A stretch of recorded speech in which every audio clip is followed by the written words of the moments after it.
All right. Happy Sunday, everybody. Hey, Elizabeth, what's up? How you doing?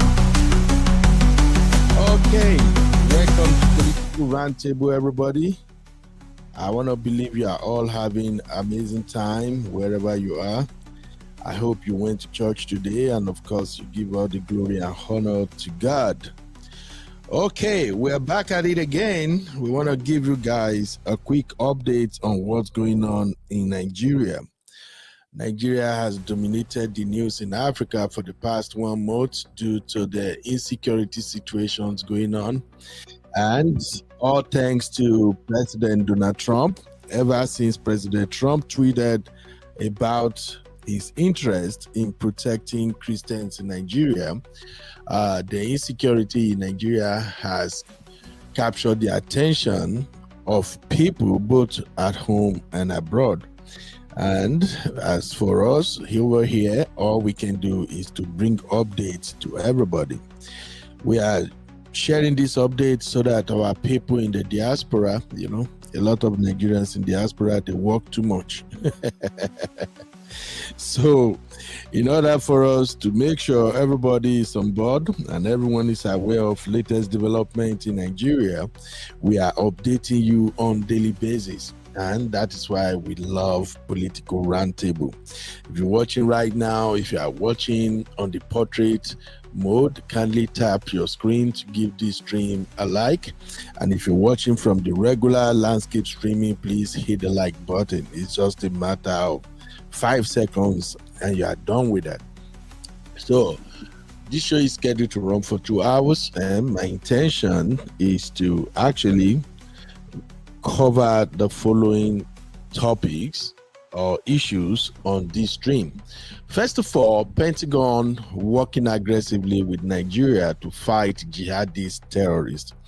If you are following news over the week, you will have learned that Nigeria sent a delegate to meet with United States Secretary of State in order to find an amicable solution, or rather partnership with the United States government to tackle the Boko Haram insurgents in Nigeria. And good news is, they are making headway. However, President Trump is angry. President Trump is very, very angry. He's angry with the Nigerian government under President Tinubu. And during a radio program, the president called in and expressly stated that he is angry with that disgraced country. Whew, that's so crazy, man. So we're going to cover that on today's show. Also, one of the news that trended over the weekend was that Facebook deactivated Reverend Dachomo account, and not just his Facebook, they also deactivated his Instagram. This is worrisome, this cause for concern, and this is what we've been talking about. So the excuse for deactivating Reverend Dachomo's account was that he deactivated the account because his posts and comments are a threat to national security. And blood of Jesus. I don't know if you guys are following that news. I would like to know what you think. Kindly drop your take in the chat. So Facebook deactivated the reverend, the only reverend whose voice was louder, that now the entire world is interested in protecting Nigerian Christians as well as Muslims and everyone who have lost loved ones to this madness going on in the country. The only reverend who is bold enough to embrace his faith and use his platform to speak out loud, that reverend is the one that his account got deactivated. And yet we have videos upon videos of terrorists, bandits, name them whatever. We have their videos on Facebook every time showing their brutality, showing the attacks on innocent Nigerians, showing how they're sharing money and yet those accounts are live. But the very person who got tired of how his people, especially Christians, are being massacred is the one whose account got deactivated.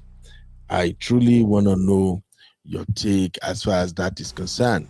Also, Nnamdi Kanu, we're also covering Nnamdi Kanu over here. So, Nnamdi Kanu, the Igbo take on his sentence. All right, I'm gonna play a video of one Ndigbo man who was on Arise TV, and I think he claimed he's speaking on behalf of the Igbos. So please, I want you to watch and listen to what he's got to say. And at the end of the day, I also want to know where you stand when it comes to this Nnamdi Kanu sentencing. I still have several other topics to cover, but these are the main topic we're going to consider on this stream. My name is Ben Orium. If you are watching for the first time, you're welcome to UB and the Real Fam. I also want to announce to you guys that we are not going to have Sunday school today. The Sunday school team want to take some time off, so we move today's topic to next week Sunday. However, for the next 2 hours, let's talk about our beloved country, Nigeria. If you are ready, my brother, my sister, I am so ready. Shout out to you, Uncle Dayo. I see you, Canary King. Canary King, what's up? How are you doing? Please let me just appeal to you, my brother. I saw on the last show you were very pissed, and it's okay to be angry with everything going on in Nigeria. If you are patriotic and if you are really concerned about the well-being of all Nigerians without tribalism or nepotism or Christian bigotry, you're gonna be pissed. So, but please, let's keep the chat clean. Last week, my brother Canary King, no, not even last week, I think is it 2 or 3 days ago when we had that show, and we have a lovely brother here, Mr. Emeka. I noticed you were really angry in the chat. You call him all kinds of names. Please don't do that. I did not address it because I was just trying to make everybody comfortable, but please, we don't do that here. It's okay to disagree. We always preach that. It's okay to disagree. If we don't disagree with each other, we cannot reach an amicable solution to our problem. But even if we disagree, let's kindly respect each other. Okay, thank you very much. I appreciate you being here. Shout out to my lovely sister Lola. Sister Lola, I heard the code in UK is holding you guys down.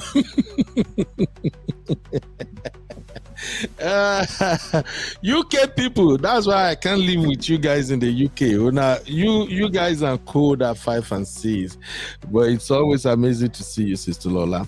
All right, let's talk political roundtable. Let me see if this one has loaded itself. I just created some other introduction for my show. Yeah. Oh, Abby. Hey, I see Abby stuff all over this place. So, how many of you watch Abby show? You know, Abby has a very fantastic show. It's called Recap Central. Wow, that is so different. It's so entertaining, educative, and it's always fun. So always make sure you catch up with Abby on Recap Central.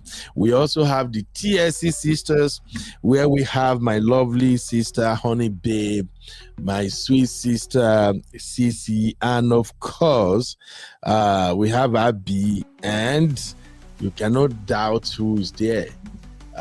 Okay, yeah, I mentioned all the 4 of them now. CC, Honey Babe, Sister Yinka, and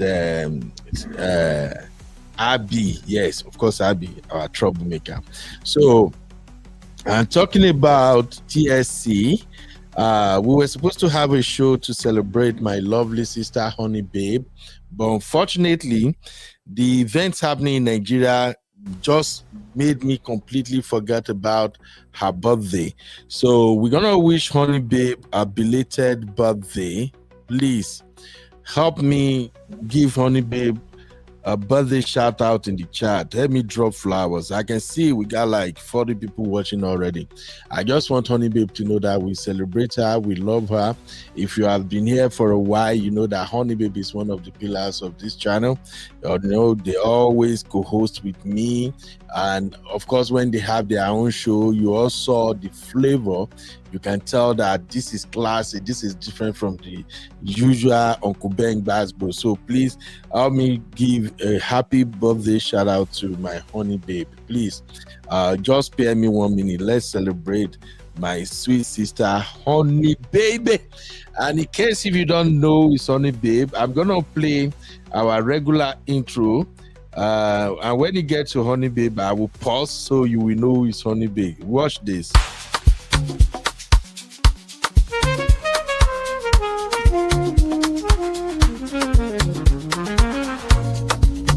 Yeah, yeah, yeah. You be in the building. Hey, vibe with Uncle Bino. Let's go. Now happy hour things, you know. Hang out with you, babe. It's a vibe tonight. Hey, laugh and learn. We shining bright. Oh yeah. You be stories, life lessons time. Hey, on the Uncle Beno show, everything feels right. From the streets to the world, we talk real talk. Vibes on the beat make the whole place rock. Happy hour flow with smiles non-stop. Sip and chill with you, be the energy on top. You be stories dropping them every day. Wisdom for life, the African way. From the grind to the glory, hear what we say. Tune in now, don't delay. Hang out with you, be it's a vibe tonight. Hey, laugh and learn, we shining bright. Oh yeah, you be stories, life lessons time. Hey, on the Uncle Beno show, everything feels right. Join the sister circle, oh what a scene. CC Inca, Honey Baby, and I be so clean. Talk love, talk life, talk dream supreme. Empowerment vibes, like a road. All right. Did you guys catch Honey Babe? That's my Honey Babe right there, looking so innocent. Let me show you guys once more. Yeah, this is our lovely Honey Babe, looking all cute and innocent. I'm not gonna tell you guys her age. I just know say make una not let her cool, calm, sweet face deceive you now. Okay, Honey Babe is not Gen Z. Anyway, Honey Babe, we love you, my sister. We pray that you're gonna celebrate so many years on earth in good health, in plenty money, and in a lot of energy as usual. You always continue to be yourself. Okay, we love you, mama. Happy birthday.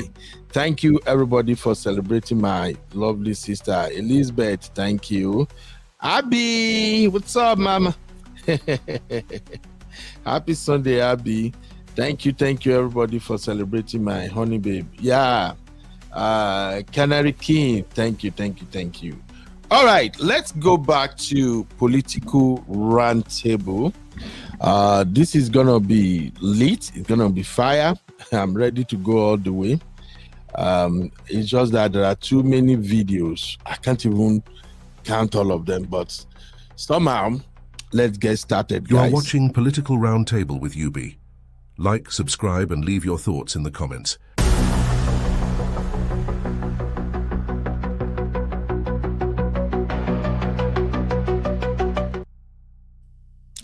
All right, my people, here is President Donald Trump expressing his anger for what he perceived to be lackluster performance of the Nigerian government. Take a listen, please. You are watching Political Roundtable with UB. Like, subscribe, and leave your thoughts in the comments.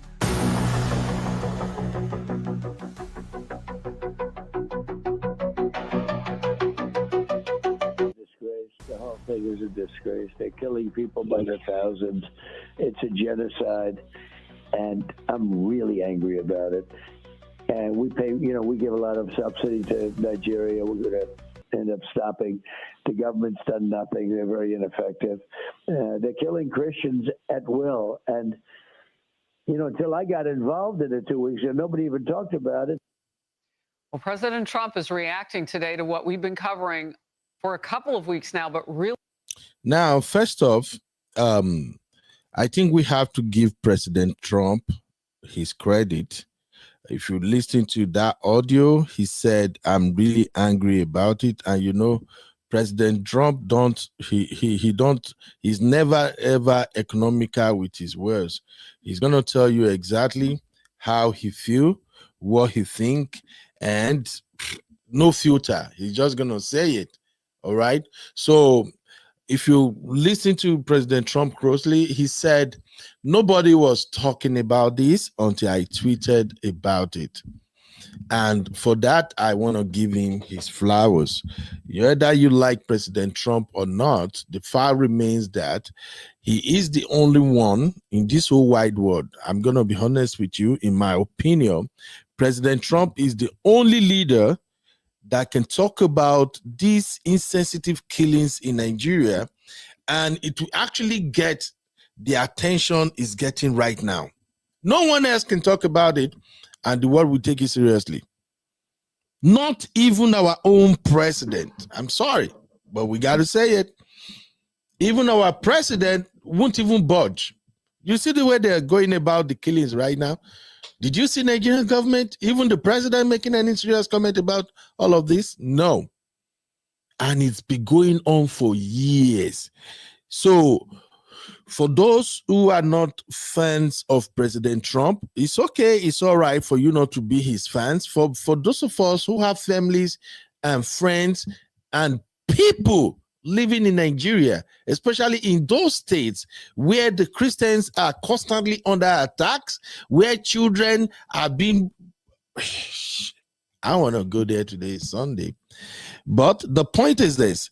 President Trump brought attention to the situation, and ever since President Trump has spoken, yes, there has been massive rise in killings, abduction, kidnapping, and all of that. But one thing I know for sure, with the way the Pentagon is working on this case right now, there's gonna be a light at the end of the tunnel. So I just want to know if we are on the same page. Going by what President Trump said, that no one was talking about it until I spoke about it. I am very angry with that disgraced country. Is President Trump right to be angry? Just drop it in the chat. Drop a 1 in the chat if you believe that even though President Trump, he's not a Nigerian. Of course, you know his body language. He's not a fan of people who look like us. Let's call it what it is. But President Trump has claimed over and over again that he is a Christian, and he's doing exactly what every Christian should do. You speak up. You speak up. You speak out. Nigeria remains one of the countries with the highest number of pastors and churches in the whole world. So we are, let me just say, when you come to the south and the middle belt in Nigeria, we are predominantly Christians. But the Christians we have right now, we have Christians who can't talk. And yet we claim, oh, my soul is after Jesus. My heart is after Jesus. And yet we don't speak when it matters. With all the killing in our country right now, even the so-called man of God, the daddy, papa, mama, geos, they are not talking. Except for those pastors in the north, because we have to give those one credit. Those in the north, they speak a lot. I think there is this pastor in the north, maybe I don't know, I may not get his name right, maybe Reverend Kaku or Pastor Kaku something. He looks young. He's not a young man anyway, but he looks young. He looks good. His voice is very loud too. That has been the pastor I've heard spoken severally before Reverend Dakonom now took over. But you see, the pastors in the South, majority of them don't speak. And I'm tying this up by saying that President Trump, like him or hate him, he has always stated that he is a Christian. And I quite understand his type of Christian, okay? Because I'm like that too. If you listen to some of the things I do say at times, you will find it difficult to believe that I'm a Christian. But some of us are like that. Our heart, our soul follows Jesus. But at the same time, we are not stupid and dumb. Yeah. So Trump said, I can't stand by and this Christian genocide will be going on in Nigeria and do nothing. In fact, President Trump has made more effort than our own government in the past 2 months in order to tackle this insurgency in Nigeria. So I'm saying all of this for those who might have listened to that audio, because I've seen a lot of rhetorics on social media. So people are like, that my Trump is just politics, it's not serious. Trump really don't like you people. And like I've always said there, yes, even if you say Trump doesn't like us, maybe, but the fact remains that he spoke. And for the first time, we are witnessing movement in Nigeria.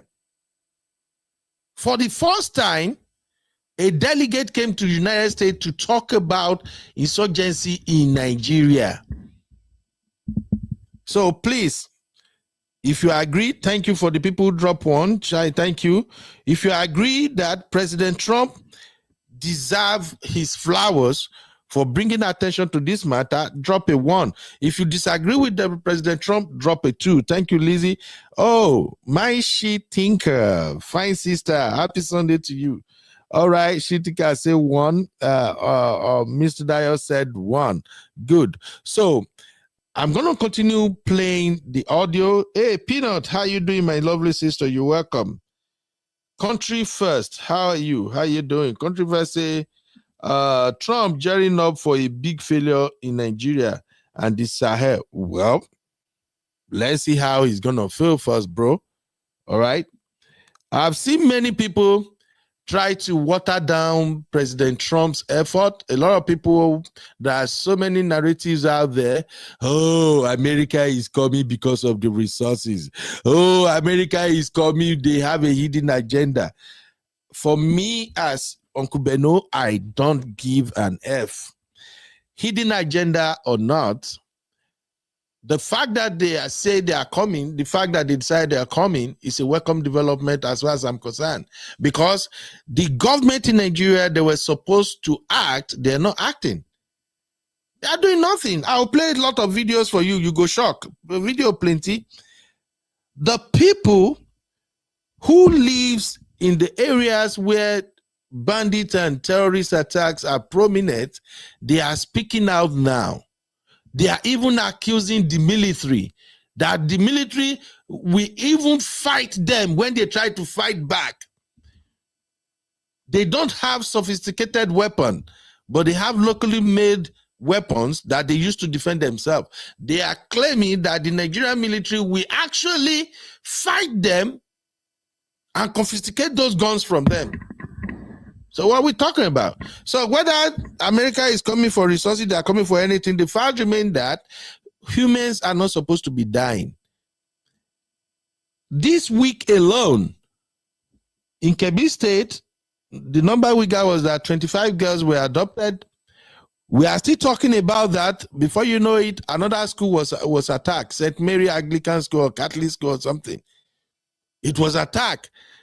The government said, the Nigerian government said only 52 children, students were kidnapped. But the data is out now. 300, some say 312, some put it at 315. So tell me whether America is coming for resources or they are coming for anything else or they have hidden agenda. Is that a country where people, let me not even go there, man. Let me allow you to listen. to the various interview on Fox News, and then I will come back. We will have this conversation. It's a genocide, and I'm really angry about it. And we pay, we give a lot of subsidy to Nigeria. We're going to end up stopping. The government's done nothing. They're very ineffective. They're killing Christians at will. And, until I got involved in it 2 weeks ago, nobody even talked about it.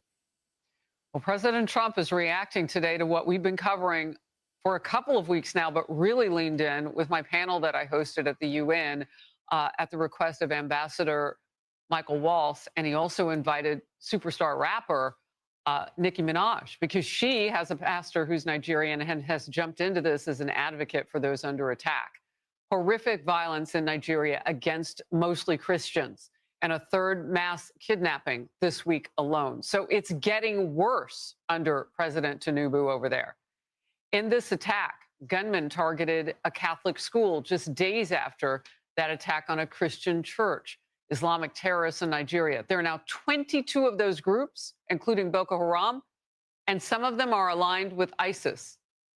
They are targeting Christians and have been for years. Some experts, as well as the president, are saying that the mass slaughter needs to be contained. And you heard him here. The government now over there has to do something about this. I joined U.S. Ambassador Waltz for an event on the crisis earlier this week. I served in Nigeria helping train their Navy SEALs for hostage rescues and to go find these girls. And Harris, it is horrific what is happening to them right now. We were able to get many of them back, but not all of them. And as a father of a daughter, it's just horrific to think little girls, 8, 9 years old, being kidnapped out of their schools and sold into Islamic sex slavery. Senior Foreign Affairs correspondent Greg Palcott has the latest. Greg. Hi, Harris. That's right. More violence in Nigeria. Christians again under fire. A Catholic secondary school in the town of Gwara in northwestern Nigeria attacked by gunmen. Local media says as many as 52 kids were kidnapped. A desperate search involving military and police is on right now. And yes, earlier this week, a Catholic church nearby was attacked. 2 people were killed and 38 worshipers abducted. The ransom per person, $69,000. Thousands of Christians have been killed in recent years there, leading some, yes, to speak of a Christian genocide. President Trump has branded Nigeria a country of particular concern regarding religious freedom, threatening to apply sanctions and send in U.S. troops. Here's how a State Department official put it at a congressional briefing yesterday. The Trump administration is developing a plan to incentivize and compel the Nigerian government to better protect Christian communities and improve religious freedom. Still, the Trump administration and analysts say others are getting hurt too by Islamist terrorists, organized bandits, militants. 25 children were kidnapped at another school in western Nigeria on Monday. 1 escaped. That happened in a Muslim area. Harris, Nigerian officials claim they are not persecuting any religion, but many analysts say at the very least they are certain that the government officials are not protecting their own citizens. Back to you. Yeah, and as we've been pointing out, it's mostly young girls and women, and that's what we saw in that church. And those new numbers are just heartbreaking. How many more people were kidnapped and killed in that church attack that we showed this week? Greg, thank you very much for the update. President Trump says the persecution and killing of Christians in Nigeria is, quote, genocide. Others say it's not quite that simple, but there is no doubt Nigeria has a major problem with mass killings and kidnappings of both Christians and Muslims going back more than 10 years. This week, 2 more mass abductions at schools in the country's north and west. Hundreds of children taken from a Catholic school yesterday. One bishop urging action there. Without quick intervention, Christianity risks elimination in parts of northern and middle belt Nigeria within a very short time. The church alone cannot stop the killings. It requires coordinated political, military, and humanitarian intervention. Mr. Chairman and members, the blood of Nigerian Christians cries out to you people. We cannot afford to wait any longer. Let's bring in Reverend Father Rebelius Ahula of the Catholic Diocese of Makurdi in Nigeria. He's also the director of the Foundation for Justice, Development, and Peace. Peace, it seems, is in short supply in your country. Thank you, John, for having me. And I want to thank you very much for this platform. Actually, there is no peace. Even though I had the Foundation for Justice, Development and Peace. We have been noticing for many years, we've been witnessing for many years killings and abductions like you just described. I come from Benue State, which is part of the middle belt of Nigeria, where we have documented these killings since 2001. So it's not just 10 years like people want to refer to. Maybe the peaking of the killings and abductions can be reduced to 10 years, but we have systematic documentation of these killings taking place as far back as 2001, when the Catholic Church in the diocese first opened an internally displaced people's camp. So we have experienced these killings and displacement for many, many years. It's not just 10 years. Those 350 schoolgirls that were kidnapped, what happens to them? I mean, what are the chances of getting them freed, do you think? Very little, sorry to say. And I say very little because this is not the first. If you have followed the history of Nigeria in the recent past, schoolgirls were kidnapped in 2014. In 2015, others were kidnapped. There is a famous girl who was kidnapped in Dapchi alongside other girls that is called Leah Sharibu. She's not been returned to her parents, to her family up to now. The many others who have been kidnapped like that have not been returned. So I'm sorry to say, but I think that the chances will be very slim, because this Islamists, what they do is that they either marry these young girls or they trade them off to other Arab countries. We hear that Libya is a transit point. In my own state, there is a case last week of some girls who were trafficked to those places. And so many of them will be sold, or many of them will be married to these militants themselves. We have a map that shows the situation in your country. The north, largely Islamic, the middle part of the country, sort of a bit of a mixed bag, and the south is predominantly Christian. But we note the locations of the Boko Haram hotbeds. Boko Haram is perhaps the worst offender, is it not, when it comes to violence against Christians? When Boko Haram started, it was the worst offender to violence against Christians. It started in the northeast of our country, in a place called Borno State. When they started in the 2000s, they used to be the most deadly Islamic group. As I speak to you today, the deadliest Islamic group will be the Fulani ethnic militia that is operating in the middle belt of the country, where you highlighted, and you have the picture very well. So the Fulani militants come in their numbers. They are armed with AK-47s. They come on motorcycles. They surround villages, displace a lot of people, kill as many as they can. I'm sure you are aware of what took place this year in my own state. It's just some kilometers away from the capital state of Makurdi, in this city called Yelwata, where they came shouting Allahu Akbar, and they killed over 270 people. I have the names of every individual who was killed on that day. So this is not just happening in Benue State. Also, Plateau State has been very much hit by this Fulani ethnic militia. So it is true that Boko Haram is deadly, but in the last 10 years, or 12 to 10 years, the Fulani militants have overtaken Boko Haram in the brutality of killings that they're doing and stuff like that. Yeah, so much for the so-called religion of peace.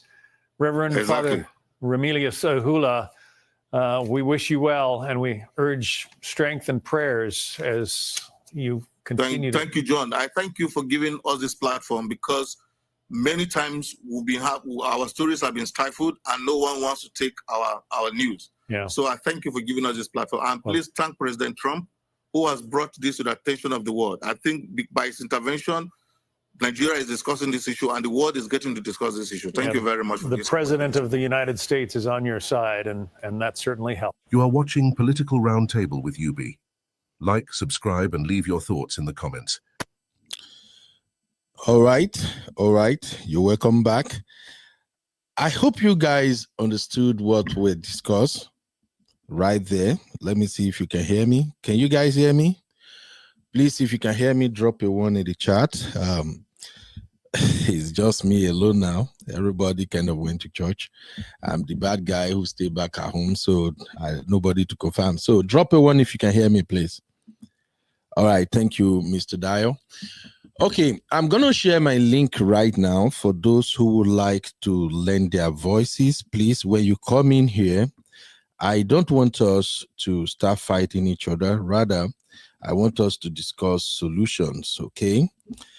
This is a bigger issue that, as it stands right now, is bigger than what the Nigerian government can tackle on their own.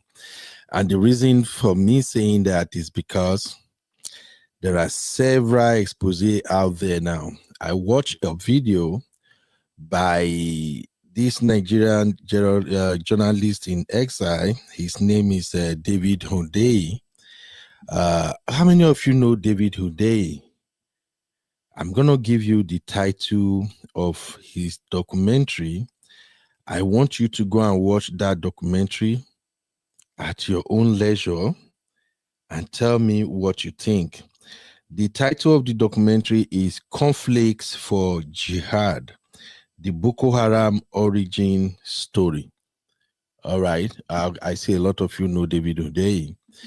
I've binge-watched this particular... I've binge-watched this documentary several times, and although all the information shared may not be 100% accurate, but if you have to go with the narrative, I think it still remains the most sensitive explanation of what is really going on in Nigeria. I will just play a brief, just a little aspect of the documentary. I will flash the title. At your own leisure, go and watch it. I shared it in our Real Fan Backstage already for those who may have the time to watch it.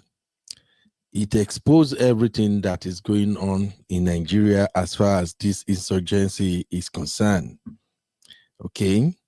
I want you to just take a listen and then we'll continue the conversation. Here we go.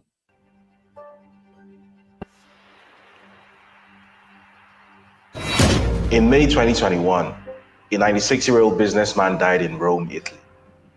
Ahmed Idris Nasreddin had amassed a personal fortune of close to $500 million in his lifetime, but his death barely made the news.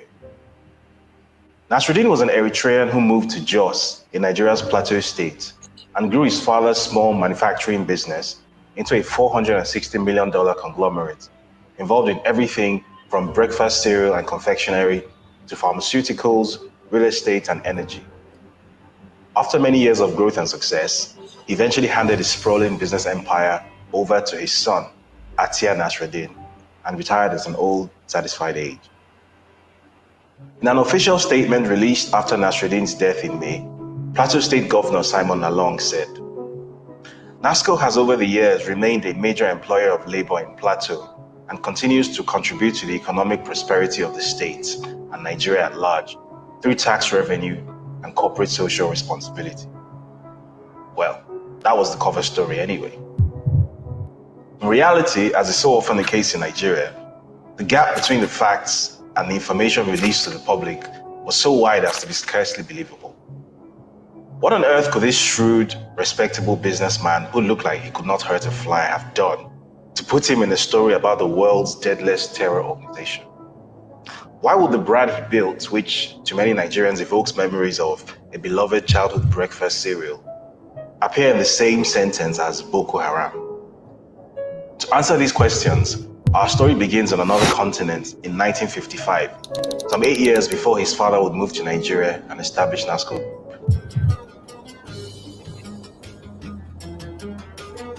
The year is 1955.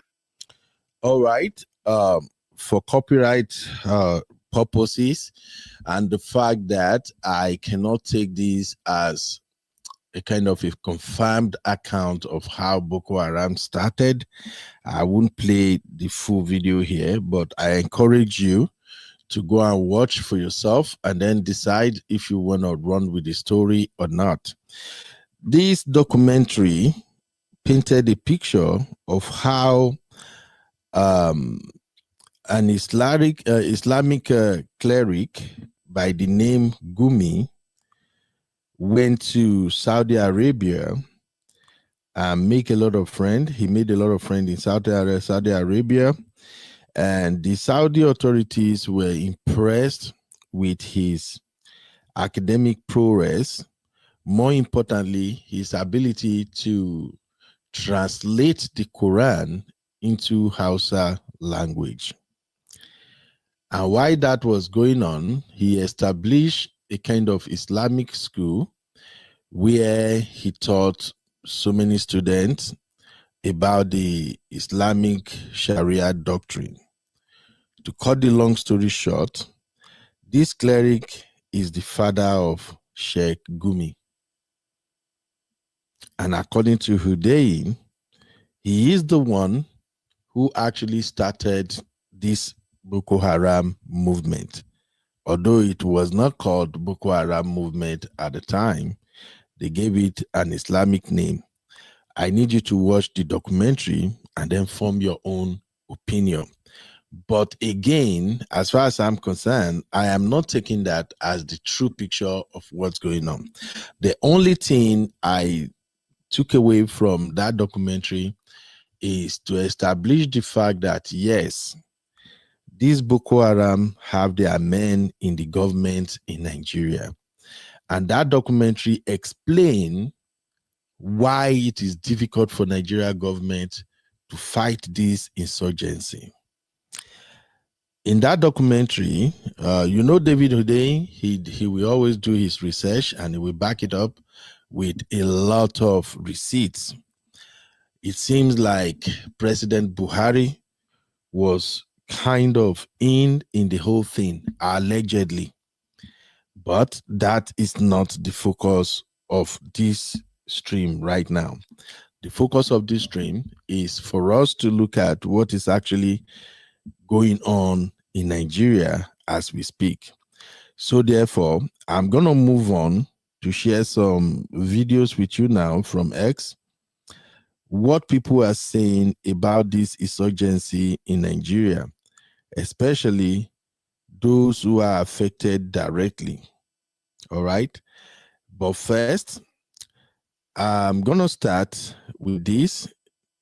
I want you to listen to this exchange between some reverend in the north and a military commander. Take a listen to what they have to say. Here we go. Commander is not consistent in his own statement. Yesterday he said a different thing, and today he's giving you a different report.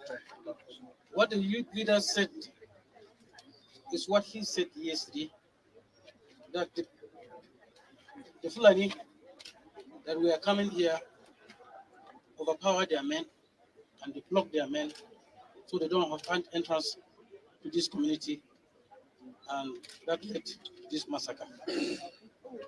So I want to tell you again that I said it yesterday to the GOC, and I'm repeating it today in the hearing of the commander, that his men are busy supporting Fulani even in grazing. And farmland destruction is continuing without any deterrence. To the best of my knowledge, this place, starting from Shonung to Lua to Fang to Pachi to Masi, has had and has been under attack since 1996. But this particular one beats my imagination. It truly beats my imagination, what I'm hearing. It appears, sir, that I do know we have good soldiers and we have good military people. but there are certainly some bad eggs. And the bad ones are really bad. I think they need to fish those out and get them out. Sometime in the past, we have asked if the soldiers will not protect us, leave us alone and see if we can fight one. Otherwise, it does not make sense. You are said to come and defend this people, and the people are being killed right on their nose. The security agencies that are stationed up here, they are here. This is the road. This is the church. Almost getting to 1 hour, they are trying to have access to this church, and securities are here. We are all hidden here. We just hide, but we saw them. They just give them back up. That's just the truth. I'm an eyewitness of what happened. So they started the active operation around 3:30 a.m. That is on Tuesday. Honestly, they are falling houses. Some are going there with their machetes, some with gun, shooting people, some with carpet, spraying on the houses. When they shoot, then the fire just burns the house. And honestly, they are just watching at them. Nothing had happened, and they're seeing them. Around 5 p.m., some of the security came for reinforcement, and we saw them. This reinforcement, they just reinforced how to help and kill more of our people. Okay. Now I'm going to play another video, and I want you to take a listen to what they got to say. Where is this video? Okay, listen to this one. Bitterly. Sir, yesterday I spoke bitterly at Kubon, a village in Bai district, because of the killings. These people came and they killed 7 people. What actually pains us most is it has already been in record that the Moravul man has never attempted attacking a person. We have never done that. We've been piping our youths. And indeed, the Moravul man is a law-abiding person. Yet, these people, they are persisting. What actually is paining us most is when our youth, stand to defend, to react, the security personnel are fighting us. They are fighting us. Most of the casualties in the hospitals, they were injured by these soldiers. I don't actually know. Have they come to secure the life of people or to fight the people? Knowingly that the Fulani man is the man that is always attacking us. They knew, and they have done nothing about it. Besides that also, I want to say this to your hearing, Commissioner of Police. Hear this very, very well. The people used to come with sophisticated weapons. Sophisticated weapons. I have an exhibit of what happened. What is this? What color? Which color is this? Is this not army green? This is what they use.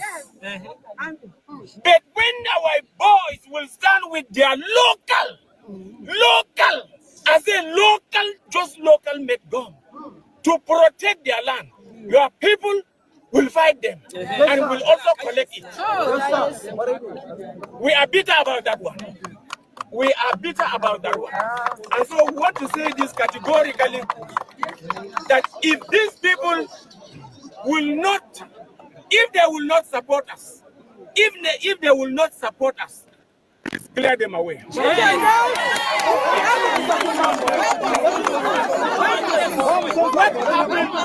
What happened at Yambas? What happened at Yambas? The soldiers were sending our youth away, and the Fulani people were burning our houses, and they didn't stop them. And they just stood, and they allowed them to burn our houses. Nothing was done about that. Sir, enough is enough. What this woman has just said, I want to emphasize on that. People saw it. After the killings, the soldiers brought 3 hillocks and they convey all the Fulani man back. Wow. How do we interpret that? That is our grievances. Thank you for coming, creating your time to come. Okay, let's dissect this briefly. Do you all understand what this old man is saying? Or should I break it down? You remember during the interview with Adeola Fayeun, Reverend Ezekiel narrated the same story that this man just narrated right now.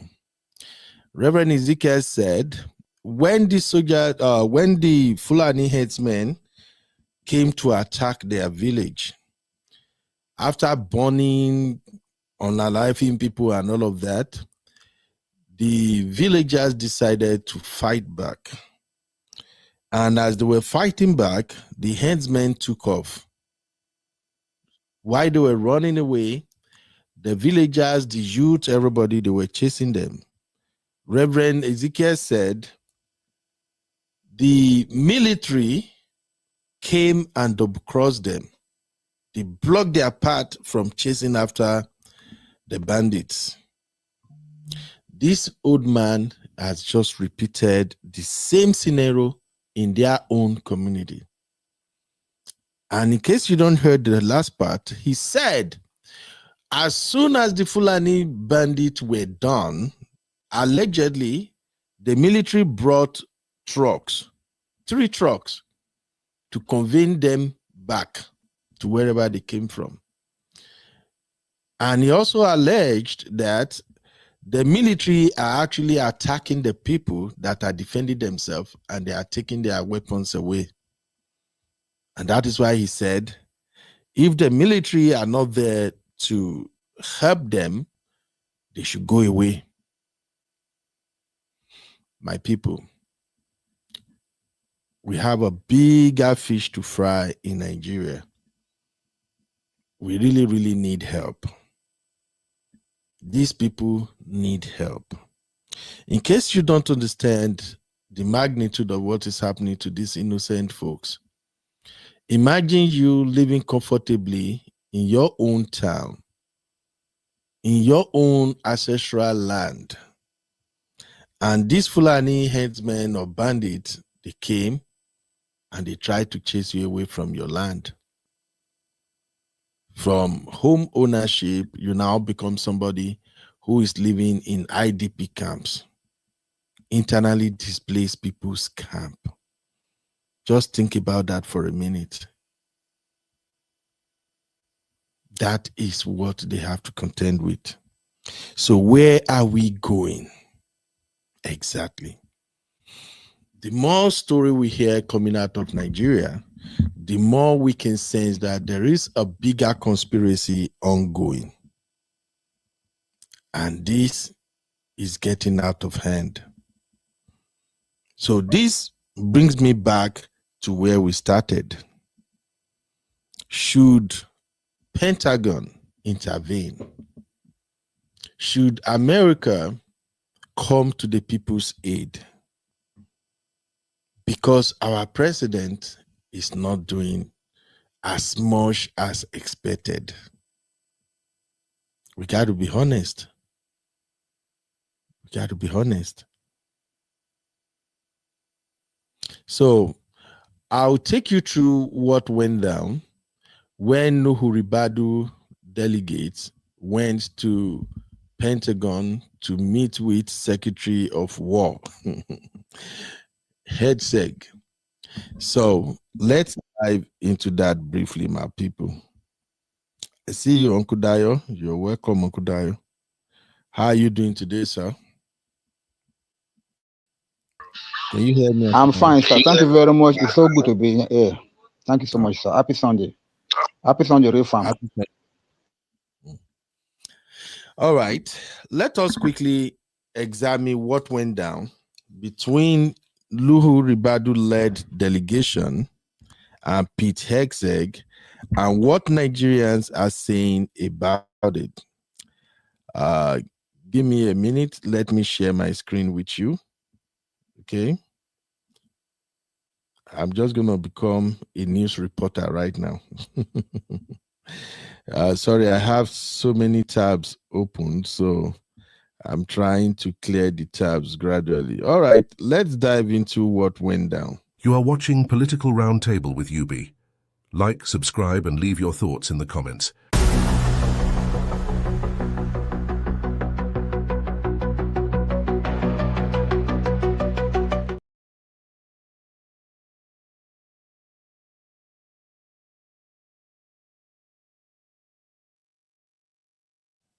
You are watching Political Roundtable. Oh, this system. No, now is not the time for you to be freezing. No, I'm already clearing the tabs, okay? All right, you welcome back, ladies and gentlemen. So, NBC News reported this, and the title is U.S. signals broader efforts to protect Nigerians Christians following Trump military threats. So, American forces likely would have to be drawn from other parts of the world for any military interventions in Nigeria. And the news have it that President Donald Trump's administration is promoting efforts to work with Nigeria's government to counter violence against Christians, signaling a broader strategy since he ordered preparations for possible military actions and warned that the United States could go in guns a-blazing to wipe out Islamic militants. A State Department official said this past week that plans involves much more than just the potential use of military force, describing an expansive approach that includes diplomatic tools such as potential sanctions, but also assistance programs and intelligence sharing with the Nigerian government. Defense Secretary Pete Hegseth also met with Nigeria's National Security Advisor to discuss ways to stop the violence, posting photos on social media of the two of them shaking hands and smiling. It contrasted with Trump's threat this month to stop all Nigeria if its government continues to allow the killing of Christians. The effort may support Trump's pledge to avoid more involvement in foreign conflict and come as the U.S. security footprint has diminished in Africa, where military partnerships have either been scaled down or cancelled. American forces likely would have to be drawn from other parts of the world for any military intervention in Nigeria. Now, that is one thing I think we also need to consider, because from the report emanating out of Pentagon, it seems like the American military is stretched already. And what this report signifies right now is that America may have to pull their troops from other parts of the world in order for them to head to Nigeria. Okay, so let's continue. Still, the Republican president has kept up the pressure as Nigeria faced a series of attacks on schools and churches in violence that experts and residents say targets both Christians and Muslims. I'm really angry about it, the president said Friday when asked about the new violence on the Brian Kimday show on Fox News Radio. He alleged that Nigeria's government has done nothing and said what's happening in Nigeria is a disgrace. The Nigerian government has rejected this claim. A comprehensive approach. Following his meeting Thursday with Nigerian National Security Advisor Malam Nuhu Ribadu, Hegseth on Friday posted on social media that the Pentagon is working aggressively with Nigeria to end the persecution of Christians by jihadist terrorists. Hegseth emphasized the need for Nigeria to demonstrate commitment and make both urgent and enduring action to stop violence against Nigerians, and conveyed the department's desire to work by, with, and through Nigeria to deter and degrade terrorists that threaten the United States, the Pentagon said in a statement.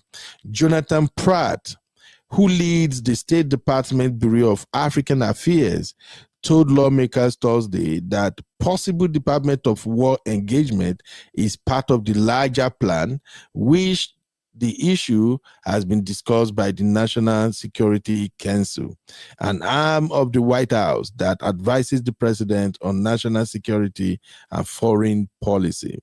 But Pratt described a wide-ranging approach as a congressional hearing about Trump's recent designation of Nigeria as a country of particular interest or particular concern over religious freedom, which opens the door for sections.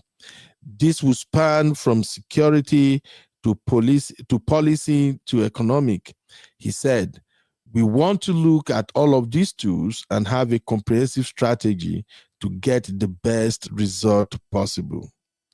And then another report said, Nigeria's violence will not be reversed overnight. The violence in Nigeria is far more complex than Trump has portrayed, with militant Islamic groups like Boko Haram killing both Christians and Muslims. At the same time, many Muslim herders and mostly Christian farmers have been fighting over land and water. Armed bandits who are motivated more by money than religion also are carrying out abductions for ransom, with schools being popular targets. In 2 mass abductions at schools this past week, students were kidnapped from Catholic school Friday and others taken days earlier from a school in a Muslim-majority town. In a separate attack, gunmen killed 2 people at a church and abducted several worshippers. The situation has drawn increasing global attention. Rapper Nicki Minaj spoke at the UN event organized by the US, saying no group should ever be persecuted for practicing their religion. In the Trump administration, if the Trump administration did decide to organize an intervention, the departure of US forces from neighboring Niger and their forced evictions from a French base near Chad capital last year have left fewer resources in the region. Options include mobilizing resources from far-flung Djibouti in the Horn of Africa and from smaller temporary hubs known as cooperative security locations. U.S. forces are operating in those places for specific missions in conjunction with countries such as Ghana and Senegal, and likely aren't big enough for an operation in Nigeria. So what all this boils down to simply means that it's not going to be a walk in the park for the American government to actually help in Nigeria. All right, I see my lovely sister Ashitinka is in the building, as well as Uncle Dio. Let me quickly have both of you take real quick before we now dive into the report on ground in Nigeria. Uncle Dio, let us give our sister Ashitinka the first take. My lovely sister Ashitinka, how are you doing today, ma'am? Uncle Beno, I'm good, thank you. Good afternoon, good morning, sorry, for where you are. And happy Sunday to everyone watching. Uncle Beno, I'm going to be very brief. And I think I used to be of the opinion that, America intervening would be dangerous in the long term. And the truth is, there are risks to America intervening. But it's almost like damned if we do, damned if we don't. Yeah. And at this point, I am no longer opposed to the idea of a controlled measure of intervention from America. And I think that would need to be done in collaboration with the presidency. And I think that if that's supposed to be successful, the presidency will have to do it in a covert way to the extent that people are not even aware to the extent to which he is in support of what's going on. Because the president himself, if the reports from these precious people of God who are complaining about the armed forces, some elements of the armed forces being complicit in their attacks, if these reports are to be believed, then we don't know how far up the rot goes in terms of the complicity, those who are complicit in this agenda. And so the president will have to be very careful and very delicate in the way he gives assent to the intervention of America and the way this works around this whole thing works, because a number of things bear in mind this problem didn't start recently. It's been ongoing for as long as I've been alive. I've known of this problem, but there are people that I know that are currently alive that will tell you that this problem has been existing for over 100 years. And I think the problem is that so in Nigeria, since Christianity came and Islam came, some of us take religion seriously to the extent that we must talk about it to everybody we meet. And some of us think erroneously that we can buy people to dominate so that our own religions dominate. Not everybody thinks like that. And I'm not even limiting this to one religion or another. There are people who are irksome in the way they are overwhelming. They overwhelm you with their talking, but talking never tied anybody. There are people who would actually die for their faith. Now, the problem, I'm going to talk about my own lifetime. I think that the problem has been as bad as it has become now, present day, as bad as it's become. Because a number of years ago, and I don't remember exactly when, the government banned the possession of private firearms. At some point in my lifetime, people were able to get licensed weapons, licensed firearms. And when that was a possibility, even though these persecutions existed, there was pushback. Now, the pushback was never overwhelming enough for one to say the people who were being attacked were the ones causing the attack. No.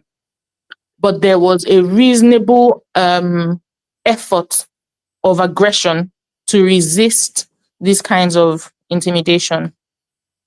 Well, over 15 years ago, I think maybe 10, 15 years ago, because I know that, I think it was under Buhari's time, I'm not sure exactly when, private ownership of weapons was banned. Now, bear with, just imagine a scenario where people are able to obtain licenses and own weapons. And they have, let's say, in these farming communities in Plateau, bear in mind that in Plateau, there used to be such a high number of retired generals. And at the time, they were not retired. They were still serving generals in the armed forces. And those places, there were attacks in 2001. There were threats of attack in 2000, but there were attacks in 2001. And many of those places, they defended their territory valiantly. They fought gallantly, and they maintained their territory. Over the last 20 years, especially in the last 15 years, people are no longer licensed to own arms. And these attacks come with superior weaponry that no cutlass, no machete is going to be able to match a bullet, right? So I think in the short term, private ownership of weapons needs to be reassessed in Nigeria. If you are not going to defend the people, allow the people to defend themselves. God bless Secondly, you. And the people will defend themselves. And this does not mean we're taking away the laws on homicide and things like that, because where there's wanton homicide, people will be charged and tried. But where there's an observable pattern of people constantly being under attack, it becomes callous to not allow them defend themselves with equal measure of force. So I think that's where we need to start in the short term. Every church should have armed people guarding the church and armed people inside the church. Every mosque too should have armed people guarding the mosque, armed people inside the mosque. Nobody should come and attack anybody in their place of worship. Nobody should come and attack anybody in their schools. Now, when it is clear that everybody's head can touch, then everybody will behave correctly. Exactly. And I agree with your point of view, because if you're looking at what's happening on social media now, especially from the bandits' point of view, they are becoming bolder and more confident in what they are doing. I have a video from a very dark man that I was going to share here. Let me see if I still have it saved up. What very dark man said was apt. All right. Shitika, I don't know if people have to watch this. It's just a very short video. In support of what you were saying, very dark man shared this video from some of these bandit boys. This boy in this video was saying in Hausa, oh, thank God you understand Hausa. He was saying in Hausa that why are people protesting, making noise? They kidnap some girls. You know what to do to get the girls back. Just go and do what you have to do to get the girls back. Guess what? What is he talking about? Paying of ransom. It has become a common practice that the bandits now know that if you want cool cash, just go carry some schoolgirls. Immediately the government will pay, and then we share the money, give them like maybe a month or two, we go back at it again. Listen to the video real quick, everybody. Thank you. Please give the video thumbs up and don't be a stranger. I'll leave your thoughts in the comment. Listen. Wai na ji ana ta zanga-zanga, shin zanga-zangan menene aka yi a wagga misali? Shin yan makarantar da an ka ɗauka muku su ne kuka ma zanga-zanga? Sai kun san inda suke sai ku ku amsu su ko? For those of you that don't understand Hausa, let me interpret what this headsman is saying in the bush. And this is how you understand how incompetent President Bola Ahmed Tinubu is, not just him and his service chief. This is a disgrace. When Donald Trump said this country is a disgraced country, Donald Trump did not lie. And at this point, I'm beginning to believe. So what did this headsman say in the bush? He said, my Muslim brothers, my siblings, I heard that some people are protesting. What are they protesting for? Because they carried girls in your school. Is that why you are protesting? Well, you know what to do. You know where they are. Go and get them. In a nutshell, he's actually sending a message. We don't give you terms and conditions. You know what to do. As you all know, they took some girls from KB State, not just from KB State. They took some people in CSC Church in Kwara State. And again, they took 312 pupils from St. Mary's Catholic School in Niger State. And now the terrorists are on social media saying, I heard that you people are protesting. I heard that you are protesting. What are you protesting for? You know what to do. Go and pay the ransom and get your people back on social media. And this government cannot do anything. This same government were the same people that were criticizing Jonathan. This same government, President Bola Ahmed Tinubu, just the talk left, right, and center then. But now you have the power, you cannot do anything. It's quite a shame at this point. All I can say is bring back our girls. And at this point, it's not about bringing back our girls. It's about bringing back our children. Nigeria is in a mess. And now I will tell you for free. You see this country, this social media that we are in, it's about time that you use it as a tool. If you like, make you know, yeah, I know it's how they talk. A few months ago, I made a post when I said, Kwara is surrounded. I said it. I said, Kwara is surrounded. I don't know if people thought I was creating content or just talking on the media. Now, what's happening in Kwara? They don't start to pick them. That's how a lot of states are actually surrounded. But you don't know yet until they come. Again, a lot of you don't know your terrain. A lot of you don't know your bushes. I live in Abuja, and I can categorically say I know a lot of places because sometimes I just go there and observe the area. Please try as much as possible to observe your areas. Try as much as possible to observe your area. I beg, Nigeria is surrounded. Only God, now if you help. But not the only God will help. You don't talk to them. He don't say make you fight. You gotta fight. I swear. If not, you will learn and you will learn the hard way. Don't play. And 2027, APC, if you cannot put a stop to all of this terrorism in Nigeria. President Bola Ahmed Tinubu, I don't know. You don't deserve to be on that seat. Just resign. All right. My sister, she thinker, first off, the interpretation given by a very dark man to that video, is it accurate? It is, Uncle Beno. Yes, it is. And it's worrying. This small boy actually saying, you know what to do. Government, you know what to do. Go and do it and get the girls back. And did you also notice that when banditry and all this Boko Haram insurgency started, they used to cover their face, like you won't see their face at all. But now, their face is all over social media. So, Uncle Beno, they're not scared of anybody. Let me make and you see, the thing is, Sheikh Gumi is always saying that the government owes these people. I don't know what debt or what arrangement they had with government, and I don't know what instrument, by which instrument that arrangement was made. I don't know which government they had the arrangement with. But when does the debt stop, and what was the debt? And why is it that human lives are required to fulfill this debt? So, Uncle Beno, we have more questions than answers. Honestly. And it makes a person weak. So honestly, from time to time, I look at this thing and then I look away, so to protect my mental health. And I just think, first of all, allow people to be able to defend themselves. Secondly, let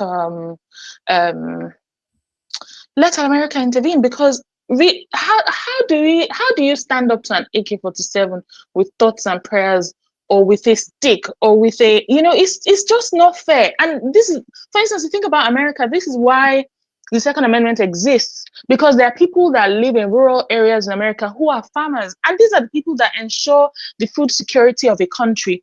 Food prices are going up in Nigeria. They've been going up for a long time, and food insecurity is very, very, it's a real and present threat, because a lot of these people, if you want to see, okay, let me put it like this.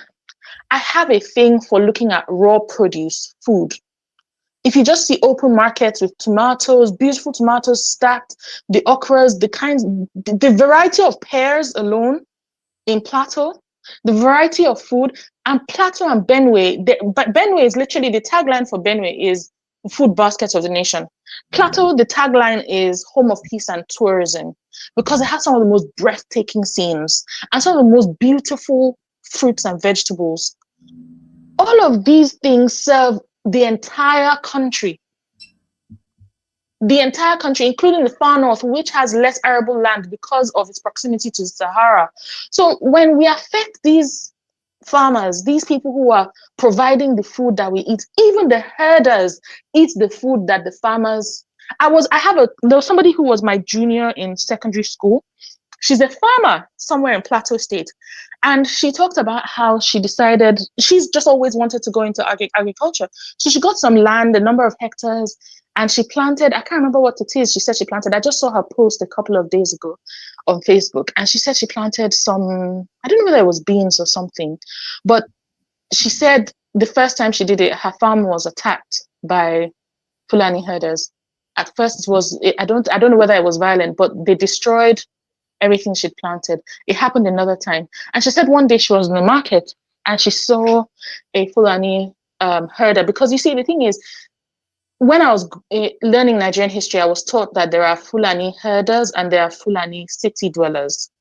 So there are different tribes. It's almost like you say there's Yoruba. Within Yoruba, there are different sub-tribes. There's Ondo, there is Ijebu, there are, so within Fulani, there are different sub-tribes. And there are also other tribes that are they're close to Fulani, but they may not be Fulani.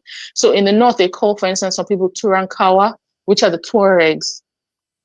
Okay. So now I don't know who she saw, but she said it was a Fulani herder that was in the market, that came to buy beans at the same time as she was in the market. And she remarked in Hausa that, oh, so Fulanis buy beans too? And the Fulani person looked at her like, are you crazy? Don't we eat? And she said she didn't even know when she blurted it out, because in her mind, she was thinking, but the farms that you attack raise the food that you and I will eat. Yep. Now, the problem is that that person might not have been part of the herders who attack people's farms. But the problem that we are having as a country is that this level of insurgency is not sustainable for our livelihood as a collective, and we need to do something. At all. At all. Thank you, my sister. Thank you very, very much for your analysis, as always. Uncle Dio, what's your take briefly, sir? Thank you, Shitinka. I really appreciate your take because you've really analyzed it all. But one thing that I want to say here also is that you talked about security, you talked about defending ourselves, you talked about the food problem, and all these things are very, very critical, because the reason why we are having starvation in the country and the reason why we are having inflation rising above every other thing else is because our food production has been cut more than half, because many people are not going to the farm again. That's why the little food that we have available in the market are so expensive. If only Benue farmers were allowed to be farming, if only other farmers in the north can go to the farm, sow their crops and reap their crops, if only the ones in the middle belt, all these places that these people are attacking, they are majority farmers. And these are the places where we are getting our food from. But to me, it's like a strategic attack. Attack the food source to create instability in the country. And if that's what they're doing, they have really achieved that to a great success, because now food is scarce in the country, and the foods that are maybe available, they are very, very expensive. So, but in the angle of defending ourselves is where I see that the government is neither here nor there. And I will explain. In the video that you just played, sir, people were even making use of local guns. Even that, the military or the police are coming to come and confiscate it from them. Why? In the front of bandits, buying and maiming them, they formulate and get their own dang guns, their own locally fabricated guns to defend themselves, not to kill anybody. In fact, hunters carry guns in Nigeria. They go into the bushes to go and hunt animals. Our local hunters, they do that. They have their local guns that they use to kill all those animals, and which is normal. Nobody worries you about it. But do you know that in these days of bandits, if you carry that gun now, a policeman will confiscate it for you? I wonder why a government that wanted to like fight banditry is continuously disarming its own people, leaving them at the mercies of these bandits, and allegedly supporting those bandits to be buying their people. It's so strange. That was why in the video that you played, somebody made the comment and said that how can we be even sure that when this Donald Trump came with the troop, now America has been stretched out. From that video, it is like it's not going to be easy for them to be able to gather soldiers from here and there to be able to come and assist Nigeria. But however, even though they come, how can we be so sure that they are going to muster enough soldiers to be able to combat it? That is number one. Number two, how can we be so sure that they can work with Nigerian government? Because Nigerian government, they will give them the military. Okay, let our military support it. But inside that same military, there are bandits that have infiltrated their camps. And I'm not talking about just foot soldiers. I'm talking about in the hierarchy of command. We have bandit sympathizers, we have terrorist sympathizers in the command, allegedly, because those are the ones that are giving the orders for the soldiers. On is to obey order. Do this, they will do it. Don't do this, they will not do this. Those soldiers that the man in the video that we played earlier on, that came to block the youth from pursuing the bandits, and they now started fighting them, and they wounded many of them that landed in the hospital. Those soldiers, who gave them the command to do that? These are the questions that we should be asking. Who are the people that is commanding them disarm those youth injure them, allegedly, and let them not pursue the bandits. Somebody must have given that order. And that person must be somebody in the military. These are the major issues. Even though Trump should come now and say, okay, we want to work hand in hand with Nigerian military, which military are they going to work hand in hand with? Is it the same infiltrated military that we have on ground now? How would that work? How would that work? So, I yes, think sir, I'm hearing you. that is the sentiment of many Nigerians. It's not even a sentiment, sir. It's a fact. Because why? We know we have been compromised, sir. Our military is compromised. We know. Now, if America cannot move their whole troop down to Nigeria, they will only come with a kind of a handful. They will need the foot soldiers, our own soldiers, to be in the support.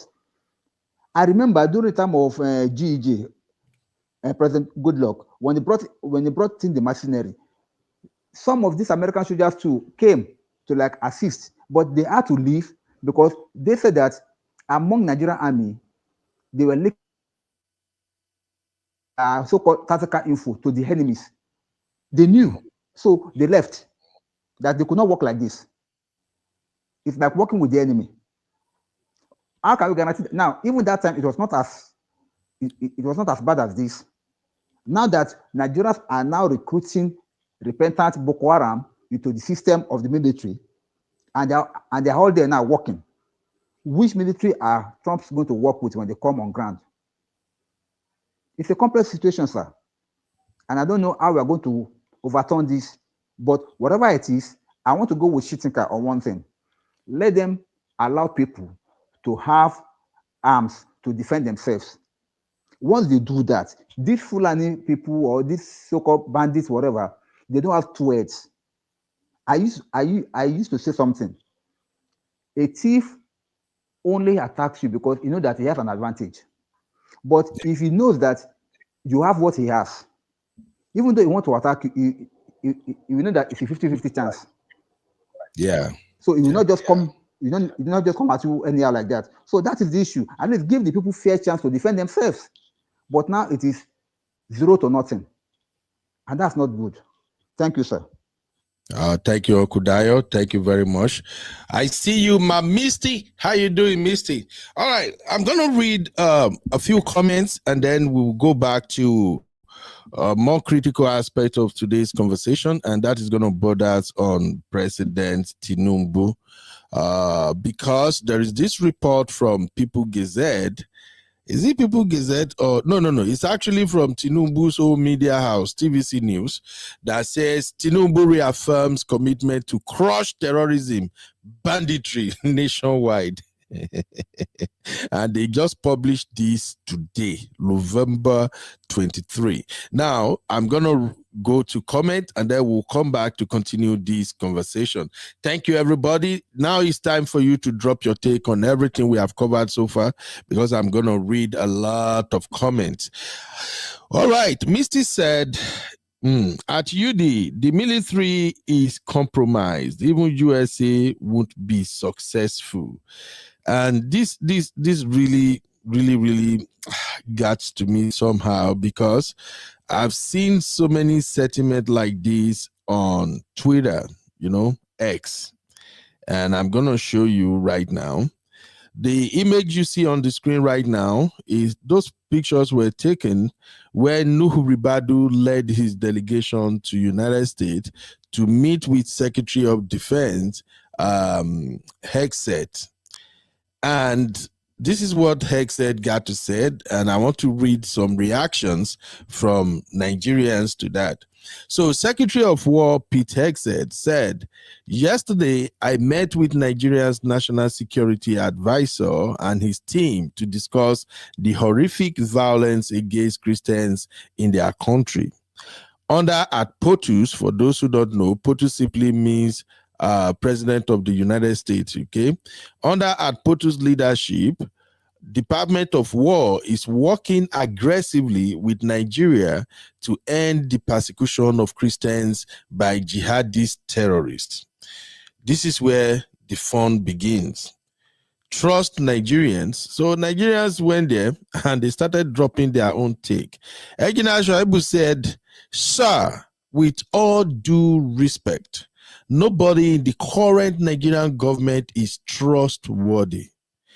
They are all nothing but chronic liars and terrorist sympathizers." If you agree with that comment from Shoaibu, drop one in the chat. Let's go, guys. Of course, you know how we roll over here.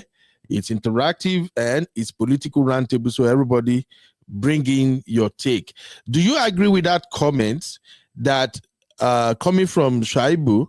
Shoaibu is telling Hegseth not to trust people in Nigerian government. He said they are chronic liars and terrorist sympathizers.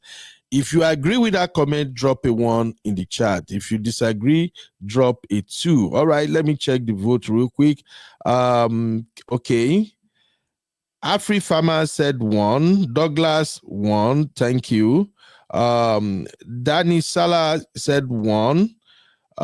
Strange Olaju, I don't see that name very well, sorry. He voted 1. Uncle Dayo 3. Okay, Uncle Dayo, thank God you are my co-host. You're going to explain 3. Peanut said 1. Thank you very much. Elizabeth said, honestly, if the US want to achieve their aim, they shouldn't work with Nigeria military. Well, there are still some nuances to that, my dear. Jude, shout out to you, Jude. Jude voted 1. Uche voted 1. Charles 1. Naruka Steven voted 1. And then, okay. So, Uncle Dayo, do you want to explain to me briefly why you elected 3, sir? Okay, sir. The reason why I chose 3 is that I know majority of our military allegedly has been compromised, but we still have some straight soldiers that are still straight, that still love this country and want things to be better. One of them was this last brigadier general that they fired. We have men like him.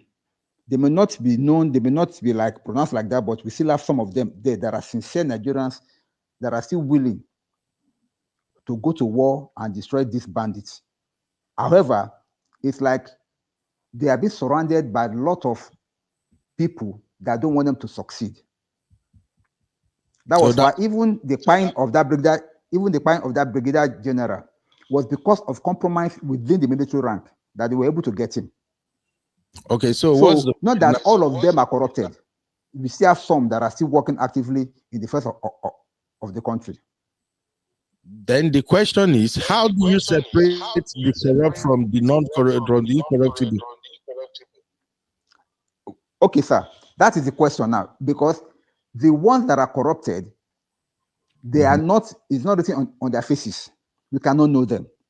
However, I know America has a way of doing their covert operations. If what I've been watching in the movies is anything to go by, they have a way of doing their covert operations. There are sometimes that when they know that they are working with unfriendly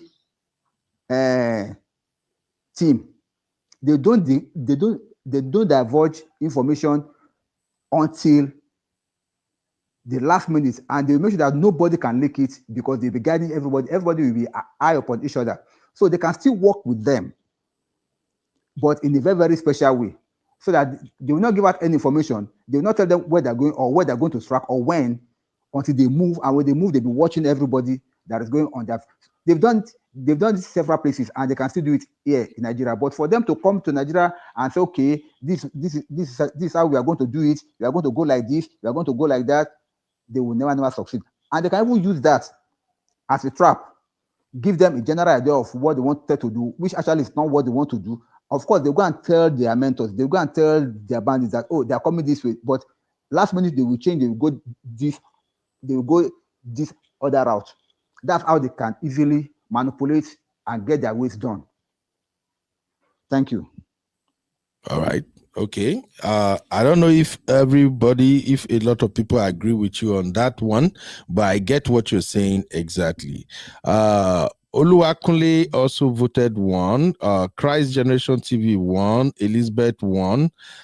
Canary King said Nigeria military mission is to suppress the Nigerian people. Okay. Thank you. Godwin said 1. Yeah. Steve Joseph said injustification. All right. Dan Isaiah said, Nigerian military include Shegumi's son. How do you sort out the good one? This is why people are apprehensive about working with Nigerian military. Thank you very much. Laura, shout out Laura, how you doing? Laura said, Uncle Beno, please, I want to come into the studio. All right, Laura, I shared the link earlier. I'm sharing the link again. Let me know if you can get it. So that's the link again. All right. Canary said, for younger people that don't know, Nigeria military pied Fela's mom and elderly lady in one of their attacks. They claim it was unknown soldiers. Well, my brother, we've been dealing with this for a long time.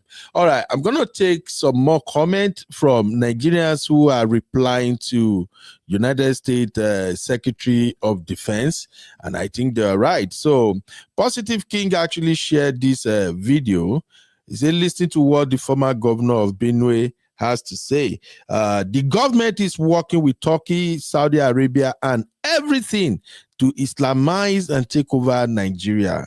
Governor Otom of Benue says that. Listen to that. We have chosen to say the truth. Even if we are going to die, let us die and let tomorrow appreciate what we said.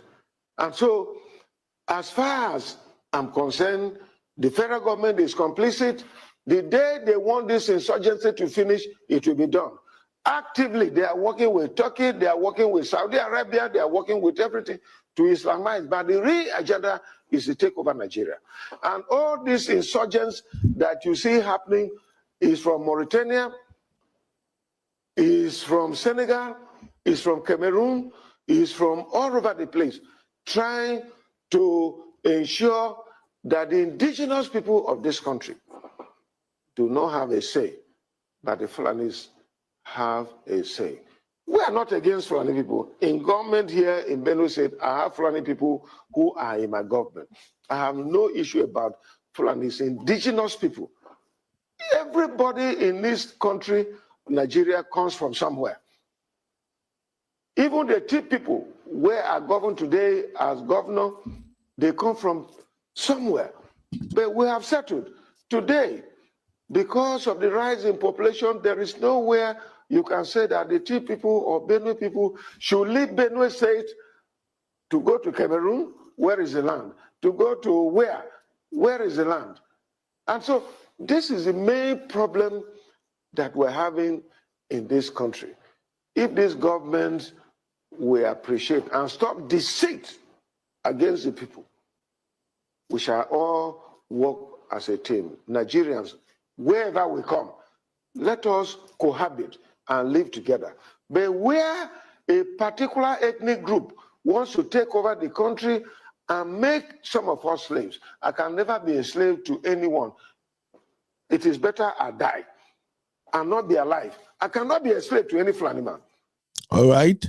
So that is one of the reply, one of the video they sent to Hegseth. Probably, I don't know, maybe they want him to listen very well before he sent his army to Nigeria. But I have a unique angle that I want to tell you guys right now. When you listen to ex-governors, please take their comments seriously. I have seen a lot of them talking lately, and they're saying the same thing, that it seems like the Fulani want to take over Nigeria. And it's beginning to look like that. It's like they get away with everything. They just do whatever they want to do, and they knew it, that they are in charge. What pains me more is how President Tinubu is responding to all of this, and we'll discuss that when we get to that segment. But let's keep it going.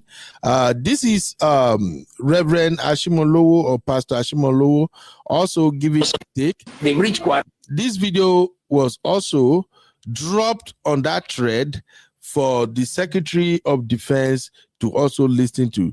Take a short listen to this. It may be Lagos. Is there religious genocide in Nigeria? There was beheading in Kano because Reinhard Bonnke came to hold a crusade and they said Christian crusade is not allowed. Not only did they destroy the equipment, they cut Christians. Is that genocide or not? Deborah Samuel, a girl in a polytechnic in the north in Nigeria, she saw on the platform of her class that people were posting religious, and she said, hey, this platform is for our study, not for religion. They killed her. And when it became a court case, 52 barristers who hold a religious faith different from her showed up to defend the guys who killed her. Is that genocide or not? Evangelist Eunice in Greater Abuja went out 5 a.m. to do what we used to do down south here. We knew people who wake up and be waking people to prayer. That was what Evangelist Eunice did, and they hacked her to death. We cannot say there is no religious intolerance. If you say there is no religious intolerance, explain to me why. Matasine in the 70s, a man who rose and began to teach a form of Islamic cleansing that says anybody who was not of that particular belief must die. Is that not genocide? And is that fair in a secular nation? 270 girls were carried out of a school. They were all Christians. The people who carried them committed 5 crimes. 1, child molestation, because they raped these girls. Nigeria's criminal law says that you sleep with anyone under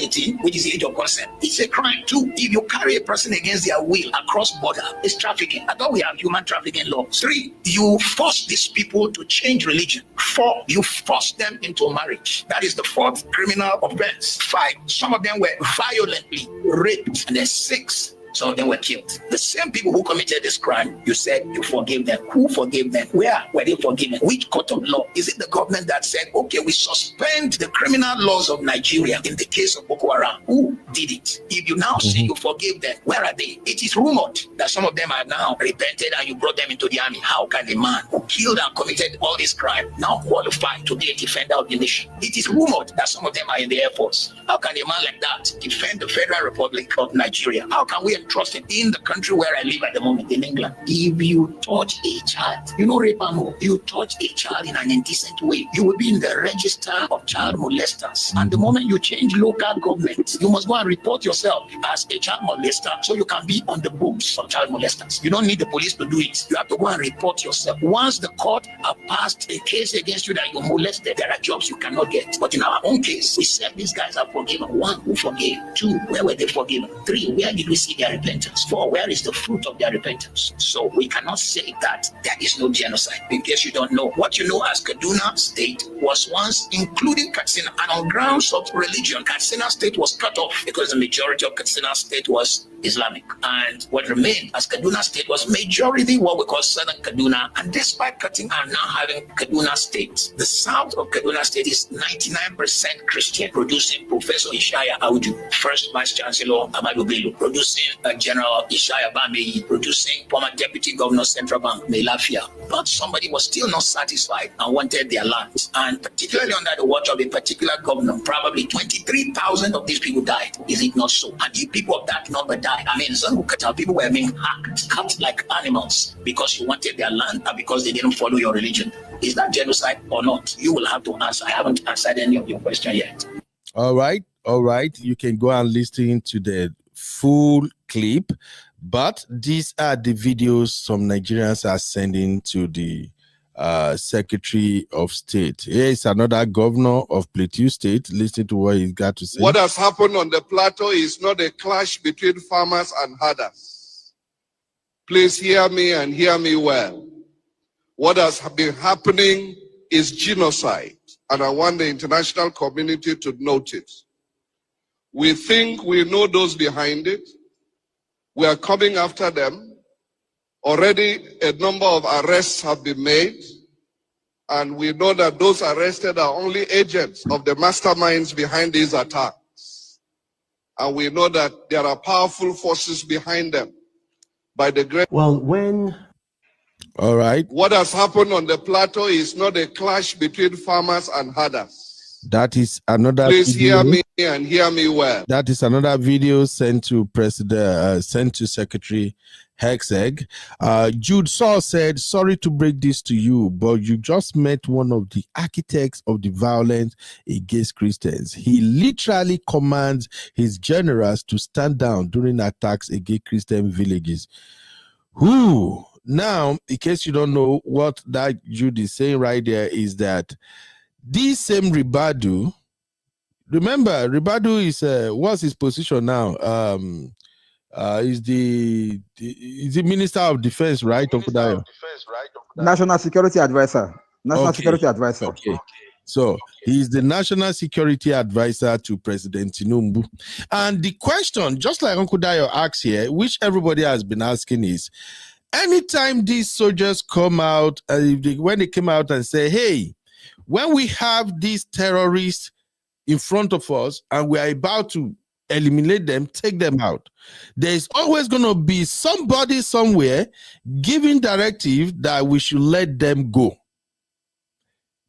Who is this person? This is where, for me, I think Nigerian President Tinubu is not doing much. At least as a president, forget about 2027 first. Face the challenges right in front of you. The person that just came into the studio, Laura, I can see you, but your internet is not strong. So maybe you want to exit and come back so that you can connect. But I can see you, but the internet is not strong right now. Okay. So you can exit and then come back again. So my point is, President Tinubu right now, I think he should forget about 2027. Let him just work on securing Nigeria first. The vote he desperately wanted will come. But this silence, man, anyway, let's keep it going. Tigran Kebaya said, I hope your staff informed you that you met and shook hands with the guy who held an American hostage and extorted the Biden administration of $53 million.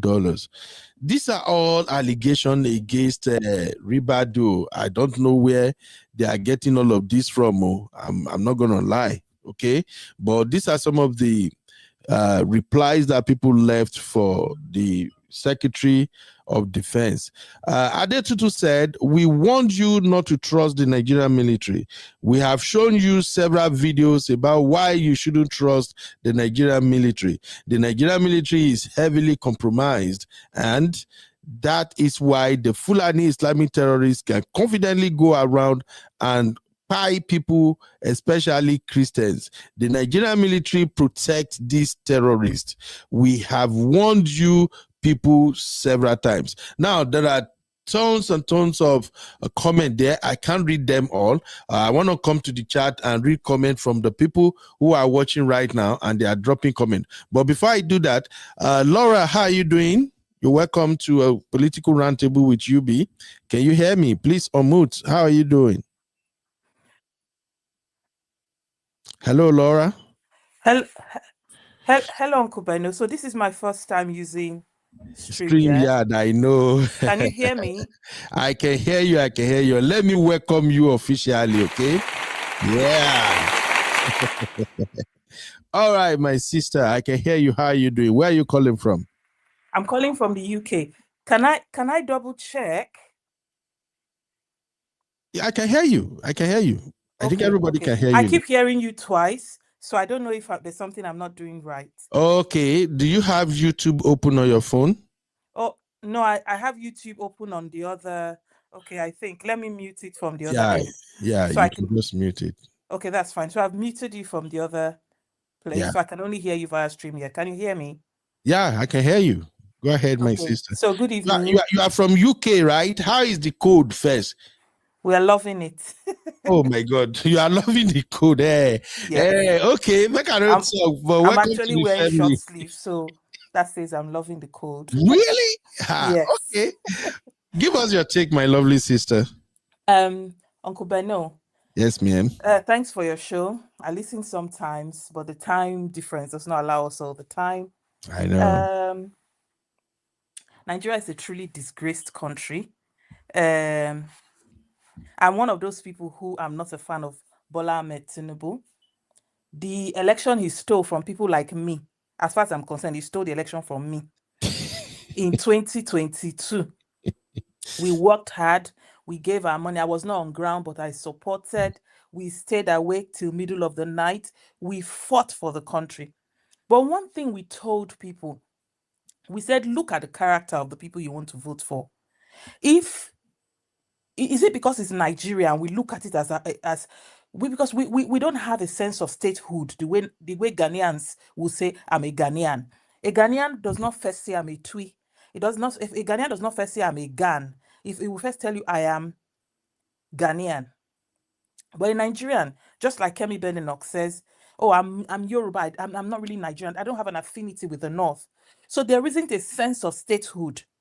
So when we were campaigning during the 2023 election, and we told people, there's a pastor somewhere in the Southwest in a church service, he said, do not vote for the candidate. He said, no, he said, let the character of the candidate you vote for be the character of your children. A lot of people were it was a Yoruba church. So a lot of people were doing God forbid with their hand. And the interpreter to the pastor then said, oh yeah, Sami, I'm not a Yoruba person, but I understand a little bit. Yeah. So a lot of people were now doing their hand. Okay, you said you did your hand, God forbid, over your head, but you willingly voted that person on the basis of ethnicity. The cows have come home to roost. We talked day and night about the character of each of the 3 leading candidates. We talked, we dissected, we brought out written materials, facts, figured. I was among the few people who, I cannot take credit, who were sleeping online, literally on Twitter, saying, look at the character. We brought out the case file number for Bola Ahmed Tinubu, stating clearly his case in the United States of America. We said to people, go and pay $35 or $30 and buy the case and read it from the district court in Illinois. Go and read it for yourself. If this man was going to run your father's company, would you accept? They interviewed some people on the road in the Southwest. Funny enough, Bola Ahmed Tinubu did not totally win the Southwest. He lost Lagos badly, baje. He lost Lagos to the point that from the Form EC8As, that is the forms that come out from election on election day, he lost Bodilon, lost Ikeja, lost Alausa, every place of governance. The local government that is most pro-APC, they lost it. Not Alimosho, there's one other local government, they lost it. APC lost baje. Forget what INEC announced 400 and something thousand. The returning officers from PDP's own papers on the returning night of election showed that Bola Tinubu got only 100 and something thousand in Lagos State, which means the most major, including Yorubas, the Omoluabis amongst you, refused to vote Bola Ahmed Tinubu for president. God bless you for saying that, my sister. The Omoluabis refused. In Oyo State, that video is still online.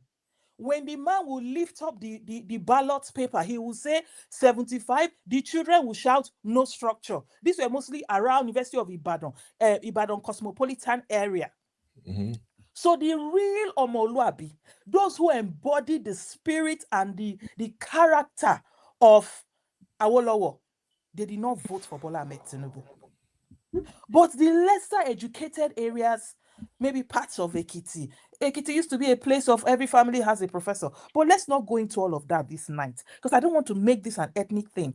The Northern Nigeria, Koko, they are the ones that gave Bola Ahmed Tinubu the win. Of course, he stole the election. He didn't get the 8 million votes he said he got. But for you to be able to rig an election on Kubenu, you still have to get at least a substantial amount of the legally cast votes. The North agreed that they should switch off the IREV. Buhari, the Fulani headsman, number one himself, whose cow never increased and never grew, insisted, and they turned off that IREV.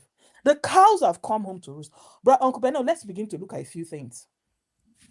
In before Yelawata, in Plateau State, there was a particular community where in this year, there was a major attack. Lots of people died. That was where you heard the governor speaking that video. I think that video you were playing, the governor was speaking. Bola Ahmed Tinubu was outside of Nigeria gallivanting.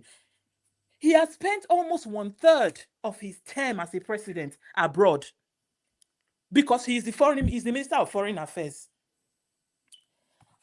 When he came back, he was abroad, a major disaster. Tinubu did not shake. People talked and talked and talked for where Tinubu did not come. APC supporters said, if he comes, what is he going to do?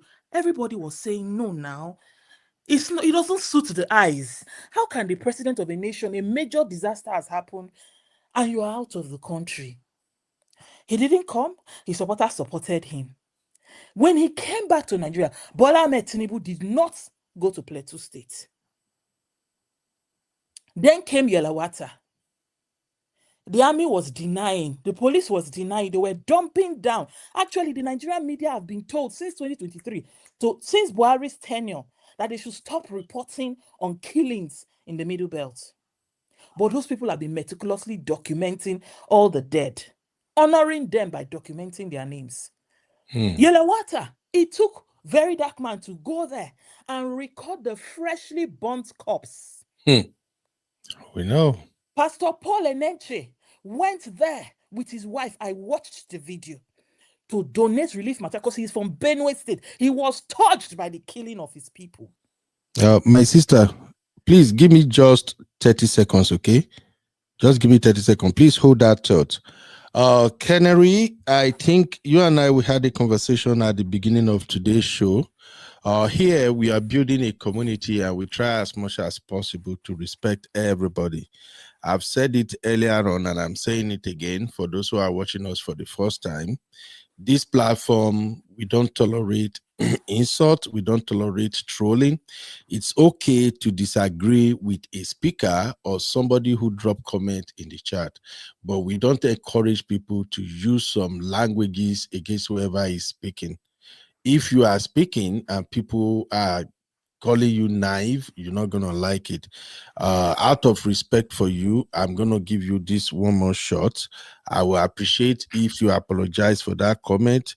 If you still continue insulting people, I may have to block you personally myself.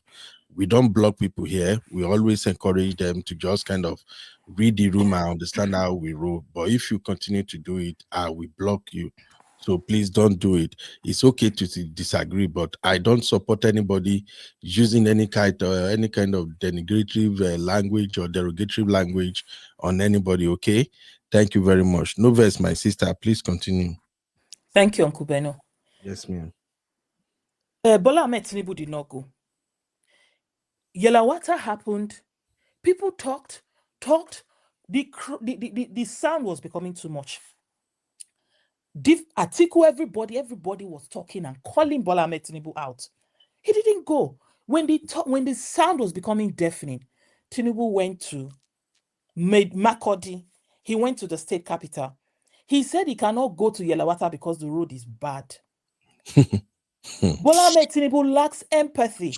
He's not interested in Nigerians. He came to enjoy power. Our day, he has arrived. Oh yeah, everybody enter first class. Carry your family. Oh yeah, dip your hand into the national cookie. Enjoy your life. That is what, in my opinion, he came to do.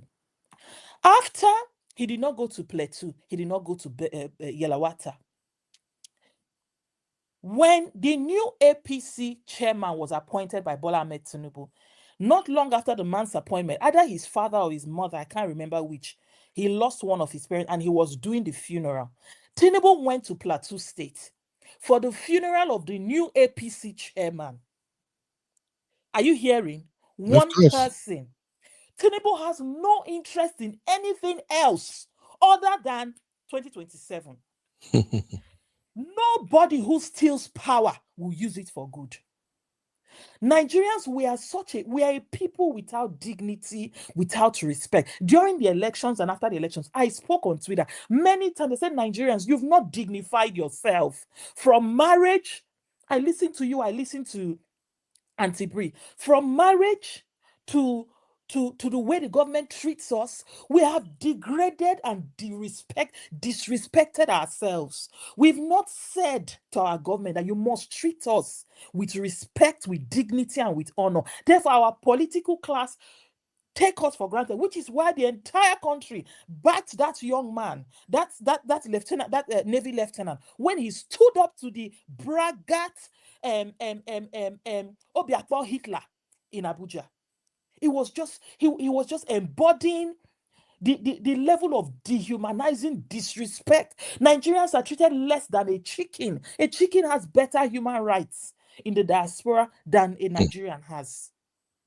Tinubu went for the APC chairman's parents' burial, but he could not go for thousands of citizens whose votes, by the way, he stole in Plateau State because he got less than 300,000 votes. But he stole the votes of people who stood under the rain. May the karma of those votes that he stole never leave him.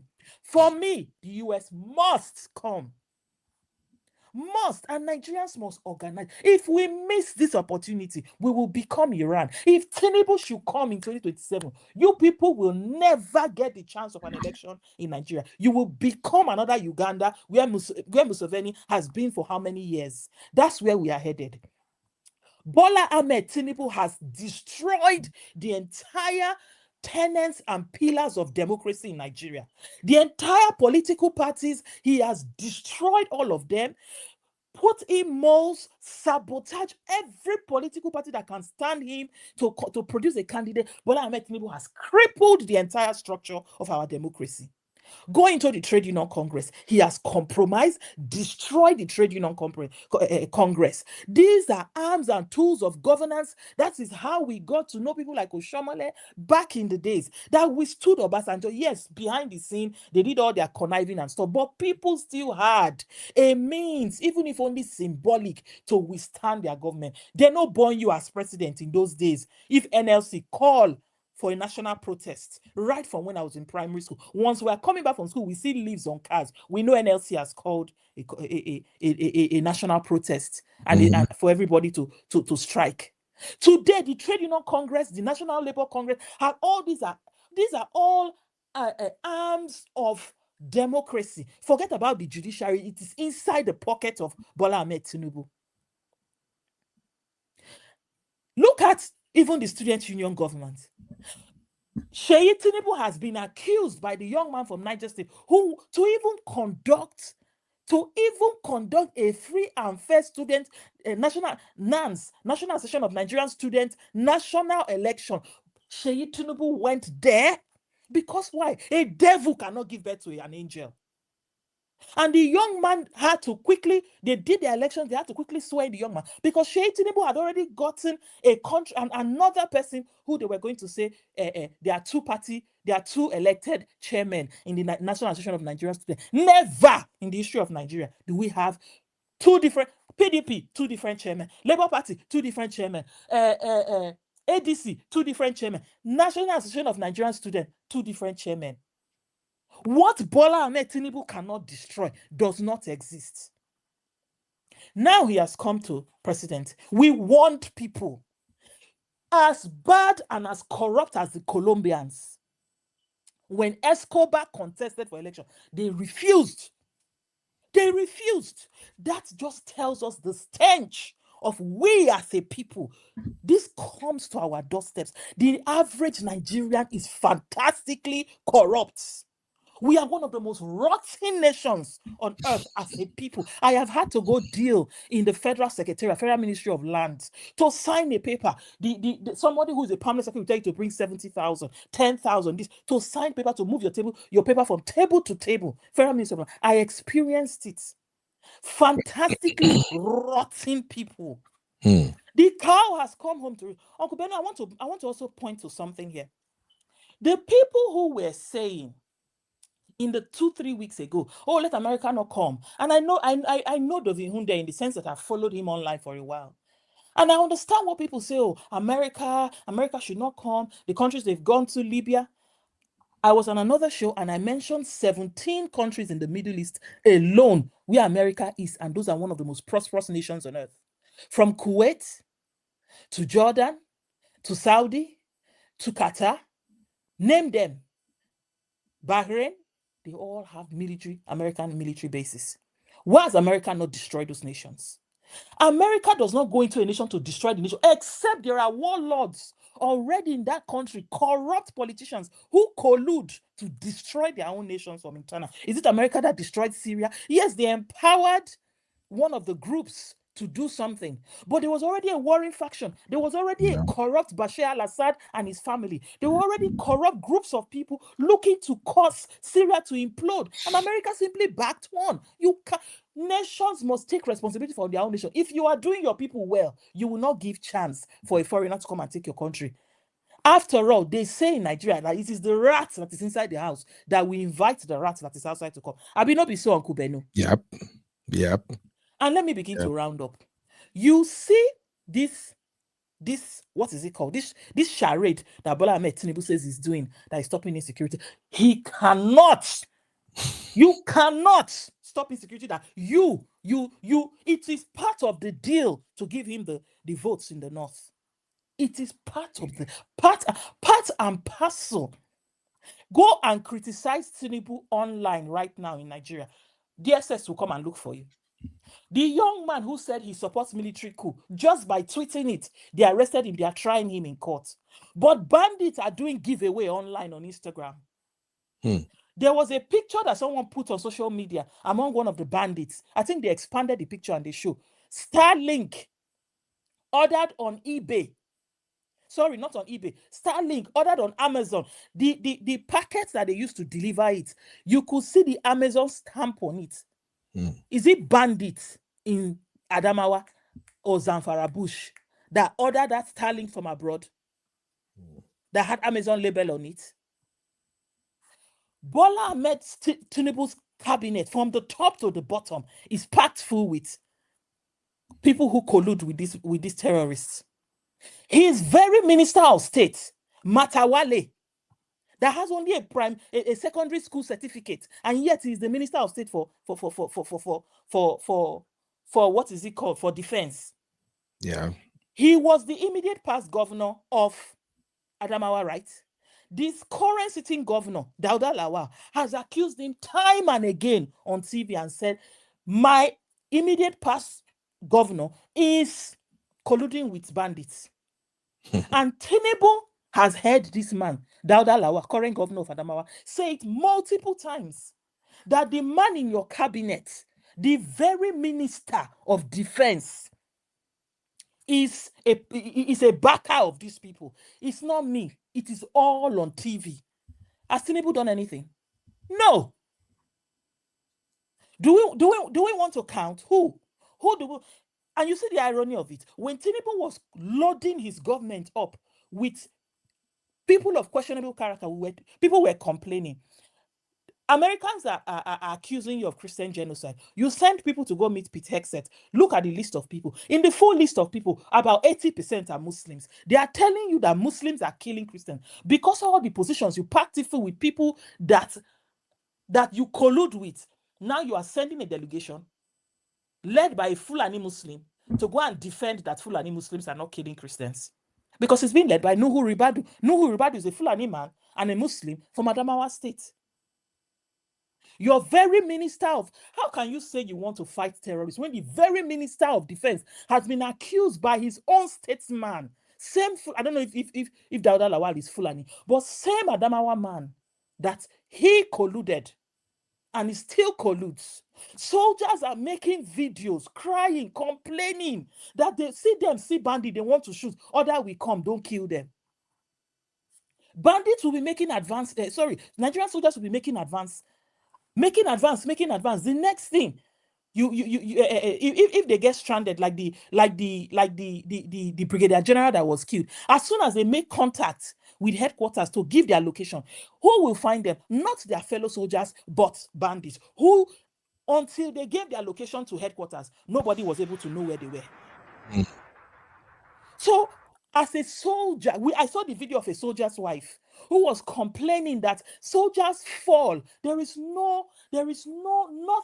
You see an American soldier will fall. The commitment to give that person a full honor burial.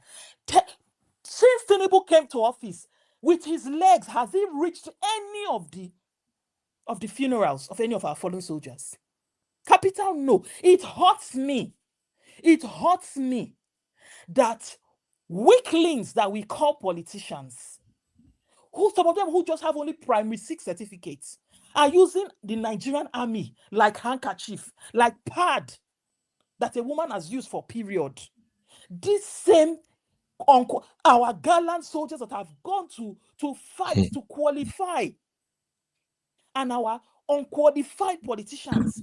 Okay, Uncle Benno, is it not a shame that the American committee on whatever that sat to hear people's testimonies and witness has your Senate led by the I don't want to insult Akpabio, led by Akpabio? Have you seen them call any inquiry? Have you seen your Federal House of if it is to pursue another man's wife? If it's to pursue another man's wife, we will hear Akpabio's voice. If it is to stop Natasha from flying from the country, we will hear Akpabio's voice. Yet, look at our judges, busy singing or sitting down where the Nigerian police is playing "On Your Mandate We Shall Fall." So tell me, is it not the same Nigerian army during Buhari's time that soldier defense people came from America, Pentagon came from America to train them on how they were going to go to do a joint assault to go and rescue the Chibok girls, and they were going to gas them, only to arrive there and find that they were all wearing gas masks. Who gave them the information? And you want the same American soldiers to now collaborate with us. The government is infiltrated. The army the senior part of the army and some of the rank and file are infiltrated. And finally, Uncle Brabeno, tell me, how will you feel as a soldier? Have you seen the food that Nigerian soldiers have put online as the food they gave to them? Eba, with meat, stock, water, no meat, no fish. A fighting man in the bush, because they've stolen the entire military budget. A fighting man in the bush. You are giving him eba that will not satisfy a 10-year-old that has finished playing football. With water soup that is like meat stock. Okay, now we find ourselves in a serious situation. The government, the military is trying to recruit. Zero. People are refusing. They've done military, they've done a recruitment this year. Every geopolitical zone has a number that is assigned to them. Of course, the Southeast, they couldn't get 5% of the numbers that they assigned to the Southeast. Because the Southeast doesn't trust the rest of the country. They don't believe that they are a part of the country. And rightly so. I'm from South. Rightly so. We have not treated them as a part of the country. And we don't even see that as a national security. If America wants to pull that, people say America wants to come and destroy. If America wants to destroy your country, they will back a separatist group. End of story. Yeah. The way they backed the white helmets in Syria. Yeah. Somebody said, what is their interest? One of their key interests is, if we don't deal with the separatist groups in Nigeria, they will become what ISIS was. See, my sister, it's not that I want to cut you off, but you just hit the nail on the head. I know we have a bigger problem in Nigeria. That's why sometimes I refer to some Nigerians as educated illiterates. I just wanted to back up the point you made now. America have all different type of strategies they can call upon to fight in your country if they want to fight. And you can't do jack about it. And one of them is what you just stated now. If America want to sponsor their own counter-terrorist sect to begin fight these people, you people will be shocked. Now that one go even worse. You will just see out of the blues now, a group will just sprung up, equip themselves with sophisticated arms, and they'll say they are going after Boko Haram. Will you say they don't go after Boko Haram? It will become a mess. And I think if Americans get involved directly using their own military, they are still respecting you. America, they respect you. If they want to fight you anyhow, they will fight you. All this one, whether they say now. That's why when I saw that statement from Donald Trump yesterday that I am angry. I live here with Bami. I call him my uncle. Everybody right here knows how I call him. He's my uncle. You don't want to mess with him. Like we've said over and over again. This is not a Democrat president. Democrat president are the one that talk. Or, they bite you, they blow you breeze, they bite. This one, Bamifi just wake up, say, you know what? I'm done with these people. Let's go. So I just wanted to let people know that alternative is always there for Americans. People are already angry in Nigeria. They are angry. Most of the people that are fighting for Boko Haram and all these bandits and the like in Nigeria now, the vast majority of them, they are hired guns. Do your research. You will see some of their training videos. They were trained outside Nigeria and brought them in. You think if the almighty US won't do the same, they no fit do them. That won't go even worse. So I just wanted to support what you said, that the option is there. But for me, if America is getting involved directly, I think the sole aim is to just say, you know what, let's get rid of these folks, although it may come with a price. Of course, you can't expect them to spend all this money. Come on, you have to make a deal. We come and help you. What are you giving us in return? And absolutely, they might give you the option of, hey, we know you are working with so and so country. This country, they are against our interest. If we come and help you, we don't want to see this country in your country. And absolutely, that's it.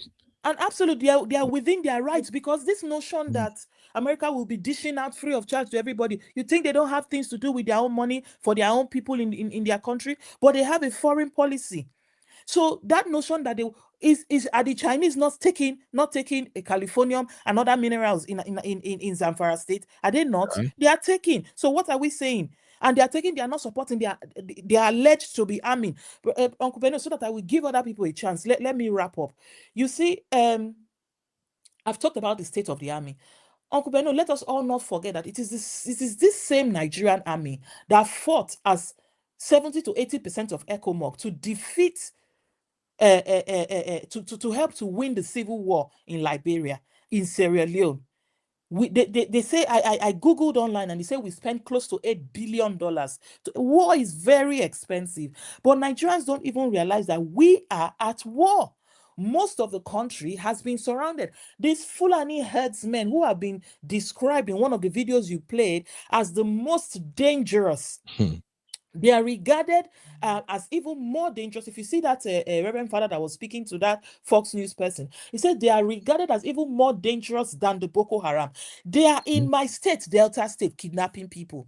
They are in Edo State kidnapping people. All those Uromi and all of those areas, they have all been surrounded down to Enugu, because Enugu shares border with Benue State. You see some Benue indigenes whose mother is from Enugu, father is from Benue. So they share border. So they've come down through the river Benue down to Enugu. Yeah. Down to Imo State. So then a good portion of the southeast has been surrounded. The southwest, they are coming down from Kwara down to Ogun. You heard the interview of the Are Kakanfo of Yoruba land. You heard him, Adams. Then they are in Delta, they are in Edo, through Romi. They've passed, because Edo and Delta share, but as they've entered my state, I know someone who was kidnapped. I know a family member who was kidnapped and taken into the bush, and they kept trying to call the wife. They couldn't get the wife. They beat him bloody. I don't know what happened in the middle of the night. He was able to run and come back to the road. This was on Benin Warri bypass. And that was how he was able. Nobody, the fear in the country is palpable. Nobody agreed to stop for him. He removed all his clothes, left with his boxers from head to toe. He was already soaked in blood. I've got another person who I was told that one, they killed him.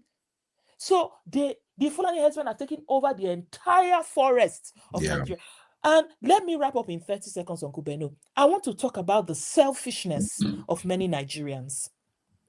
When this thing was sat only in Benue State, when this thing was sat only in the Middle Belt, did the rest of us do anything? No, because we have an attitude in Nigeria. If you don't concern me, if you don't concern my family, my father, my mother, my brothers, my sisters, my cousins, it did not happen. That's our attitude. It took foreigners, it took foreign Christians to feel the pain of the Christians in Nigeria. We saw the other Ade Farasin saying it's been going on for 40 years. It's nothing new. Does that person embody the compassion that Jesus had? Every time the Bible records that Jesus did a miracle, almost every time the Bible will say, moved by compassion. You are saying that it's been happening for 14 years, nothing new, no compassion, no feeling, and the church carried on. But churches, people came from far-flung land to come to Jos, to record, to note what has been happening. Yes, there are a few pastors that have been talking. I, for one, would call Bishop David Oyedepo, because why? In 2015, I was in a church service in London, in the headquarters in Winners, and when they were 2014 or 2015, 2014, before the election that removed Jonathan, I saw Bishop Oyedepo saying, "I am warning Nigerians, do not vote for Buhari. God has shown me that it will bring us into pain." I was one of the people who criticized Oyedepo. I said, no, you are a bishop. You should not be involved in politics. Stop saying this. You should be neutral. The things that I saw, I kept my mouth quiet and said this. Years later, this man was right. Because I was in Winners then. I used to be a member. Several times, he kept calling out Fulani headsmen. Many of their pastors, they've had to withdraw them from far hinterlands. His church has taken a hit in terms of churches they've had to close, in terms of pastors they've had to withdraw. I was one of the people who opposed him then. I was sitting in the service in the Dartford headquarters. I said, no, now, don't be biased. You are a pastor. He even called Jonathan. I was praying. I said, no. You should be neutral. You are a pastor. He said there are things that were shown to me. And I close finally with this, Brother Beno. Because I'm also a very strong Christian, I look at things both from the political, but also from the spiritual angle. Years ago, precisely 4 or 5 years ago, it was Independence Day, and I was watching, like, I don't know if it was a live broadcast, but I watched it. Nathaniel Bassey was brought on, but the main owner of the program was one young man they called Tomi Arayomi. They say he's a prophet. He's more British. His parents are Nigerians, but he grew up in the UK. He was doing this program with a woman called Sharon Stone. She's also a prophetic woman. Years ago, it didn't make sense to me. And he said, one day he had this dream or so of God telling him something, go to the country where there is a lotus flower, wanting, either the lotus flower, one other flower. And he kept saying he doesn't know what this country is. So he went to Google and he discovered that flower that he saw in the dream is actually the national flower of Nigeria. He now said, oh, shame on me. This is the country of my parents. I don't even know what the national flower is. He got a message. This was almost 4 or 5 years ago. Was it 2022 or 2024? I can't remember. Sorry, 2022 or 2021. And he said, God said, go to Nigeria. I'm sending you to stop the Islamization of Nigeria. I just looked at it, all these people. This was me as a Christian. I just looked, I said, all this. I just watched. I didn't take anything serious. These videos of his, I'm having to go back. A few months before our general election, several months before our general election, this man wakes up one morning, puts up a message on Twitter. I saw it with my 2 clear eyes. I think I did a screenshot. He said, God said to me, do not bend an ear to the one who says, it is my turn. Do not bend your ear. Don't listen. Don't give heed to him. Rather, pay attention to the one who says, it will be a privilege if I'm able to lead Nigeria. Yep. Do you know that barely 1 month, and thank God when he gets his prophecies, he puts it online. Barely 1 month after he made that statement, that was when Tinubu said for the first time, Emilokon. This pastor, even though his name is Tomi Arayomi, he cannot understand, he doesn't understand Yoruba. It was people who then said, oh, look at this prophecy. You said, do not bend an ear to the one who says it is my turn. Do you know that Tinubu has just said Emilokon? He now said, what's Emilokon? They say Emilokon is in Yoruba means it is my turn. It's my turn. Yeah. I yield the mic. Dear Nigerians, we were warned. We were warned about the person and the character. Colombians refused to vote Escobar. Oh, and those of you who think that Tinubu's government will defeat Boko Haram, who is Shetima? Who is alleged to be one of the key people for Boko Haram? Was Kabiru Sokoto not found?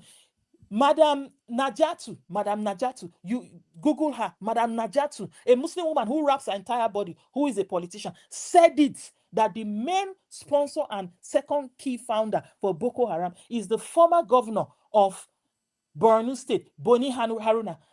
Is it Boni Haruna? I can't remember his name now. He handed over, I think, to Shetima. And when Kabiru Sokoto, who masterminded the bombing in Abuja, that killed over, is it 50 people or 100 people? Yeah. Where did they find Kabiru Sokoto? Inside government house. Yeah. Are you the mic? Is it those people that want to now? Is it your number 2 is a Boko Haram sympathizer? Is that the person who wants to fight Boko Haram? My sister, you already shattered the table. But finally, before I let you go, what's your take about this deletion of Reverend Ezekiel's Facebook and Instagram accounts? That was trending all through yesterday. Facebook deleted Reverend Ezekiel account under the excuse of his posts and videos are a great concern for national security in Nigeria. Governments. Shout out to my Abby. Abby, I've told you, stop giving the child the money. We are supposed to pack all the money give you. Now you can't give us money again. Well, anyway, shout out to my baby girl. Please help me praise my Abby. £5 long. That's a lot of money coming from people in the UK. UK 10K people. Sister Laura, make I drag una. Now 10K una they sent to us for Nigeria. I beg, bear with us. The cost of living for you and another thing. Oh my God, Nigeria said that's that sense of entitlement. UK people with 10K. Anyway, shout out to you, Abby. Thank you, Mama. Yeah, go ahead, my sister. Help me. Just give me your take on that. Deleting Reverend Ezekiel Dachono account when terrorists are posting videos of their atrocities every day, and Facebook don't have issues with that. You see, no, it's not Facebook. The government of a country have, the right to request to Facebook, obviously, to say in the interest of national security, can you take this particular thing down? It is fueling this, and that. The government of any country can make that request. It is up to Facebook to do that. So that's one. And then if you also look at it, But I'm sorry, my sister. I have just one small pushback with that. I don't think Facebook has the right to do that. If Facebook can allow those gory videos of the Fulani headsmen and Boko Haram to stay on their platform, see, I don't think they have the right to do that. A sovereign government. There are these things that we as civilians do not know. A sovereign government can request certain things, right? A sovereign government can make certain requests, and they are not. This is why we say the Nigerian government cannot fight terrorists, because them and terrorists, what is the difference? You can barely squeeze a cigarette paper between the Nigerian government and the so-called militant. Did we not just see about 2 weeks ago, a week ago, that Katsina state government was doing town meeting, family meeting with terrorists? We saw it. We saw the local government chairman, they say, for Funtua local government, who was sat with them. I served in Katsina for a few weeks. At least I did my orientation there. So let's not even do. So a government has a right to request it. Yes, now there are other people's one, the bandits one, and the government is not doing anything. I already mentioned it on this program that if you criticize Tinubu, if you say I support a coup, what will happen? DSS will say they've tracked your device, they've tracked your IP address, they'll come and arrest the person. Yet bandits are doing giveaway on social media. Nothing is happening to them. So you see, Uncle Beno, I watched the Minister for Information on Sheon Okimaloye's show, I think on Friday, on this day, is it 7 or 8 p.m. show with Sheon Okimaloye, and it was almost appealing to Nigerians that this thing where you are busy saying, America should come, it's not in the best interest of our country to come and put boots on ground, let them support our soldiers to do the work. It was almost appealing to Nigeria. You know who they are appealing to? You see those people whose election you stole. Those people since 2023, they have refused to leave Twitter. They are the ones that are camping under Pete Hegseth, camping under John James, camping under all anybody they find that is in this matter from the American side. You see those responses you were reading. That is how they are camped. They are Nigerian young people are actively working against their government. Uncle Beno, sometimes when I'm doing my job, I just sometimes, maybe during my break or something, I would just play maybe Voice of the People or any of the radio station, Info FM, or maybe any of those stations or a radio station in Nigeria. When you are busy and you're not doing anything, just play it in the background. Any phone-in program, 9 out of 10 callers in Nigeria, radio program calling, are all saying they want America. They are all saying they want America. So the government, the Nigerian government feels like her people are taking sides. And don't forget, the American government has a massive embassy in Nigeria. They have people whose responsibility is to monitor Twitter on a daily basis. And those people are taking a poll and telling the American government, you have strong support from the young people on social media. You remember people were celebrating Trump when he won. Nigerians were celebrating when Trump won the presidency. You remember? Yeah, because many people feel that the Democrats were colluding with the Tinubu's government.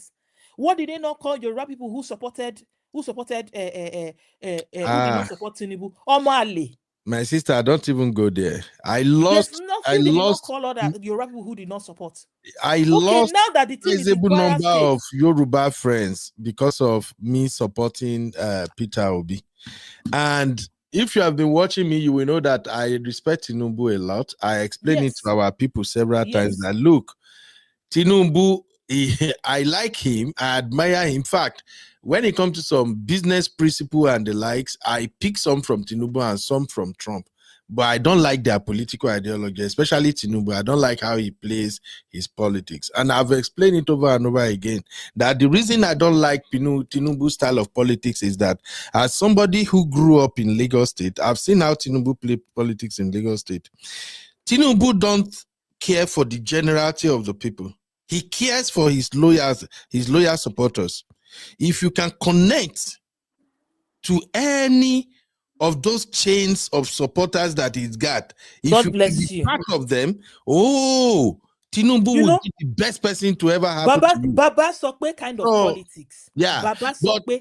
as soon as you are outside the circle of his loyalists, forget. That's it. And that is the same thing that is happening right now. I remember I said it then that, look, Lagos is not Nigeria. Especially among our fellow Yorubas. Those of you who are just supporting blindly, you don't see what's going on.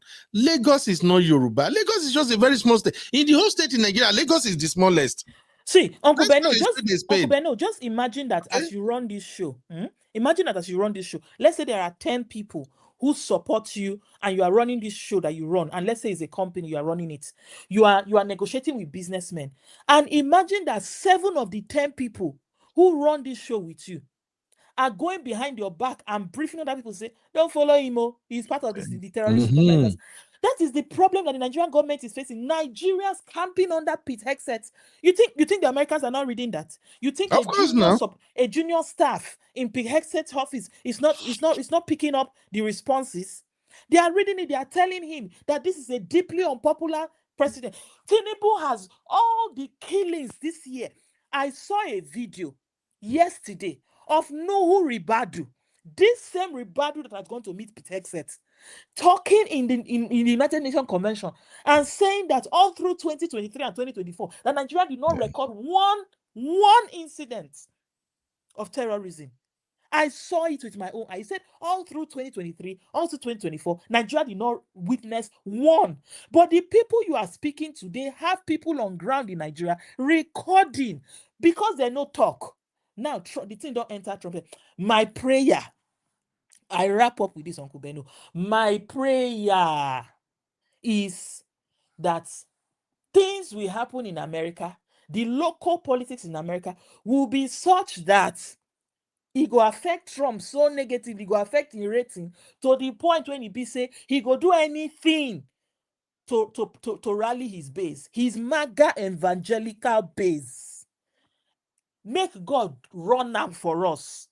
When he be say Trump go look and say, I must please my base. If not to enter Nigeria, make I enter. Because tell me, what will happen if Trump does not come? Tinubu is only focused on 2027 and getting people to decamp. He has gotten almost all the governors in the South, the whole of the Southeast, everybody to. Tinubu has no interest in governance. Zero. He just wants everybody to decamp and to win 2027. Okay, if you get the heart and the mind, say you win 2027, run out. See, Sister Laura. He doesn't even want to contest. He no one contest. Oh God, this is that he always wants be to laugh. run unopposed. And listen, this is what he did in Lagos. Yep. All of a sudden, Funshaw Williams was killed. We don't know who killed him till today. Because Tinubu wants to run unopposed. If you get mind, if you say you have been running an excellent policy, face your political opponents. Face them.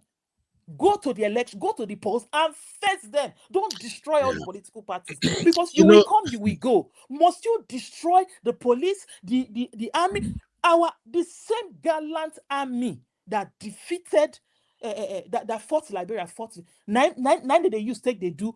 It's a lie. There's nothing wrong with the army. When it comes to fighting Boko Haram, the command and control from the headquarters is refusing for the Nigerian army to. Because in my state, Okwama, in my state in Delta State, last year, was it 2024, 2023?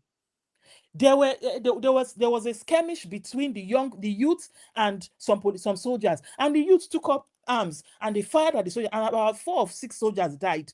The Nigerian army entered that community and leveled the community, killed youths, killed them. Me, I support the area bombardment of the north. I support, since the northerners want to cover Boko Haram, since they're all giving cover to Lakurawa, to ISWAP, I don't care. But let me say this, my sister.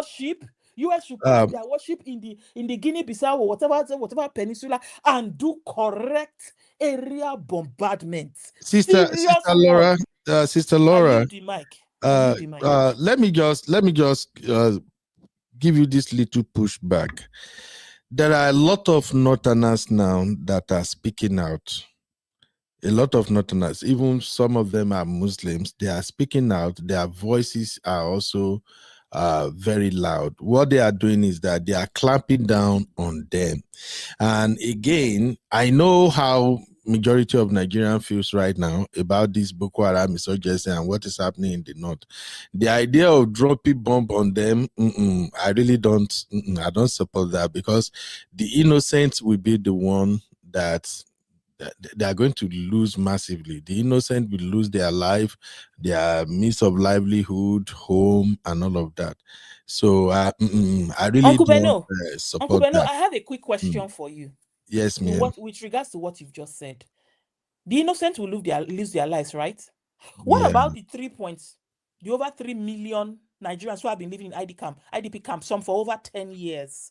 There are Nigerians like you and I who have lived the last 10 years as refugees in their own country. Their lands have been taken from them. Their villages have been renamed.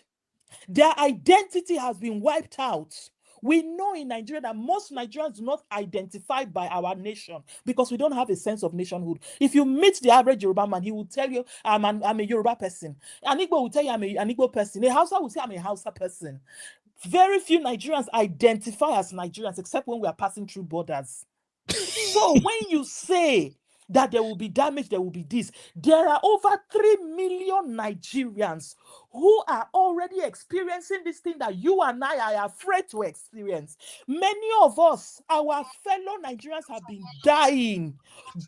What did the rest of us do? We carried on with dirty December. We must feel their pain. If we don't feel their pain, Lagos will still do dirty December this Christmas. We don't want our nation to be destroyed because we don't want to go to my sister, dirty December will go down. Livelihood. identity, the Benue people, their identity has been wiped out. Their villages have been renamed. Even their, come on, we just don't want to experience what My we've sister, I experienced. know 30 December we go down, and that is why I'm even more afraid now, because I think earlier this month there is this travel alert that emanated from Britain, and they are warning travelers going to Nigeria that don't go to so and so state. When I look at the number of states that were listed, I know that this is a mess already. Even me, I'm telling folks around me that, look, if you truly don't have anything serious, anything critical that warrant you be in Nigeria, I don't think it's okay for you to go to Nigeria this December. Now, I'm not trying to scare anyone, but with what I am seeing, I think I'm suspecting there is a plan to do something tragic in Nigeria this December. I don't know Uncle what. Beno, you are correct. The year I got Just have that married, feeling. 2012, I was in Abuja, in Nigeria, 2012. Jonathan was in office, APC sponsoring Boko Haram and all those people. Almost every Wednesday or every Sunday, a church was being blown up. I remember our parents calling us and saying, don't go to church 31st night. Don't go to church Christmas Day. Don't go. Madala bombing was on Christmas Day. Don't go to church. So it is come to the point where people in major cities are saying, especially in Abuja, are we going to go to church this 31st night? If I was the government, any mass gathering this 31st, I will not allow it, because this Uncle Beno, maybe tomorrow night I will have the chance. I will open another chapter for you. You see, these people that Tinubu did deal with to come into power, what they did to Jonathan, they are doing it to him. You almost want to feel sorry for him. I almost want to feel sorry for him. But you see that election that he stole from me, like, yeah, what he did to the pit he did for Jonathan, he must fall into it. He must fall into it. See, Uncle Beno, there is a way you steal an Uncle Beno, hold on. Many people will say Tinubu is not the first to rig an election now. Even Yadua said the election that brought me in was imperfect. Yes. What was the body language of Yadua? Umaru Musa Yadua, may God rest his soul, when he came into power, he acknowledged that this election that brought me into power was imperfect. What am I going to do? I'm going to set up the Oransoye Commission. I'm going to do this. He began to cushion, make life easy for Nigerians. He had some of the best policies when he came to office. Due process. Everybody was enjoying that man until his unfair and untimely death. They say good people don't last. Did Tinubu behave like somebody that stole an election? You stole an election. You came into office day one. You remove a subsidy. Yes, all the candidates said they were going to remove subsidy, but they were not going to do it the way you did it. You increase the price of everything, put tax on electricity, you remove free education at the tertiary level for lots of people. Then you say they should come and take one bloody student loan. And then you increase the cost of university tuition. My sister, don't go there. People are using that loan as an excuse to say Tinubu have done majestically what we have not seen before. They will come fight you. The way they promote that loan narrative, student loan, you give us, and I'll be like, okay, let it go. He's my papa. He's still my Yoruba father. You know, we Yorubas, we respect our elders a lot. So I'll just be like, okay, I don't want to do this argument. But what student loan are you talking about? Which student loan? We will not even dive into it. Go ahead. Not today again. I don't tire. One day we will sit down and we will break down the menace, the destruction. I have said on multiple fora that Tinubu came to steal, and to destroy. You fill in the middle, the missing space. Because since this man came in, electricity tariff increased, power increased, everything. Somebody was telling me that whether at the height of tomato shortage, when it is not the season, that somebody bought tomato and pepper that cannot fill a paint cup, 14,000 naira. How much is minimum wage? You increase everything. You put tax on everything. You say beginning of next year, you're going to put another tax of 15% on electricity. He has destroyed the economy. Should we talk about the economy? That Glaxo Wellcome has left? That the main Coca-Cola, not this one that somebody is just doing a bottling company, have all left? That Unilever has left? That Procter & Gamble has left? Their big plants in Ibadan, in Agbara, sorry. Yeah. Talk about the number of companies that have left Nigeria. The unemployment is beyond 40%. But Tinubu's government does not want to engage with Nigerians. It is all about propaganda. APC and propaganda is 5 and 6. Every day they release lies and they call it statistics. They've just said inflation has fallen down to 16%. Even Argentina, that the new president came in and has been trying to fight inflation, I'm not sure say you don't feel bring them down to 16%. They just pull statistics from the air. Tinubu is not interested in governance. Which inflation is 16%? When I gave somebody money and the person bought a whole box of turkey for 80,000, how much is minimum wage? Look at schools in Abuja, in the FCT, that have not been paid. Teachers are being owed 2 years' salary. 2 years in the FCT. You are telling me that Tinubu did what? Effing did what? God, I don't want to curse anybody. My sister, no curse, I beg. The thing they make person the para. His supporters are talking absolute rubbish. Yeah, I actually want you back because now that make my blood pressure not go up. I make I sign up from our studio.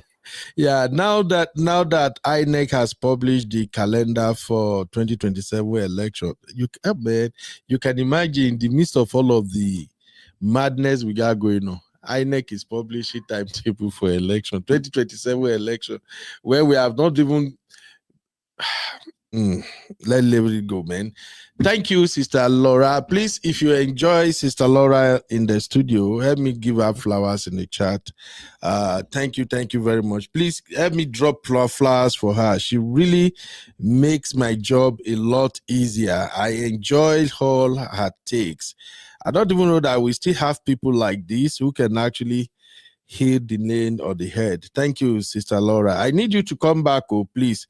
You have to come back because we have a lot of political roundtable topics coming. For those who want to reach me, that is my IG, Uncle Benu 25. If you want to co-host with me, or you want to be part of my panel, or you want to notify me of anything, or you think there are some topics we are supposed to cover, please follow me on IG. Send a DM. If I have to share my number, I'll share my number with you, and then we can communicate. So please help me appreciate my lovely Sister Laura right there. She bring it 100. Now, let me just address a couple of things here. Mr. Canary King, I saw all your comments, even when you were doing back and forth with my baby girl, Abby. I saw everything. I don't know, somehow, a part of me really like you. I won't lie, I haven't met you. You haven't even called him before or anything. But a part of me like you. The only thing is that I just have to address one little thing so that we can all be on the same page. First off, I see how you go off about me saying you should not say someone is naive. And I'm surprised that with all the explanations and everything you were doing, you do not really grasp the reason why I said when I have a guest, I don't appreciate people calling them names or anything. It's okay to disagree with them. You see the way me and Sister Laura, we go back and forth. I will have pushback. She will explain and all of that. That is how we can progress. But if we want to be dragging, oh, I know book, I know this one, you guys don't get it, we won't make any headway. That is why Nigeria remains where it is right now. So my caller started speaking, and in less than 2 to 3 minutes of her talking, you drop a comment, you say she's naive. And I simply said, please, we don't use some terms here because we are trying to build a respectful platform where people can see the platform as a space, a safe space for them to express themselves, and you literally took it out of context and you just went on with it.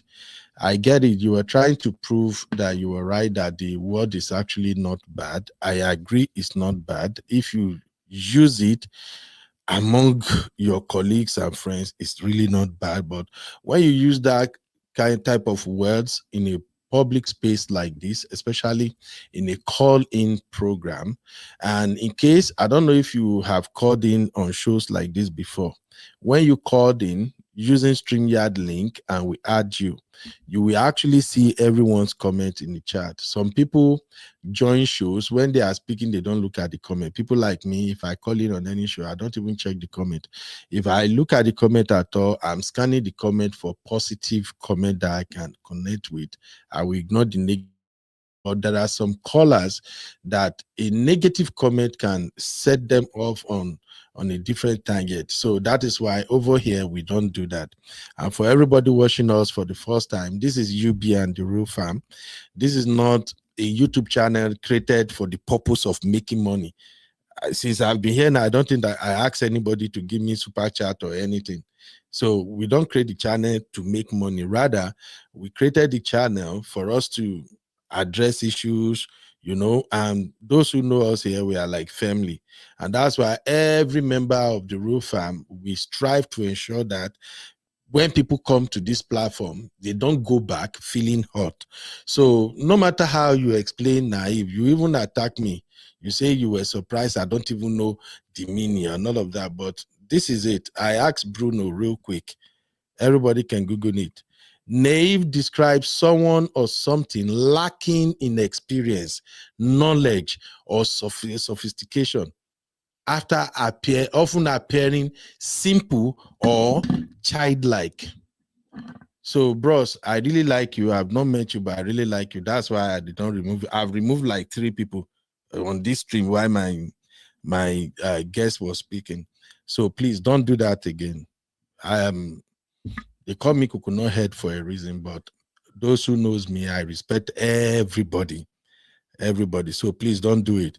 We're not supposed to be arguing about a term used on somebody. If you are the one speaking and somebody say you are naive for your opinion, how would you feel? No matter how you want to put it, telling a speaker that speaker is naive is degrading. It's not a good word. Let's just call it what it is. If you say it to me as a host, I can ignore it because now me carry my yash come social media. But when I have a guest, I don't want people using that type of words on them. If you decide to call in on my show tomorrow and you are speaking your own, you are dropping your own thoughts, if somebody use this type of words on you, I will tell them not to do it. Okay? So please, I like you. I enjoy your vibe, everything, but let's not do this at all. This is not we don't do that here at all.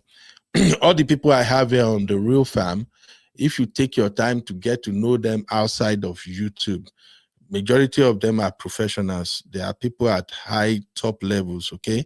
But when they come here, the way I play with them, you might even think that, this ordinary person. No, I roll with big boys and big girls. Even my baby girl, Abby, they call Abby baby of the house. She no be baby coco, na top-notch baby. So please, let's just respect everybody. Thank you.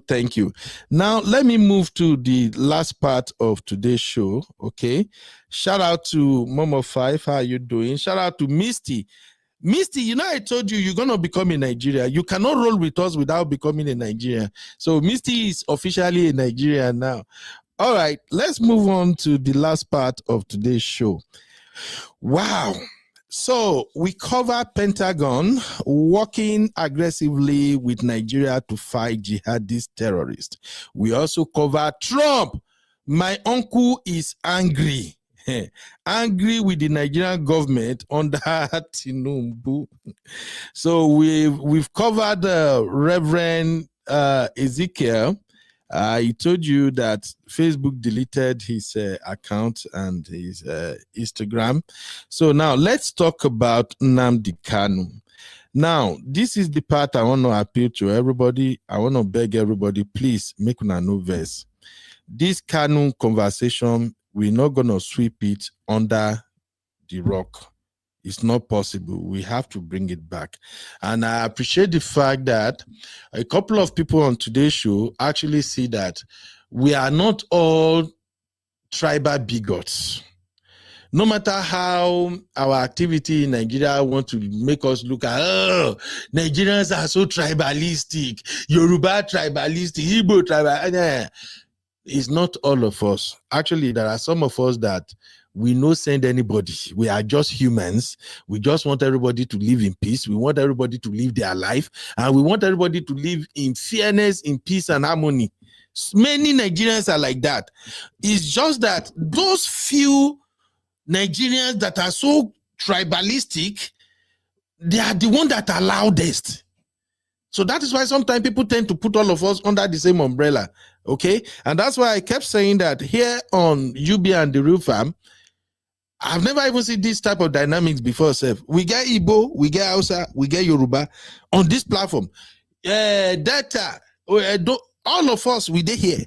To even come make it more unique, we have African brothers and sisters from Kenya to Uganda to Zambia, mentioning South Africa, Ghana, everybody did this same platform here.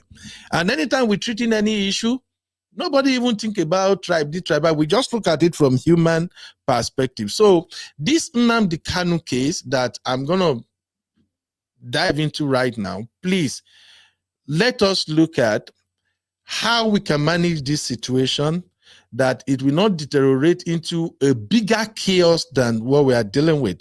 The last time when I covered Nnamdi Kanu, my take was that, look, with everything going on in Nigeria right now, with this insecurity, unrest, kidnapping, buying of people and all of that, I'm not saying it's not good to sentence Nnamdi Kanu, but I think Nigeria government as well as the judiciary, they should have at least feel the pulse of the country before they pass this judgment.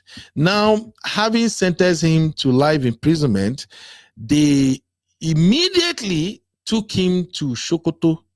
I think the second day they sent him to Sokoto. I am not a lawyer, but I have a lawyer, a lot of fantastic lawyer sisters and brothers. And one of the things they told me when I asked them about the transfer, how fast it was, they said they don't think from the moment that Judge Omotosho passed that judgment to when Nnamdi Kanu was whisked to Sokoto, it's not enough time for the certified copy of that judgment to have come out. I don't know how fast that thing could be. So please, our legal minds in the house, how fast can certified copy of a judgment come out? Because from what they told me, they said before the team that moved him to Sokoto can move him, they are supposed to have the certified copy of that judgment. Now, who certified that judgment? Is this supposed to be signed by president or who? I need to understand. So please, those who want to educate us, help me out to certified copy. What does it mean? How fast do they get certified copy? Now, that is also, by the way, for those who really don't understood why are Nigerians going crazy about the transfer of Nnamdi Kanu to Sokoto, let me explain briefly. Sokoto is a state founded by Usman Dan Fodio. How many of you know that story? Usman Dan Fodio. He's the one that started jihad in Nigeria. According to history, I stand to be corrected though. According to history, Usman Dan Fodio was not originally from Nigeria. He was a Fulani man who believed in all this war that they are fighting back in those days. He invaded the northern part of the country with the intention to establish a caliphate. And he was spreading. He was taking a lot of land and gathering massive support in his jihadist conquest until the colonial masters fought against him and actually stopped him on his stride. Then he established Sokoto. If not until this Nnamdi Kanu being transferred to Sokoto, I don't even know that the Fulanis are the dominant, can I say the dominant party in Sokoto or the dominant tribe in Sokoto? Please, our viewers from the north, here we share together. My story may not be 100% accurate, so drop it in the chat. If I'm missing any info, just call my attention to it so that I can amend it. All right. So Usman Danfodio established Sokoto, and one of the issues that kept coming up when we are talking about this Boko Haram and their quest and all of that is that they want to establish a Fulani caliphate. So why sending Nnamdi Kanu to Sokoto? The official excuse I got was that they said if they leave Nnamdi Kanu at Kuje prison, Abuja, that in that prison there are a lot of Igbos in the prison. That if Nnamdi Kanu is there, they are going to treat him like a king. It's like he's still among his people. So in order to reduce access to his own people, they decided to take him all the way to Sokoto. That is what I heard, that it is the official excuse for transferring him. But the question I'm having now is this. Is there something more to that transfer to Sokoto? Was there a deal that some people probably agreed to that, hey, this guy have insulted us a lot. He has disrespected our religion. He has disrespected our institutions. We want to have him here. I'm just saying, allegedly.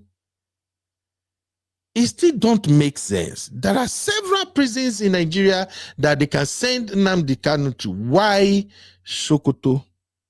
So that is the conversation we want to. Oh, thank you, Misty. Misty said link. Let me share the link real quick, Misty.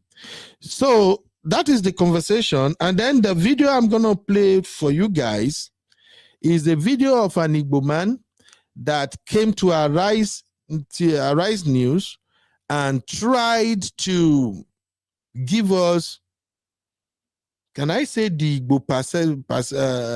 Igbo stance on this Nnamdi Kanu thing. Like, he tried to explain how the Igbos are receiving this news. Remember, Cubana chief priest, on the second day that Nnamdi Kanu was sentenced to life imprisonment, Cubana chief priest posted online that President Tinubu, you will not get 1,000 votes. Nah, man, you said Nnamdi Kanu, I love you. You give me my first presidential handshake, but you will not get 1,000 votes from the East if you do not release Nnamdi Kanu. Although I'm not gonna lie to you, I'm not one of those people who took Cubana chief priest serious. Okay, Misty, I'm gonna put the link in our backstage. Hopefully that will work real quick. Here is the link. The link is on our backstage. So try to click it from the WhatsApp, please. Yeah, I just dropped it in the VIP. So Obi Cubana was, you won't get 10,000. The first thing that comes to my mind is that, dude, you are speaking as if Tinubu care about your vote. I'm sorry, guys. As for me, UB, I am one of those people who don't believe that Tinubu need anybody's vote. After the last election, we did not. Guy, forget. So, I don't know, but let me hear from my lovely sister, Misty, first, and then I'll play the video. Misty, what's up, mama? Hey, bro. Thanks for having me. How you doing? I'm trying to survive, my lovely sister. You're welcome. You're welcome. You have to survive. You don't have a choice. You have to. What can we do now? Thank you for having me. So I Thank just you. wanted to explain, I think two legal aspects you ask. You ask who certifies the judgment. A judgment is only certified by the courthouse. So it's the judiciary. It's not to be certified by the executive, the president, or whatever. That's the precinct of the court. Yeah, it's a preserve of the court. So how soon do certified copy come out after a judgment? So that would depend on how urgent the matter is. It can be done same day or whatever, but ordinarily it takes time. But like I said, it depends on how urgent the matter is. And in my opinion, this is a political matter, and I feel like this is now the one thing that everybody is looking at, and they're trying to make everything really the procedure to go really fast. So they are giving it a lot of time to do what they want to do. Right. Okay, now help me understand something. I know you don't live in Nigeria, but when it comes to law, the procedures and the processes are almost similar. Now, this judgment on Nnamdi Kanu, this life imprisonment judgment, some legal consultants are already saying he can appeal the judgment within 90 days. Right. But then he got transferred to Sokoto, which and as part of the condition of his sentencing, they said he should not be allowed to have mobile device. He shouldn't get close to computer. It's like they just want to kind of like cut him off from people. Now, taking him to Sokoto, for those who don't know, Sokoto is like, is it not almost 12 to 14 hours drive from Abuja? His legal team, they're gonna struggle to get to see him. So I don't get it. Why can't they leave him at least for the first 90 days to see if he's going to appeal, and then if he failed to appeal, then maybe they can commence the transfer? It doesn't mean that as soon as judgment is made in the court of law, that person privileges everything stripped. So I don't know if you understand what I'm saying now. So this here is not our regular kind of case. This is a political case. It's a political matter, and in instances, I have seen many cases that I've read about or are ongoing in Africa. The government makes it very difficult for you to have access to your lawyer's counsel, to your rights as well. They make everything very difficult for you, and you are incarcerated in an isolated facility, which in itself is a torture for somebody to be isolated and they're undergoing all these processes in life. That is meant to break you down. Okay, so if he has a right to counsel, but they're making it very difficult for his legal team to have access to him 12 hours away. The lawyers may as well get the court records to begin preparing their appeal within the 90 days, but they have to take instructions from the client, and you can't start an appeal process without taking instructions from your client, right? So they need to speak to their client first. Then they will be in a position to start their legal strategy, come and get the court records, start reviewing, and see where there was an error in law or error in fact, and where they can draft their appeal. So, but the government is trying to do everything within within their means to make it very difficult for this person, for Nnamdi, to prepare his appeal. It's just one way of breaking him. In most cases, if, like, let's say it's a civilized environment where the judiciary works properly. You are, if there's a hearing, it's a very sensitive case. Let's say it's a murder case, and it's the way the deceased was murdered was so vile, was so like unimaginable. If that crime took place in let's say area A, but now there are protests, there's, you know, the environment is just it's a bit scary for you know, the accused and your legal team.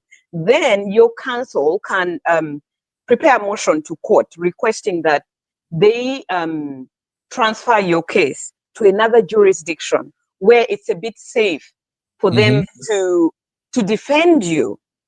Do you know what I mean? Yeah. So that would be done for your own safety and for the safety of your legal team.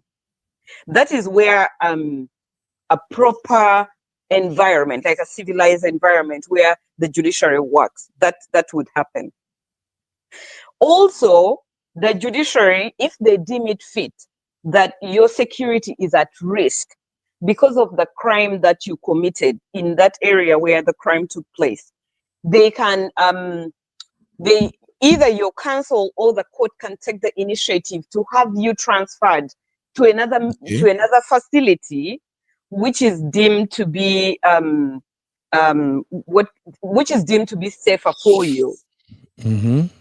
That's what essentially happens, why a transfer may happen, or why it may happen so suddenly and the public doesn't understand. Sometimes it's for your own safety, or you know, for you to be able to generally for you to be safe and to calm down the environment. But in this case, this is a political case, and it's highly motivated, you know, by the government. I'm sorry, I have to say that. That's how I look at it. Oh, you have to. We are looking for a solution now. All of us are looking for a solution for Nigeria's problem. And thank you for at least following what's going on in Nigeria. You're welcome. If I have to ask you, Misty, I know, in fact, you are just a nice woman. That's why you are concerned about us. But like I said, once you are a friend of Niger, you ain't go nowhere.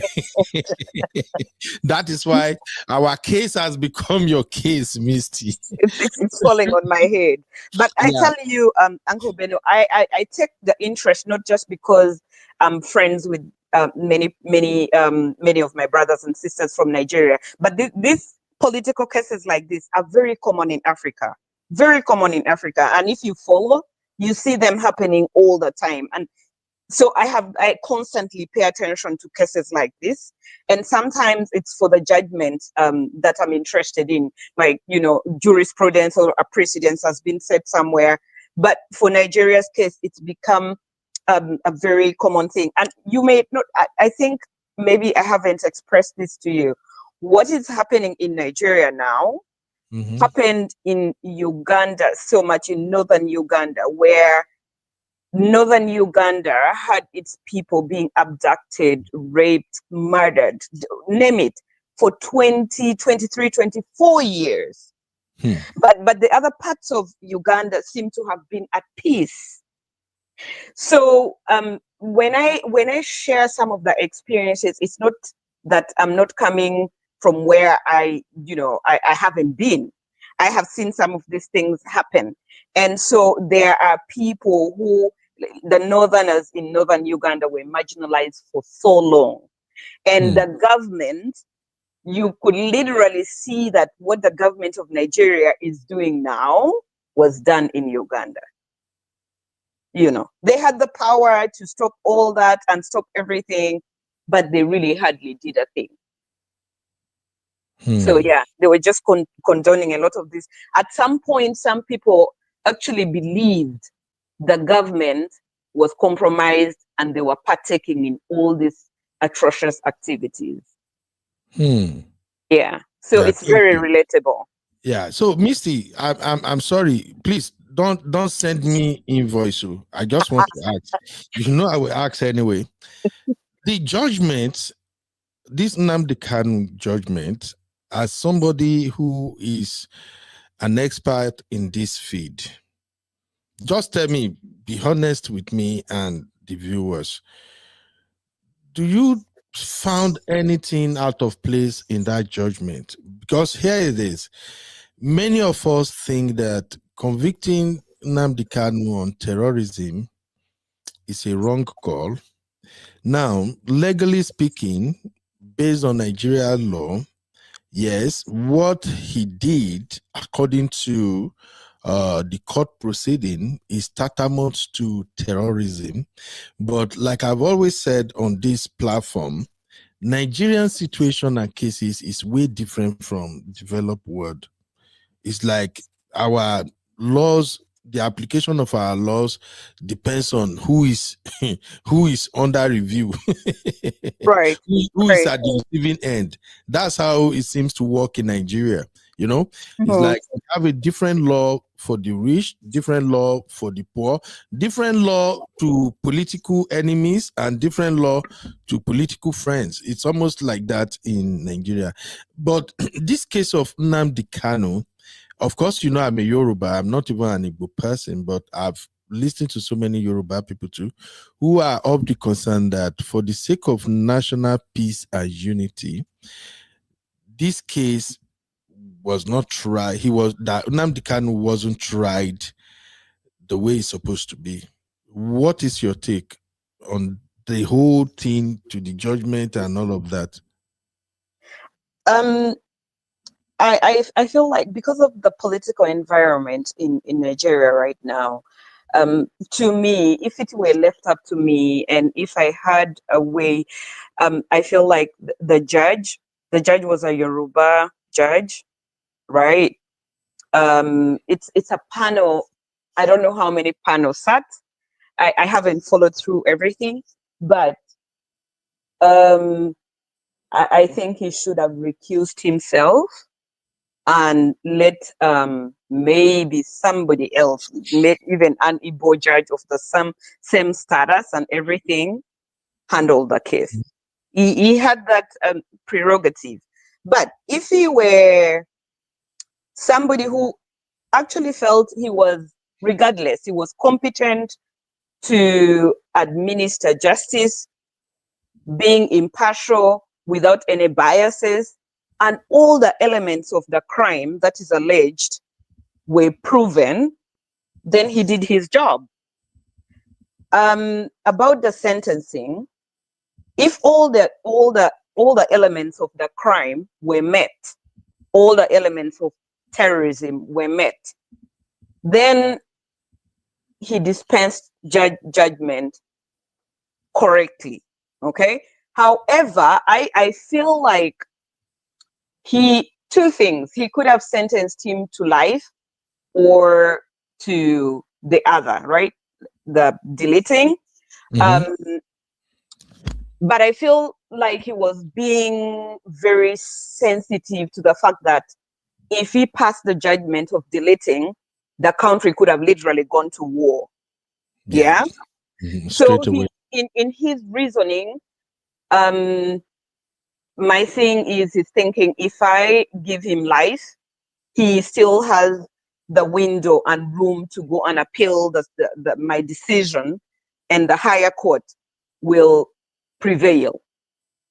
So I cannot really speak authoritatively to the fact of his judgment, which he passed, and say it's fair, it's not fair. My position is, if it was proven before the court that all the elements of terrorism were proven, then that is that. It seems unfair because the Igbo people have been marginalized. There's been a history in the country that the Igbo people have been highly marginalized. And so now anything that is done to this group of people seems really, really unfair. Even if it were justified, it stands out to go in history that they are using certain tools to punish them. I don't know if you understand what I'm saying. I get it. Absolutely.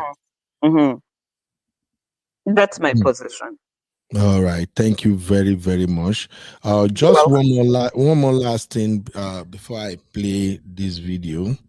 I listened to some legal experts, and they were saying that if Kanu should go to the Court of Appeal, the Court of Appeal can actually overturn the judgment and give him the pine judgment instead of life imprisonment. Right. You get what I'm saying? Yes. That they can actually change the outcome from life imprisonment to unaliving. Right. Is that possible? Yes. So you know, there are subordinate courts. There are levels to the court. This is a matter that is I don't know all the levels of the Nigerian judiciary, but the court where he's at right now, that is the initial court, the first court that tries of capital offenses. Those are offenses. Capital offenses are they are those crimes that only a court of that nature can try, right? So if the Court of Appeal, if he appeals within the time, the limitation time, then the Court of Appeal will sit. The Court of Appeal, it's within its prerogative to review the decision that was made in the lower court and see were there errors made in law or fact or errors made in law and fact. Okay? So if they do review and they find that there were errors made, they could totally acquit him to go. Or if they find that the lower court made the correct decision, they can actually now they can actually, you know, change the decision to deleting or confirm the decision that was made by the lower court. Wow. He would still have the right to appeal. I don't know whether you have the Supreme Court of Nigeria or Supreme Court of Nigeria. Then he would now appeal to that Supreme. That is now the final court of the land. He appeals to that court, and whatever decision that court makes is the final one. Nobody can change it at all. Yeah, we know. I'm just afraid now because hearing from you that they can actually overturn the judgment and change it to unaliving is scary to hear. But thank you, Misty. You've been so good to me. You've been of a very vital support to the channel. Even though, don't worry, I may not give you Don any Pedro. Please don't send me Don Pedro. It hasn't arrived since last year, so don't make promises you can't fulfill. Okay, but can I send you to Bora Bora? Oh, Bora Bora, we are going. Bora Bora, we are going. I know you're gonna agree to that. Thank you very much, Misty. You're welcome. Shout out to my real fam who are giving the comment section, keeping it fire. You know, Abby, I see you. Sister Yinka says see you. Chucky, I see you. You know, so yeah, thank you to everybody who is making the show lively. Yeah, thank you, Uncle Beno. Thank you, Misty. God I guess bless I can you, step out now, right? Yeah, if you want to. I just want to play this video and wrap up. That's all. Okay. You can listen to it here, or you can step out. You can stay, because this guy is trying to explain where the Igbo stands with the judgment. Okay. The title Let on me listen. YouTube. Let me listen. Mm-hmm. Okay, the title is Nnamdi Kanu: Impact on Security and Politics of Southeast. So I listened to the guy. I ordinarily can't make sense of what he's saying, but at the point, it started sinking. So I just want everybody to hear his views. Okay, here we go.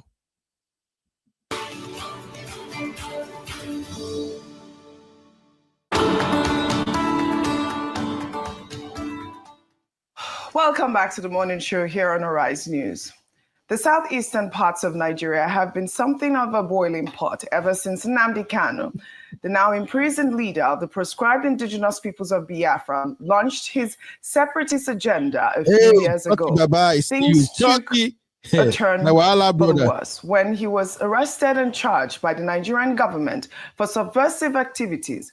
Just this past week, Kanu was finally committed to prison, having been found guilty on all of the 7 charges preferred against him by the state. As the dust begins to settle on this matter, many are wondering how his elimination from the public life can begin to affect the security and political trajectory of the Southeast geopolitical zone. Joining us now to have a conversation around all of this is Dr. Uzo Ngoladi, Secretary General, Forum for Southeast Academic Doctors. Good morning and thank you for joining on the show, Dr. Uzo. Good morning. Good morning. Thank you. Well, I'd like to know first. Good morning, and thank you for having me. Fantastic. Thank you for joining us. I'd like to know first your immediate reaction to the life imprisonment sentence handed to Nnamdi Kanu and your opinion of what this verdict represents. Do you believe it represents justice or a missed opportunity for dialogue? I know that many Nigerians, especially those in the Southeast, have expressed concern over what they see as an uneven application of justice, and some have described Nnamdi Kanu's life sentence as a glaring example of the federal government's uneven application of justice when compared to other cases of armed agitation, especially from terrorists in the north. Thank you very much for this opportunity to speak on the life imprisonment of Nnamdi Kanu, whereby the court have found him guilty. So I'll be speaking for the Southeast and all the people who have been hopeful that this judgment would kind of be a relief whereby Nnamdi Kanu will be released. So the feeling generally is that of disappointment and disillusionment. And it cuts across all the socioeconomic status in the Southeast. Both the political leaders, thought leaders, elites, the academia, the average citizen in the Southeast, the Igbo, you can feel their that sense of disappointment. You can see that graveyard silence. You know that Igbos generally are not known to be violent people. We are more business inclined. The Igbo land has the highest number of entrepreneurs. So we are not violent people. And since that verdict was handed down to Nnamdi Kanu on Friday, they've been waiting to see the next step. The Igbo man does not believe that Nnamdi Kanu is a terrorist. In fact, as a matter of fact, they view Nnamdi Kanu as an agitator, a freedom fighter. They see his ideologies as that of someone who is a catalyst for change, who is fighting for the marginalization of Ndi Igbo within the political space of Nigeria. So everyone was hopeful, even though we are still keeping the hope alive, believing that his matter will be resolved politically instead of this punitive measure, which has not really helped the matter. As a matter of fact, the judgment has increased the followership of Nnamdi Kanu. A lot of Southeasterners who were before now were kind of indifferent to the matter. There's an awareness now that, look, what this man is calling for, his ideologies, they are within his rights. Calling for self-determination. It's not terrorism. We do not see Nnamdi Kanu as a terrorist. The elites, the political leaders in the Southeast have been speaking, they have been putting out statements. And we are glad that he has drawn enough attention to himself and to his plight, that everybody now is coming together to stand united and speak with one voice that, look, we should rally around him and believe in his cause. So the general feeling is that of disappointment. we were all hopeful that Nnamdi Kanu would be released. And like the Deputy Speaker, Honorable Benjamin Kanu, the way he appealed to Igbos in his statement, I read it, and he called for calm. We have seen Bianco Ojukwu calling for calm too. We have seen the governor of Abia State, Dr. Alex Oti, asking everybody to calm down, that the Southeast governors would try their possible best to ensure that a political solution is applied to Nnamdi Kanu's case. So everybody believes that, everybody in the Southeast especially, believes that this is selective justice, that he has not committed any crime, and that calling for self-determination cannot be interpreted to be a terrorist act. All right, Dr. Ngolaji, thank you for setting the tone for the conversation. I'd like to ask you two questions. First will be to know what sort of political solution you will be looking for, you'll be hoping for, or that you think that the Southeast governors and those who are supporting Kanu's cause will be working towards. Will it be to let the law run its course? Because, of course, Kanu will have the opportunity to appeal the verdict, and that if it goes all the way to Supreme Court, maybe possibly appeal to the conscience of the president for the sort of clemency that he granted a few people a few weeks ago. Would that be the option that you'll be looking at, since you have highlighted that a political solution was still possible? The second part of my question will be to ask you if you have any message to the families of many people who reports claim were killed, some, badly massacred on account of the orders that Kanu allegedly issued in many of his broadcasts. As you may be aware, 99% of such people are also of Igbo extraction in Igbo land. What do you say to those? Their families who have lost, loved ones who were killed, many instances over several years, on account of the fact that Nnamdi Kanu allegedly issued direct instructions to have them exterminated if they flouted his orders. Civilians, police officers, military personnel, etc. What do you say to those people on account of this judgment now? Oh, thank you very much. First of all, let me commend the Southeast governors and other political leaders in the Southeast who have been trying their best, including traditional rulers, to ensure that Nnamdi Kanu is released from DSS custody and pardoned. So we are looking at a presidential pardon, where everybody would come together at the negotiation table. And even if it's a conditional release, let him be released. I believe that that would douse the tension in the Southeast, and that the economic and social activities that has been negatively affected by Nnamdi Kanu's incarcerations. And let me make it clear that the Nnamdi Kanu has consistently disowned the sit-at-home order, and that what actually happened is that some criminal elements, non-state actors, have taken advantage of his detention to unleash mayhem on people in the Southeast. And Southeasterners, majority of them has consistently, denied the fact that it's Nnamdi Kanu that gave direct orders for people to be massacred. And I wouldn't want to use that word massacre, because what we find in the Southeast is just a kind of spillover of the heightened insecurity in Nigeria, whereby people are being kidnapped and are killed and all whatnot in some states of the Southeast.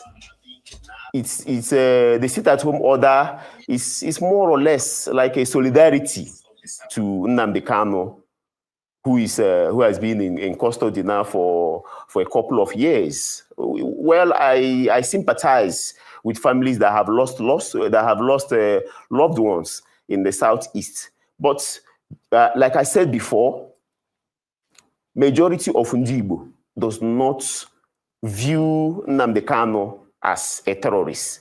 They see him from that prism of someone who is drawing attention to the marginalization of his people, a catalyst for change, who wants the Igbo people to be carried along in the scheme of things in Nigeria. When it comes to infrastructure and political appointments, where you notice that the Igbos have been, openly marginalized, whereby what should come naturally to Igbo people, they are not, Igbos are not carried along in the Southeast, and that is what he's fighting for. And I believe that if before now the federal government, the government at the center, had paid attention to what Nnamdi Kanu is agitating for, it wouldn't have escalated to this level, whereby he's being imprisoned. Recall that during the Niger Delta struggle, during the administration of Yar'Adua, the federal government waded into the matter by bringing the Niger Delta militants to a roundtable, and the discussions were held, and the matter was settled amicably without kinetic force. The Yar'Adua called for dialogue. And all of us can see the resultant effects of that dialogue. So when another geopolitical zone or another region of the country is agitating for something, I believe that the federal government should give them a listening ear, at least. Bring them to the round table. You know what they are agitating for. We proffer solutions. It's always better to judge than to war. The punitive measure that has been handed down to Nnamdi Kanu, I don't think it has solved the problem. There will be a lot of security and political implications, whereby non-state actors may want to take advantage of it, especially when it comes to Monday sit-at-home order, which the governors have made a lot of effort. Normalcy was gradually returning. So this would kind of reduce the efforts of the Southeast governors who we believe have done their best to ensure that economic activities and social activities go on every Monday. We know the amount of the huge economic losses that the sit-at-home order on Mondays has caused the Southeast. So I think that we should all come together for a political solution. And the first political solution I'm looking at is that there should be a presidential pardon. Yes, his lawyer has made it clear that they are going to appeal the matter, and may also, from the appeal court, they may also go to the Supreme Court.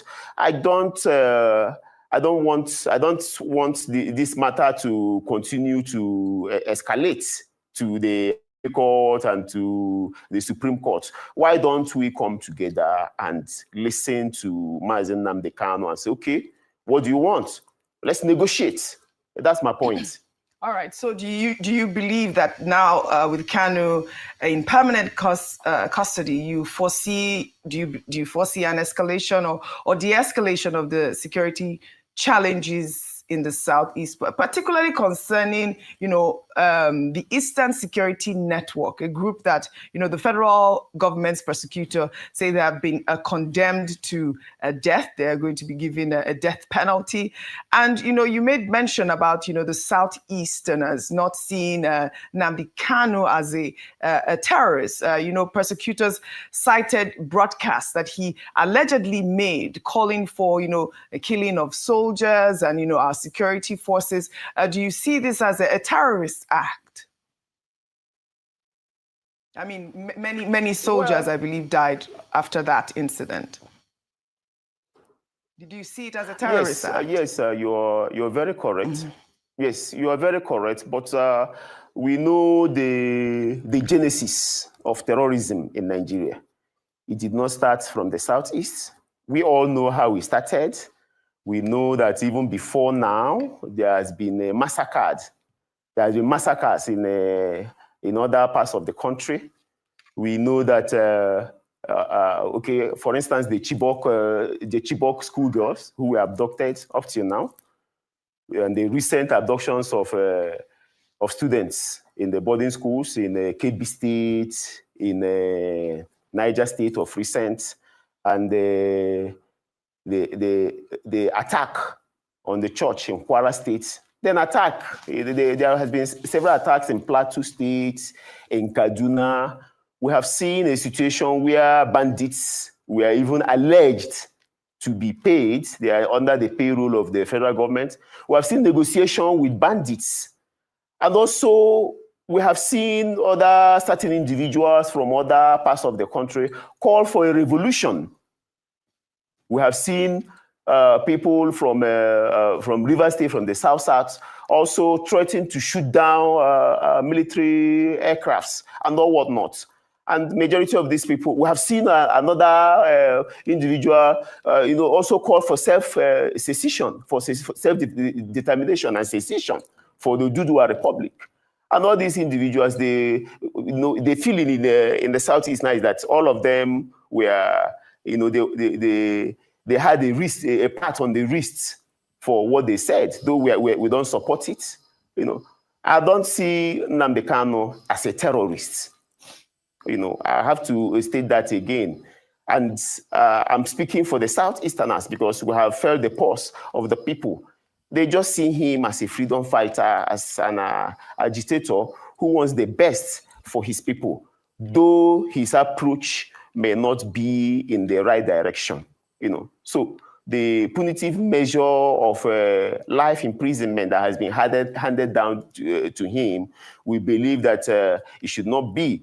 The same way there was negotiations and other certain individuals were released from prison, the same should also be given to Nnamdi Kanu in order not to escalate tensions in the Southeast. Because right now, normalcy have returned to the Southeast. Like I said before, the Southeasterners are not violent people.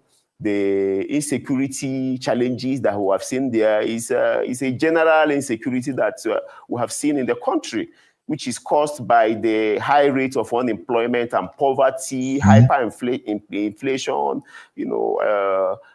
the bad leadership, and all whatnot. So all of this cannot be, Nnamdi Kanu should not be held responsible for the insecurity that we have noticed in the Southeast in the recent past. And okay, all right. Thank you, my sister Misty, for still hanging out with me. Whew, this is Political Roundtable. Thank you, everybody, for watching. I just want to pinpoint one or two things, and we'll be out of here. Now, Misty, are you aware of the sit-at-home in the eastern part of Nigeria? So I'll be lying if I say I am. I'm not familiar with that, so I cannot speak to that. Okay, so for those who are watching and you are not familiar with the sit-at-home, if my memory serves me right, at the heat of Nnamdi Kanu's agitation for self-determination, I believe Nnamdi Kanu is fighting for his people. And he believes that this is one goal that the entire Igbo nation are behind. So on our last show, I have a guest here who actually explained all of this, Mr. Emeka, and to be frank, he gave a very good submission. But we had that show, I think the second day after Nnamdi Kanu judgment. So it was somehow he resorted to a heated debate. Some people are really angry in the chat, but the brother made some really good points. That sit at home, for those who don't know, was when Nnamdi Kanu called to Igbo people that they should boycott economic activities and the like, that in order for them to send a strong message to the government of the day, they have to choose Mondays as a day they are not going to do anything. They will not open their shops. They will not go to offices. They're just going to sit at home every Monday so they can send a message to the Nigerian government.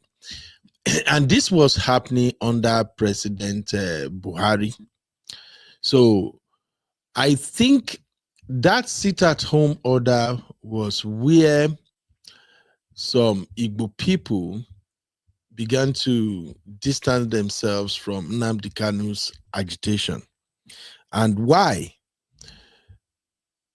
There are these guys, there is this other, how they call it now? We have IPOB, the Independent People of Biafra. That is like the umbrella for which the Igbo must go, Igbo Biafra thing was being pushed forward.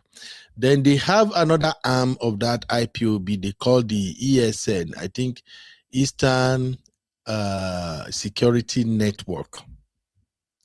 And the people who are in the Eastern Security Network, they are more or less like the military, or can I say the militant arms of IPOB.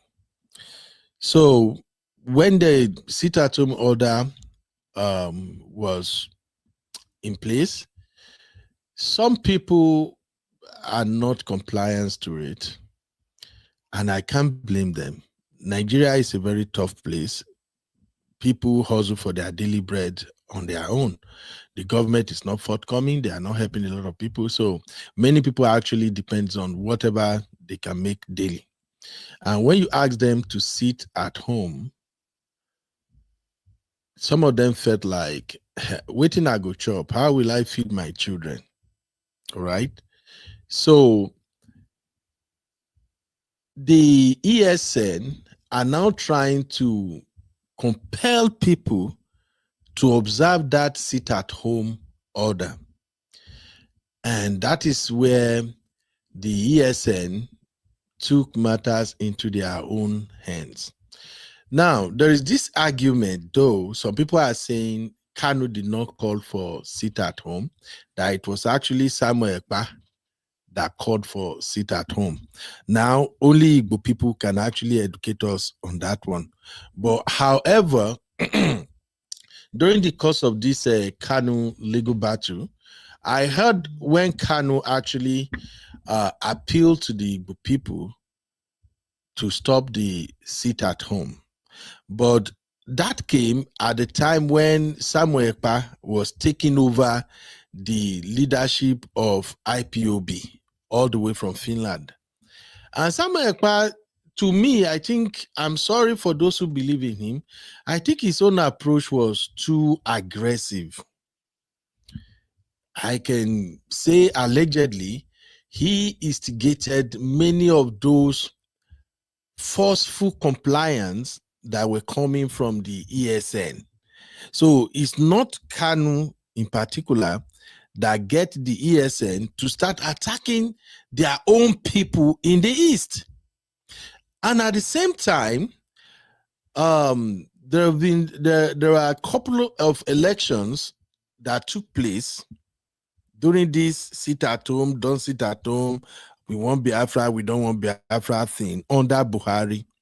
And many politicians from the Eastern region, they are capitalizing on that sit-at-home order for their own personal selfish interest.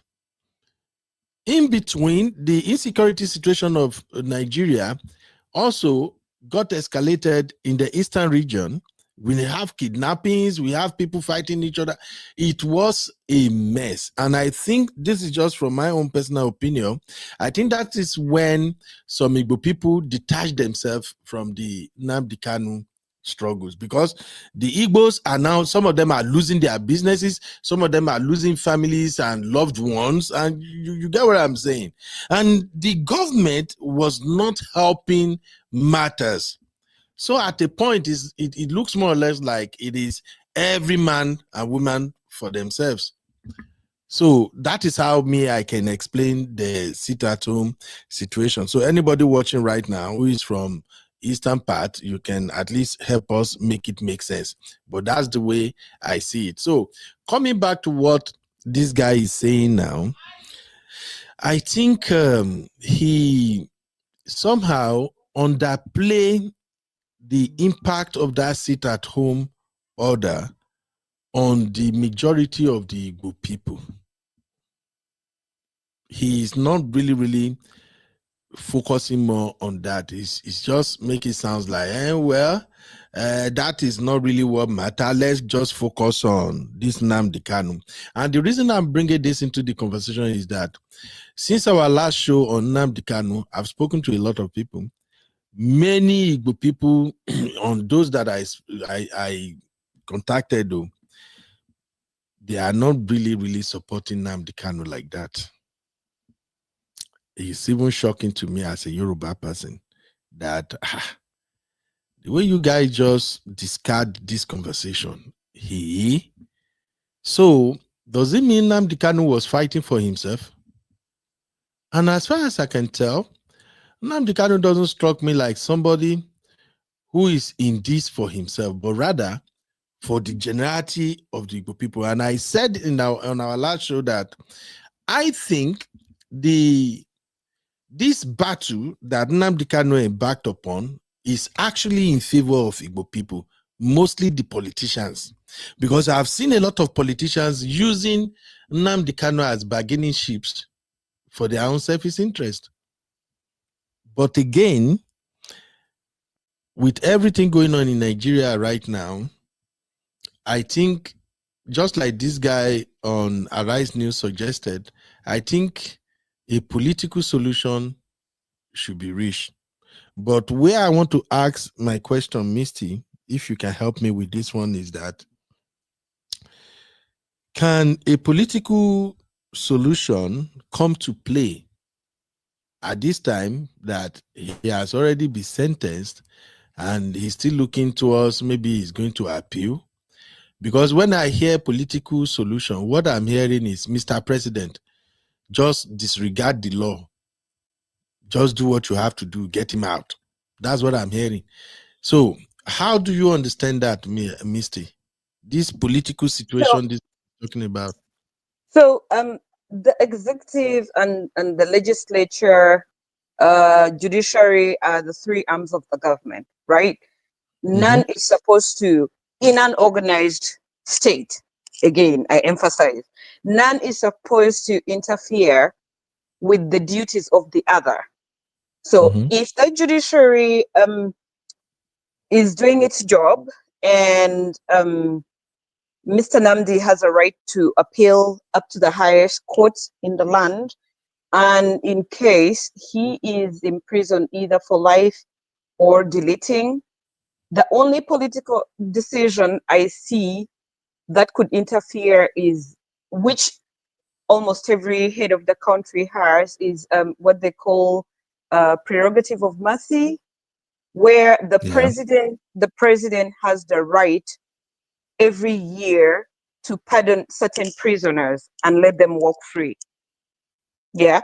So right now, it would not, if he's to interfere right now, or if he's to if President Tinubu is to make any decisions right now about the Nnamdi situation, that would be the government interfering with the work of the judiciary.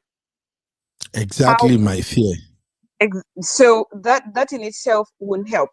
Now, the other thing which you haven't asked me, but that I would like to address, is the situation where you said you have you've had conversations with so many friends and those who are Igbo themselves, and you don't see any support that they are relaying to one of their own, meaning Namdi. But you have to understand that these are people who have been historically marginalized for so long, and they've learned how to survive without interfering with what the government is doing. They have learned how to trade, do businesses, control the economy in their ways they see best, and to survive in that environment. About the sit down strike, that sit down strike, in my opinion, is not practical, because it would only be practical towards people who are working in the private sector, those who have their own businesses. They can decide to close shop and not work. But if you're working with the government, with the public, you have to go to work on Monday. Why would you not be working? You know, it becomes something political. You can lose your job. So you'll have to go to work other than sitting down. It could only work for people in the private sector and those who are privileged not to be going to work on Monday. The other thing I see why, the breakage of the Igbo people may be difficult is that the Igbo people have heavily invested in other areas of Nigeria that is far away from their home. They've heavily invested in Abuja, heavily invested in Lagos. And how are you going to tell them to just stand up and move away from all that they've established for generations away from their land? And then the other thing is the Igbo people have intermarried with the Yoruba people, with other tribes. So how can you then be saying, Igbo, go back to where you come from and leave the Yoruba people alone? Their children are a product of this association. The children, I don't know how many generations, find it then difficult to make choices. If your great-grandparents, parents are Igbo, Yoruba, then what are you? How do you even choose? You love both your parents. You are not just going to begin choosing the other because they are a different tribe. So, by default, proximity, we have the Igbo people have had businesses established for years, generations, in lands that they were not, that is not Igbo land, and they have intermarried. They've done so much in other parts of the country.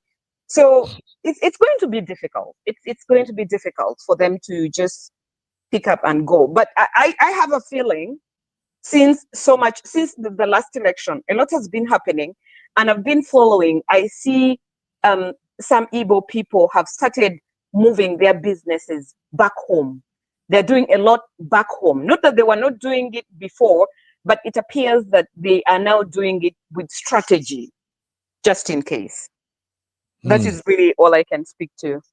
Thank you, my sister. You're welcome. Have really been so helpful.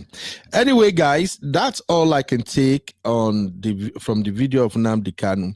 I always like to leave everybody with smile on their faces. So we're gonna end today's show with with Cubana chief priest.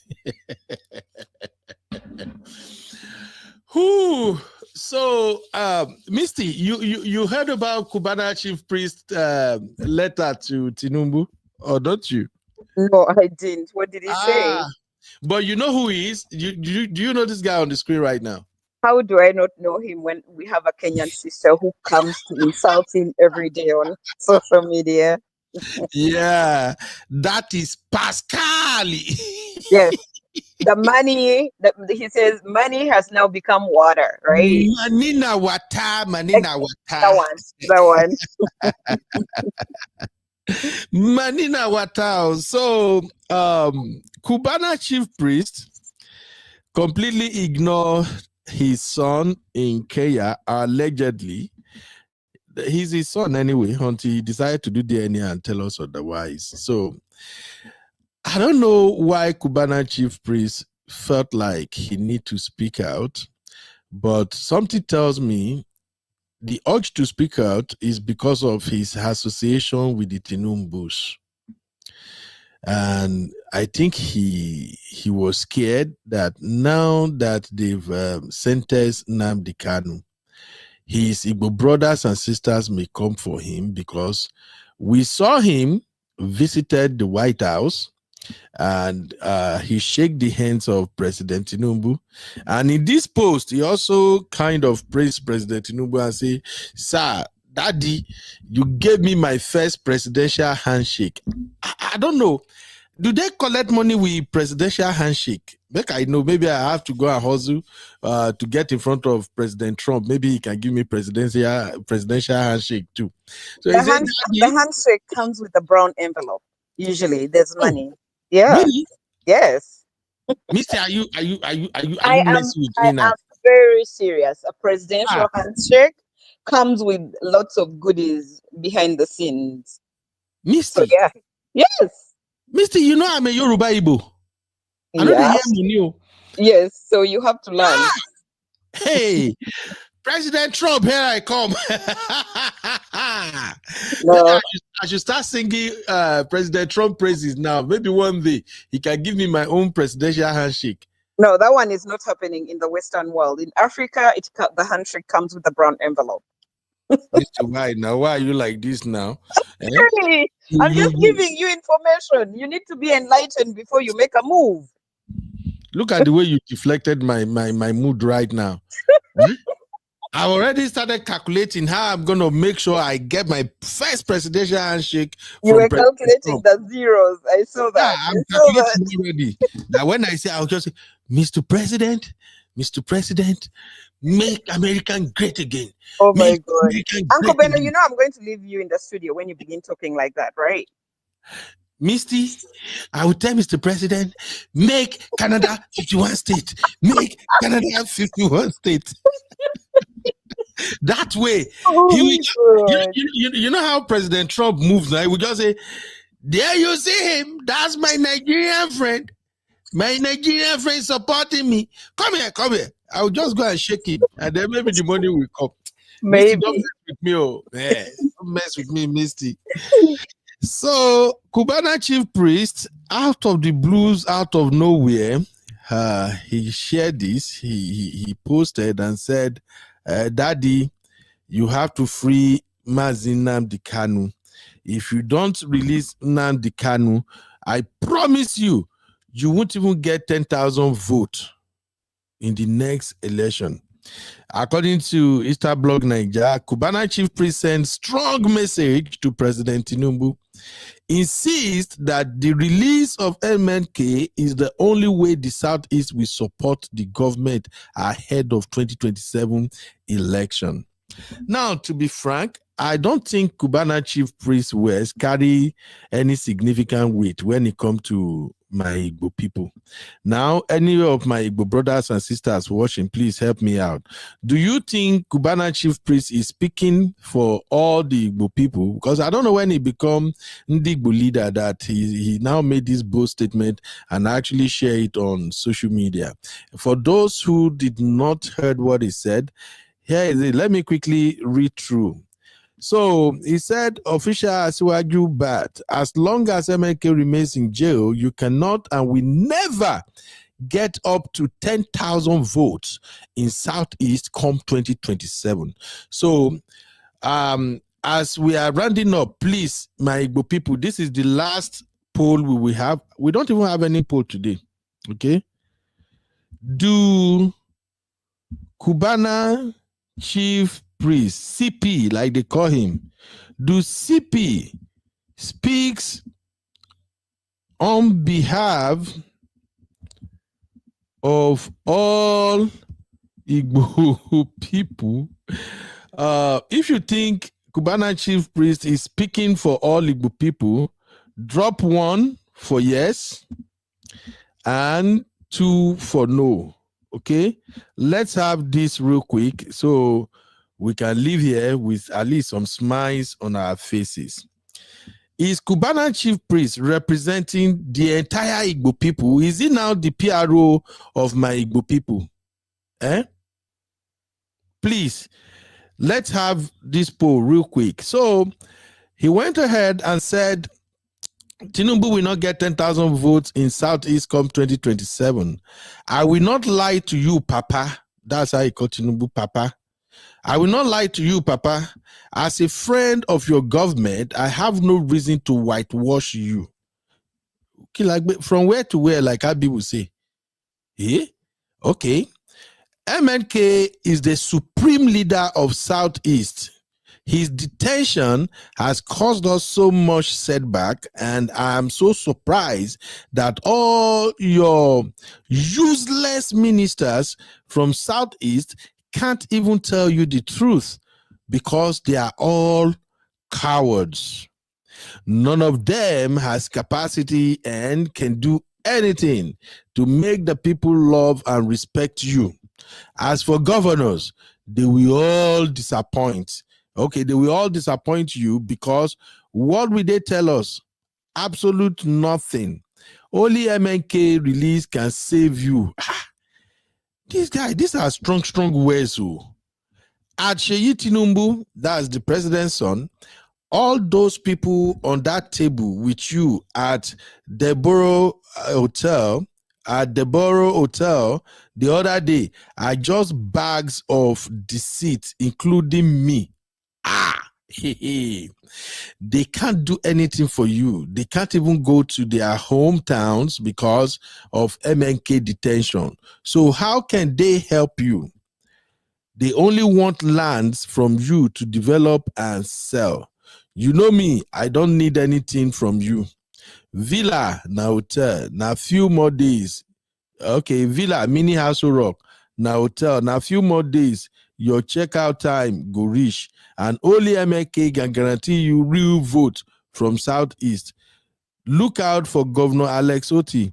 He can convince people genuinely also. I was surprised when you missed his invitation to commission his project in Abia, where MNK hails from. Asiwaju sent the incompetent Minister of Future and Betrayal to Southeast to represent him. A man who has done nothing for us to worsen, it. The weak deputy speaker won't stop attacking our own favorite Governor Oti. To my father at Hope Uzodinma, they said this guy is from Imo State. That's why he's calling him father. To my father at Hope Uzodinma, you have done well, but you will be a complete loser if you don't get MNK out. Your legacies will be swept under the carpet if you don't get it right. I believe your tactics, but with MNK's sentence, I'm weak. His detention has messed up all your achievements. Please, Governor General, do it, Papa. Help our Asiwaju well. Without MNK outside, everything shall fall into pieces. Asiwaju gave me access to the villa, gave me my first presidential handshake, and I will never forget. Talk more of watching him fail. Appeal this judgment and get it right, or get ready to check out of the villa come 2027. Southeast belongs to MNK. This is the wares of the gods. Play with it at your own risk. Cubana Chief Priest. These are heavy words. It's heavy words. So, I don't know where you stand, my people. Have we casted our votes? Everybody, when I don't vote, okay. Shout out to Auntie Grace. Auntie Grace in the building. Auntie Grace say, UB, go and have a presidential handshake with Tinubu. For sure, you will definitely receive the brown envelope. They're not going to give me shishi. Me, where I know they follow them do 4x4. You know, when Tinubu started, one of the things that was reigning among some Yorubas there, not all of us, was this 4x4. Some of my Yoruba brother will come and say, 4x4. You're to loyal KG, meaning Tinubu is going to do second time. Me that I'm not even in support of or the first 4, not to talk of the second 4. I can't go do handshake. They will bring my video, come and say, Baba, this one are obedient. Now those Omo Ali Yoruba, those bastard Yoruba, now in this one be. To even make my matter worse, have you guys noticed that I don't really look like Yoruba? I don't know if you guys notice. The only time you get to know that I'm a typical Yoruba man is if you listen to my accent. I have this thick Ondo accent that won't leave me alone. That's the only time you get to know I'm a Yoruba. But if you look at my physique and everything and the way I move, people call me that Delta or Igbo. So you won't go put me in front of Baba. But again, as a Christian, what God cannot do does not exist. So maybe they will give me an appointment tomorrow. If they give me an appointment, I go give a Canary King. I go make you my senior personal advisor. Anyway, Anthony said 1. So, Anthony, you mean Cubana chief priest is speaking on behalf of all the Igbo? That's what we are voting on. Do CP speak on behalf of all Igbo people? So, Anthony said 1. Abby said, you are right. I nobody care. Then Jide, what's up? Jide said, no, he doesn't speak for the Igbos. You're welcome. Ezewanji, how are you doing? Hudama said 2, meaning no. Musa Tolulokwe said 2, meaning no. Auntie Grace says CP speaks for himself. Auntie Grace, CP no represent you. Hey, okay, wala. Abby said 2. Abby, that is INEC. Now, so you know, like my CP rich. Remember, Abby, money na wata. CB, if he give you Ferrari, if he make you cry in Lamborghini, but like you don't go cry, Abby. In Jesus' name, that's not your portion, my dear. But let's see. Sister Away makes sense. Say nope. CP goes where he. Why am I reading this comment in Misty voice? Misty, Why my voice?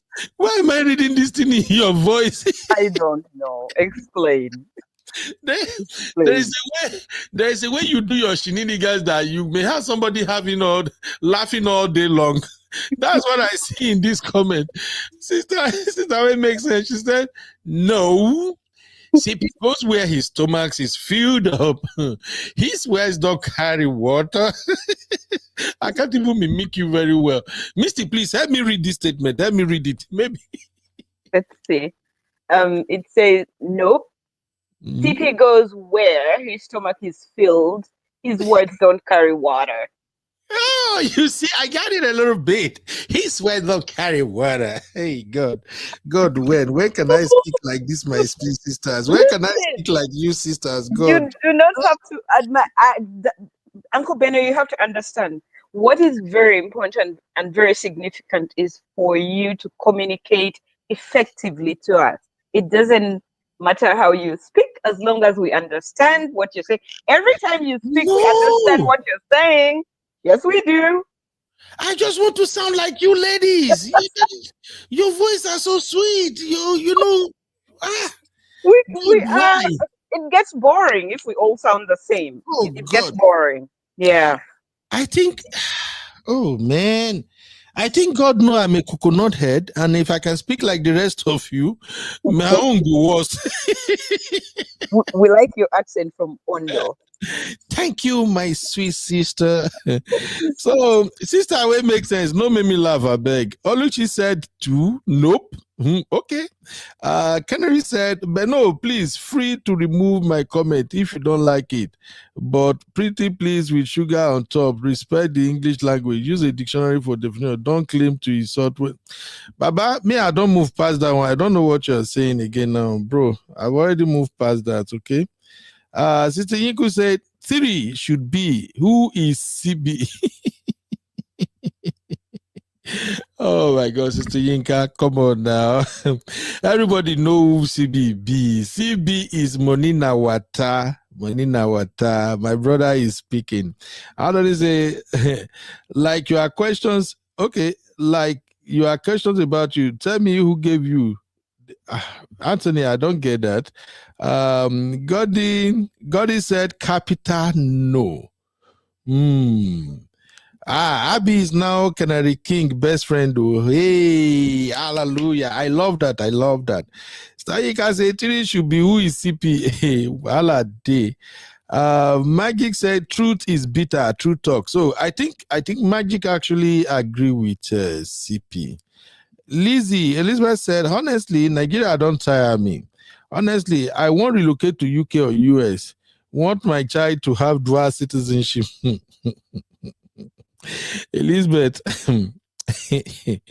easy for we where we relocate to, man, no lie to you. I have some shows I still want to do. I just don't have time to get to them yet. Traveling abroad no easy. It's not as easy as we make it look.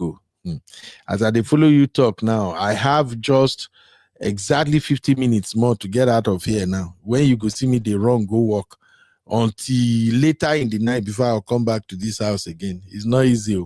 You will walk around the clock. Here for abroad, they no send you. That's why when you see many of us that we are complaining about what's happening in Nigeria right now, is because we know what we are missing. Nigeria is life. Nigeria is home. Nigeria is peace. Nigeria is where we all feel like we are in our sanctuary.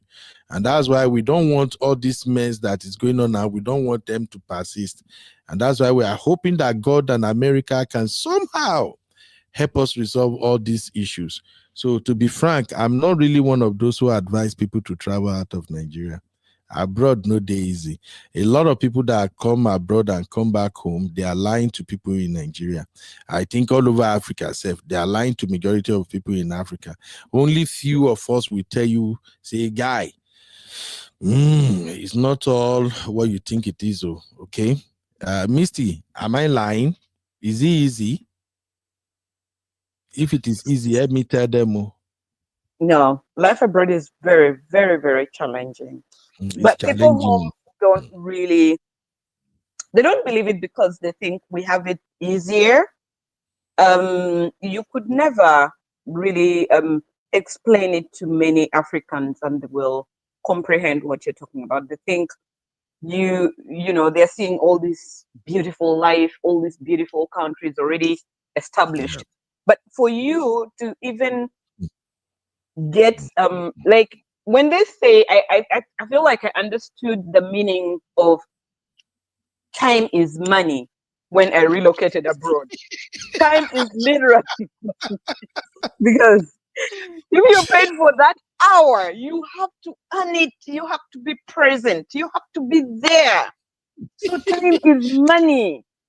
You have to be there working your butt off. Regardless of the weather, whether the snow, it's but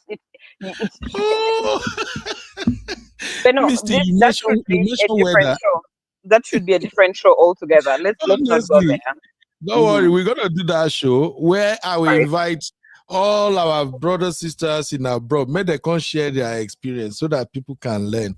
Uncle Beno, you know, every time when it's winter and somebody in Africa asks me for money, I get so upset because I'm in the cold. I'm extremely upset when somebody asks me for money in the winter. I don't even know why, you know? But yeah, it's horrible. Misty, don't start, please. You just remind me of what happened last night. So when I came back from work last night, I was feeling pain in my upper body, like serious pain. So as soon as I go back home, anybody that touched me, you know, like it's the weekend, so my kids, of course, they'll pretend they are sleeping, but they're not sleeping. So as soon as they heard me coming, my son ran downstairs and said, Daddy, he wanted me to go and somehow beg his mom to give him his phone. The guy jumped at me. I was feeling so much pain. So the way he was squeezing me, the pain was, you know, it was tough for me. I don't want to like push him away. So I'm just like, easy. Just take it easy, please. Just take it easy. But why am I in pains? This week, I like to go to the gym, of course, and I do a lot of weight carrying. So I started carrying different level of weight. Way past, I don't know who sent my papa. I lifted that in 3 days in a row. And you know what happened when you don't go back to the gym? My sister, 2 days I haven't been there. So all my muscles, everywhere was killing me. And I will still have to go to work.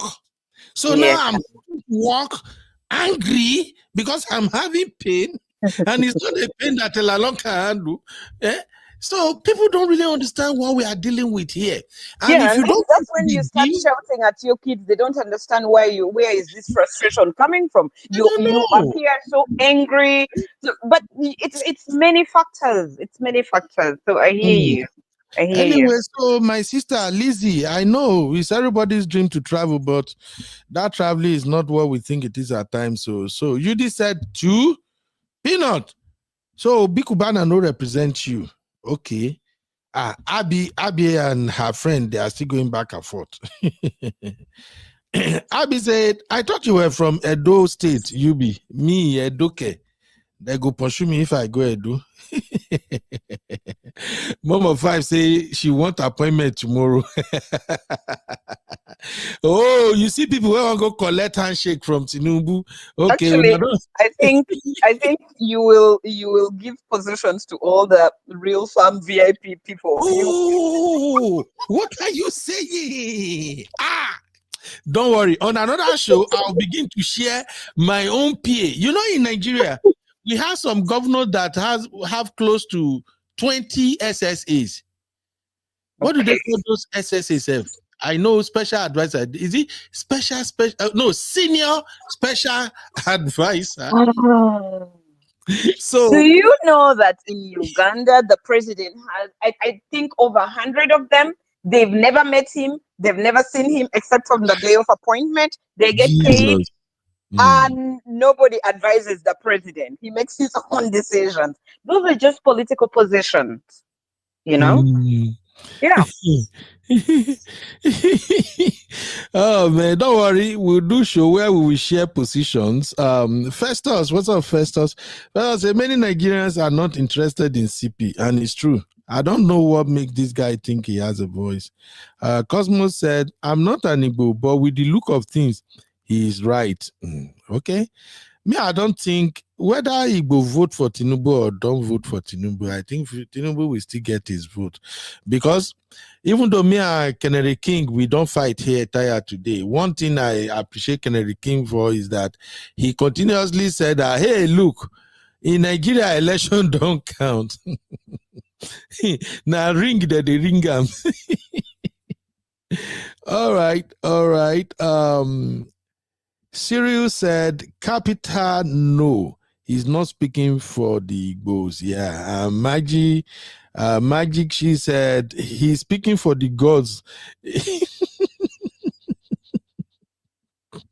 He's speaking for the gods again, against his opinion. Remember, this guy is very tactical.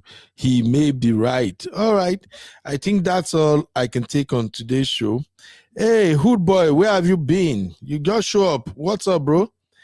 Hood Boy say, one Nigeria, please continue to enjoy your deep sleep. All right. Man, plenty comment anyway, but thank you, everybody. Musa Tolulope said, SSG, Special Advisor to the State Government. Oh, SSG. Okay. Nigeria, politics and corruption. And Abi said, CP is just a social media personality with no substance. I don't understand why he thinks his words mean something. I bet now laugh they will just be laughing. I laugh they go to laugh. I don't know what he thinks he's saying, but I do get where he's coming from. So though that sentencing of Nnamdi Kanu, even we that we are non-Igbos, the thing don't even sit well with some of us. That terrorism charges that's just too much. But anyway, thank you everybody for hanging out with me today. Thank you, beautiful Abby, for that £5 gift. You see, it's not easy when you see Londoners give you money, begin to jubilate. Abby, thank you. I'm sorry to say, but that's what they are saying in Nigeria. They say people in London are very, very stingy. And sometimes I will ask them for Nigeria, say, you where you did Nigeria, how much you feel give person? Giving is both ways. Why don't you just choose one day, may you send money to people where they are abroad? Must still be people in abroad that gives you money all the time. And this is one of the things that Tinubu did for me that I really appreciate too. Because before the last election, I did not know that there are many Nigerians who don't even know that they are suffering, that the only way they can liberate themselves is to vote for the right candidate in presidential election. So during the last election, people will be say, some of them be professional beggars online. Now so them go. Now so them go when they go, they vote for Tinubu. They even come, they fight anybody who come against Tinubu. Even people where they did my DM, they even fight me when I say me I be obedient. That's okay, we're done. As soon as Tinubu, can I say Tinubu won the election? Although based on my own political orientation, as soon as Tinubu win the election, that's what I would say, because it doesn't matter. All over the world, they ring election. So whoever becomes the president, whether you like it or not, will become your president automatically. So as soon as Tinubu won the election, Mahmoud announced him in the middle of the night. I begin cut ties with all those people where they say, he go favor me, he go favor me. Now we they look ourselves for eye. You where you dey country where there is no electricity, no infrastructure, inflation rate is skyrocketing, and you believe say prayer will solve the problem for you. Somebody stole your election. Instead of you, man, not even go there. That is not what today's show is all about. Thank you, Abby. I appreciate you. Misty, any last word, my sister? Thank you for having me on the show. I think Nigeria's political situation is just it's reached a level where it's becoming so bad. The president or the government should not be turning their eyes to the people who are being, kidnapped, who are being harassed, and these are regular people. The most vulnerable people are the children in schools, and the women and the young men are just being murdered. The government must surely, even if they're compromised, they must be seen to be doing something. So it's something that everybody has to, speak to. Those who cannot do anything, we must speak to this. The world must know that there's a genocide happening right before our eyes, like in 2025. It must stop. It must stop. Thank you. Thank you very much. Thank you, Misty, for all you do for us here. I'm not taking it for granted. And of course, I love you, sis. Even though you are my Glasgow sister, you and I, we are together forever. Okay. Stop trying to batter me. I'll be sending you the invoice. I already instructed her. No.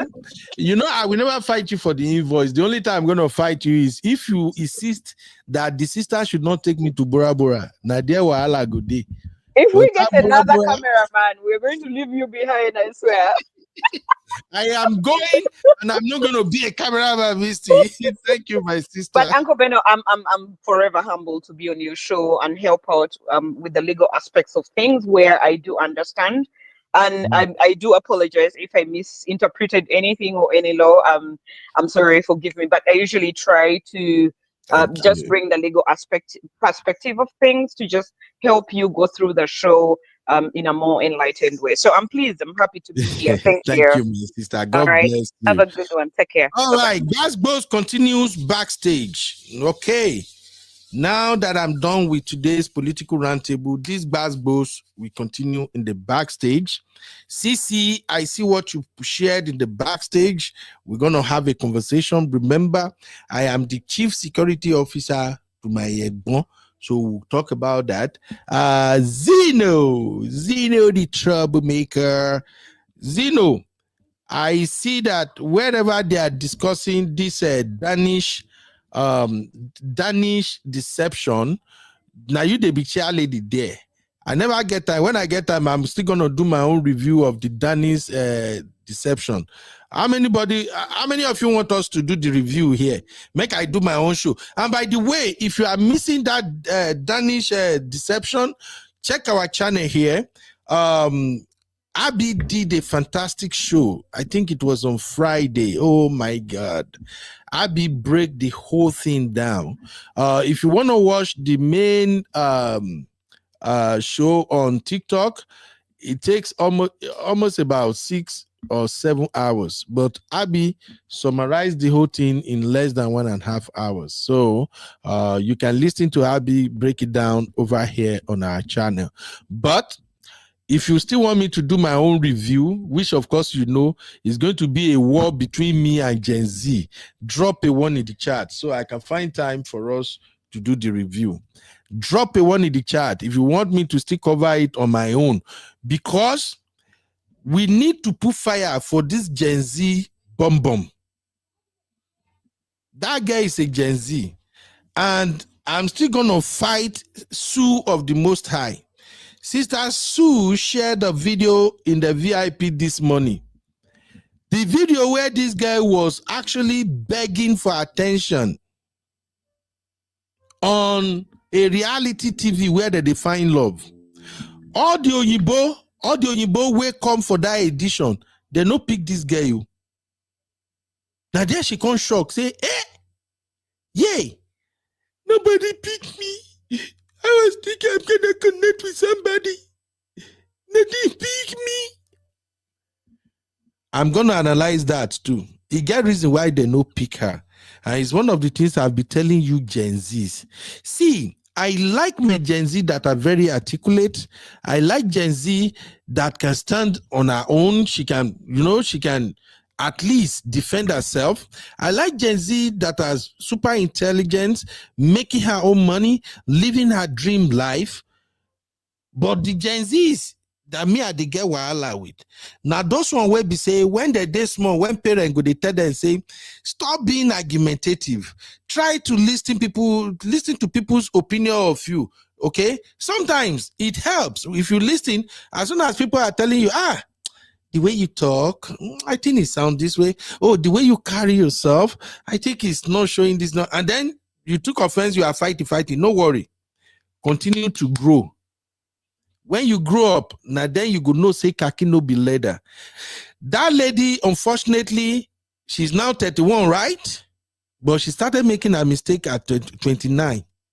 Why? She know the listing. She thought she know it all. And more importantly, when you try not to be yourself, when you are not happy and proud of your own skin, Oyibo know when you are pushing. Oyibo know. As a black sister, when you are trying to push yourself on them, Oyibo know. And at that time, now they go use you well. So I'm going to do that review my own way. If you want, we will do it. I know Zeno don't want me to do it because Zeno knew that it's going to be a battle between me and Gen Z. But I will still do my own. Who I say make I not do it? Make I see. Oh, now only Zeno vote. Okay. So vote 1 if you want make I do my own. Put 1. If you know I do my own, put 2. Zeno, your vote is nullified. I'm the INEC right now. This vote 2222 is nullified. Biba, what's up, Biba? How you doing? Biba say, why Gen Z? She's 30 or 31. I don't care. All of them are still Gen Z. Yes, 30, 31. They all behave like Gen Z these days. They are still Gen Z, Biba. No. I be so tired of the topic. I go still do my own. This say I was only there because UB was dragging us, Abby. Everything is Gen Z. What else if it's not Gen Z? Me, I like Gen Z. Oh, make I no lie. They confess now. I so much love Gen Z. One thing I like about them is because they go talk their own. Whether you want hear, you don't want hear, they will speak their mind. They are super intelligent. Some of them are super hardworking too. They make their money. It's just that Gen Z can be stingy at times. I'm sorry. You cannot, as a boyfriend, you cannot easily get money out of Gen Z. Except you know how to capture them. But Zeno, nobody say I don't like Gen Z. You just get as a beanie. All right, everybody. Yeah, Mama 5. You see, Mama 5, my love. Mama 5 say, one. We are going to do the show. Una go hear them, whether I want listen or not. Chucky Alpha, may we do them? Chucky say 30 isn't Gen Z, just want to be Gen Z. Don't mind them. They won't claim Gen Z by fire by force. God is say 1111. Yes, we're gonna have this show. And I go find Zeno. Zeno will be my co-host on that show. You know how Zeno they talk, right? Uncle Ben, no, I just want to ask you something. Zeno, you will be my co-host. We are doing it. Yes. Chucky said, do am. 1 we go do am. May we pepper them.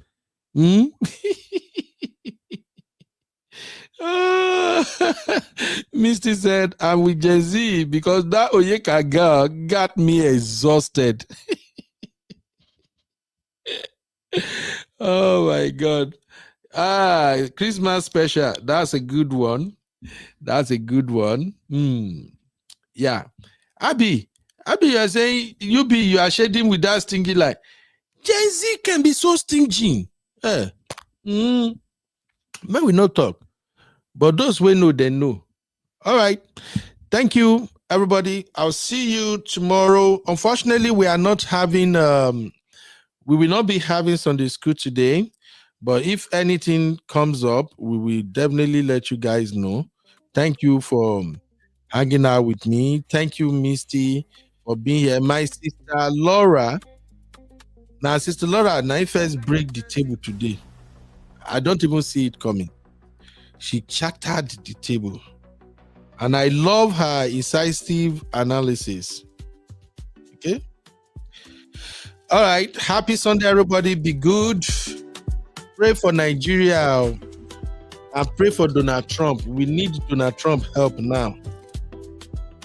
So, at the same time, pray that when my papa go come to Nigeria, you know, go just press the button and they will begin blast everywhere.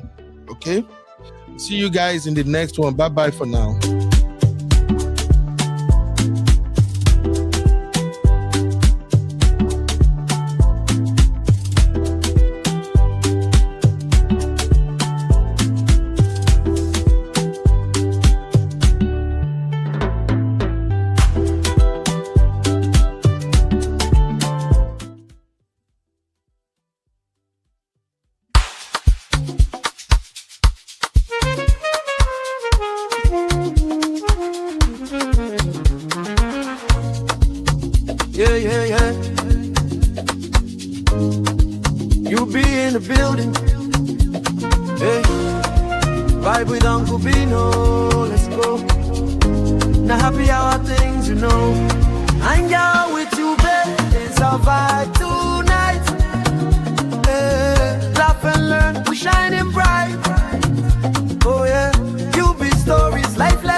To the world, we talk real talk.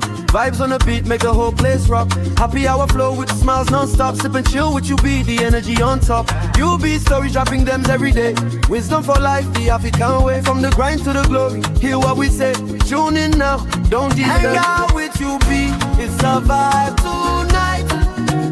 Hey, laugh and learn, we shining bright. Oh yeah, you be stories, life lessons type. On the Uncle Benno show, everything feels right. Join the sister circle. Oh, what a scene. CC Inca, honey, baby, and I'll be so clean. Talk love, talk life, talk dream supreme. Empowerment vibes, like a royal queen team. I'm all a Sunday school when the beat gets low. Yeah, a moment of reflection, let the spirit flow. Men of God speaking wisdom, you should know. Faith and vibes on the Uncle Benno show. Hang out with you, be come catch that light. Oh yeah, you be stories, keep your heart so bright. Yeah, join the sister circle, feel that fire. Oh yeah, Sunday school for your soul so right. You be nation, we rise together.